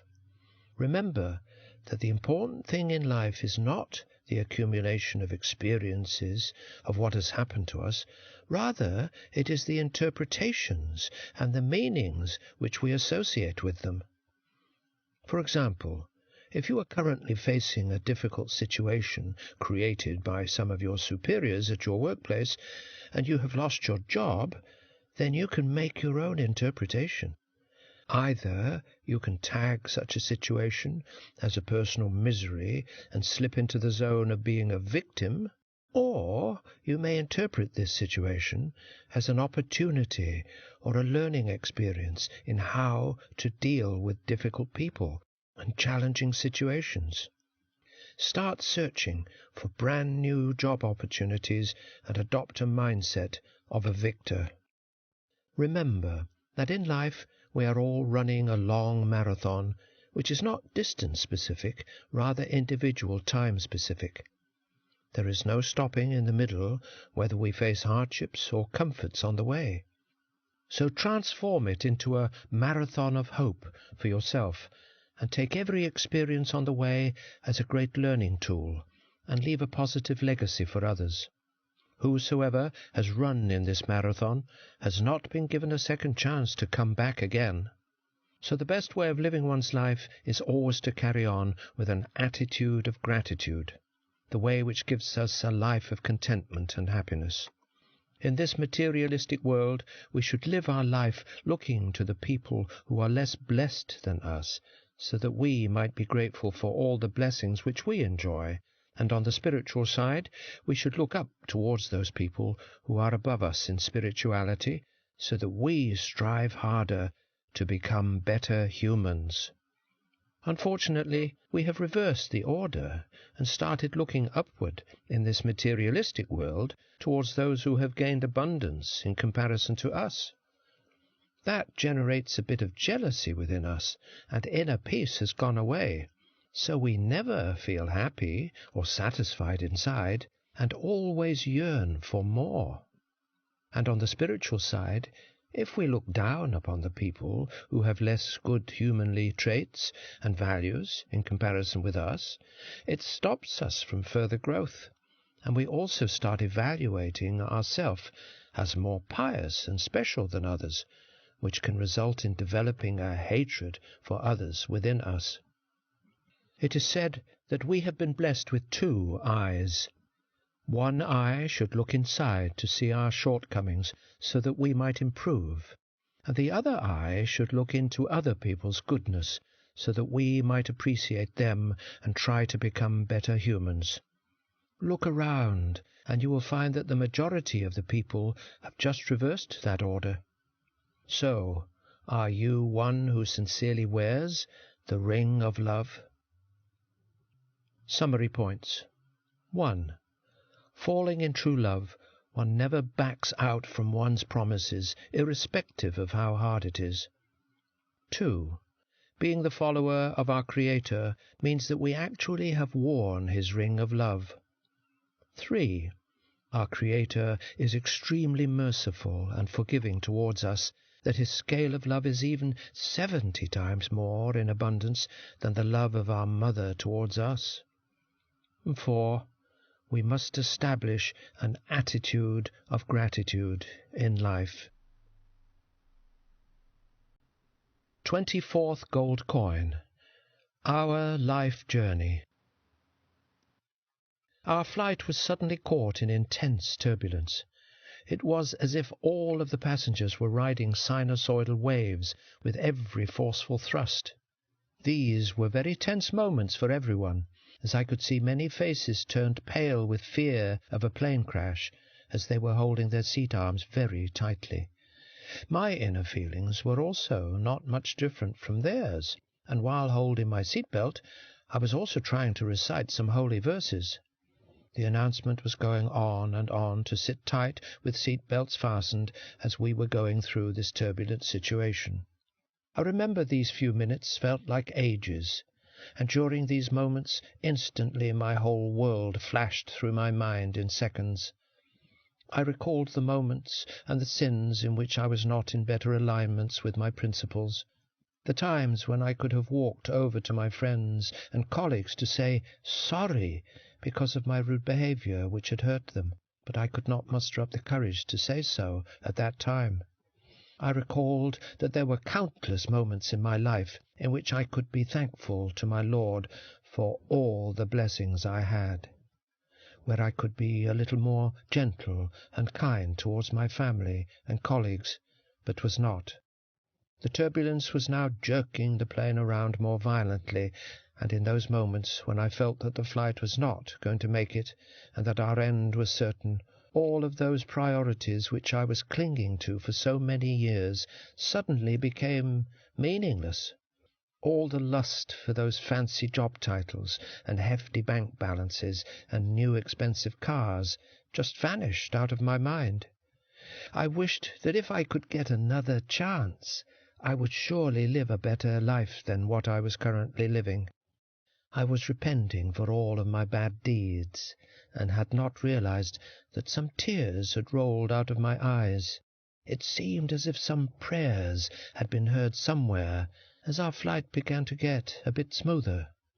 So the question is, after reading or listening to all of this, are you willing to take a deeper look into your priorities in life and decide to live a life of integrity and care for others in all spheres of your life before it is too late and you get caught in the final turbulence of your life?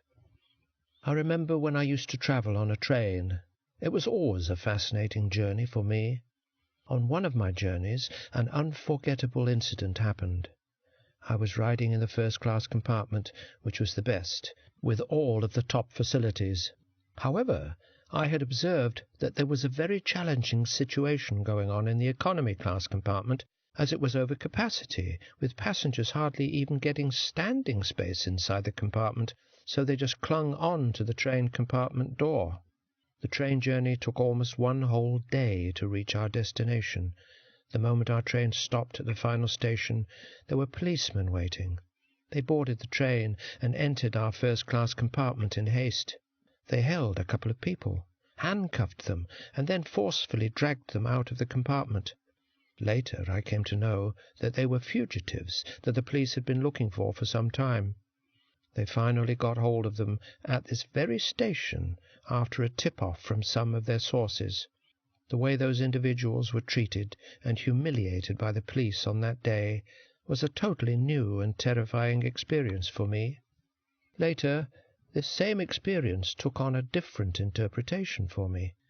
I realized that the people who had been caught and tortured by the police for their bad deeds, how much would they have remembered a joyous, luxurious one-day train journey which they had just enjoyed? On the other hand, the people who had travelled in the economy class, facing all the hardships along the way, were greeted by their relatives with garlands and warm welcomes at the station, and were escorted to their peaceful homes to rest. After experiencing this warm, respectful welcome, how many of such passengers would recall the hardships they had been faced with during their journey? This example is a metaphor of our existing life. You can see in this journey of life there are many people who are doing every sort of bad deed and enjoying every moment of it. We can surely feel envious witnessing their luxurious and pompous lifestyles. But remember, if they are enjoying all of this while violating the disciplines and laws of the Creator of this universe, then the time is not very far from when the Creator's police, the angels of hell, will soon catch them and drag them to the ultimate punishment. On the other hand, there are some people who are currently facing a lot of temporary difficulties and challenges because they have opted to live a life of honesty and integrity, but are never in a compromised state with greed and lust around them. Surely, when they reach their final destination, they will get heavenly rewards, and it will cause them to forget any such miseries they have ever encountered in their life. This is our life journey, friends. Summary points. 1. Our life's hardships are temporary, and as long as we are living a life of total integrity, honesty, and patience, then final success will come to us as a reward. 2. Some people who, irrespective of all their wrongdoings, are still enjoying the luxuries of life, but they should not be in any illusion, as it will lead to final arrest and punishment. Conclusion. I have learned. In life, trust plus respect plus forgiveness are the most important ingredients in each and every kind of relationship. Once these are lost, then everything is lost. In life, it does not matter what you do not have, rather it matters what you do have. In life, your race for excellence is only against yourself. In life, you can do something in a single moment which will either give your heart eternal peace or heartache. In life, every moment is a fresh beginning. In life, the majority of the people know the price of everything and the value of nothing. In life, we must always leave a positive legacy in all of our relationships, as it may be the last time you ever see them. In life, it is always your attitude which determines your altitude. In life, maturity has more to do with what types of applied learning you had, rather than how many birthday cakes you have cut so far. In life, do not go through it, rather grow through it. In life, never take your dreams into your next generation. You are still alive and can make anything happen. In life, first forgive yourself for all of your mistakes, and then forgive others. In life, our past will not determine our future. In life, ordinary people are always in taking mode, whereas extraordinary people are always in giving mode. In life, too many of us are not living our dreams because we are living our fears. In life, we only have this single window of opportunity. In life, success means bringing all of your life domains in perfect harmony under the Creator's guidelines. In life, we are in reality the change this world is waiting for. Finally, we are not human beings who are going through a spiritual experience. Rather, we are spiritual beings who are going through a human experience.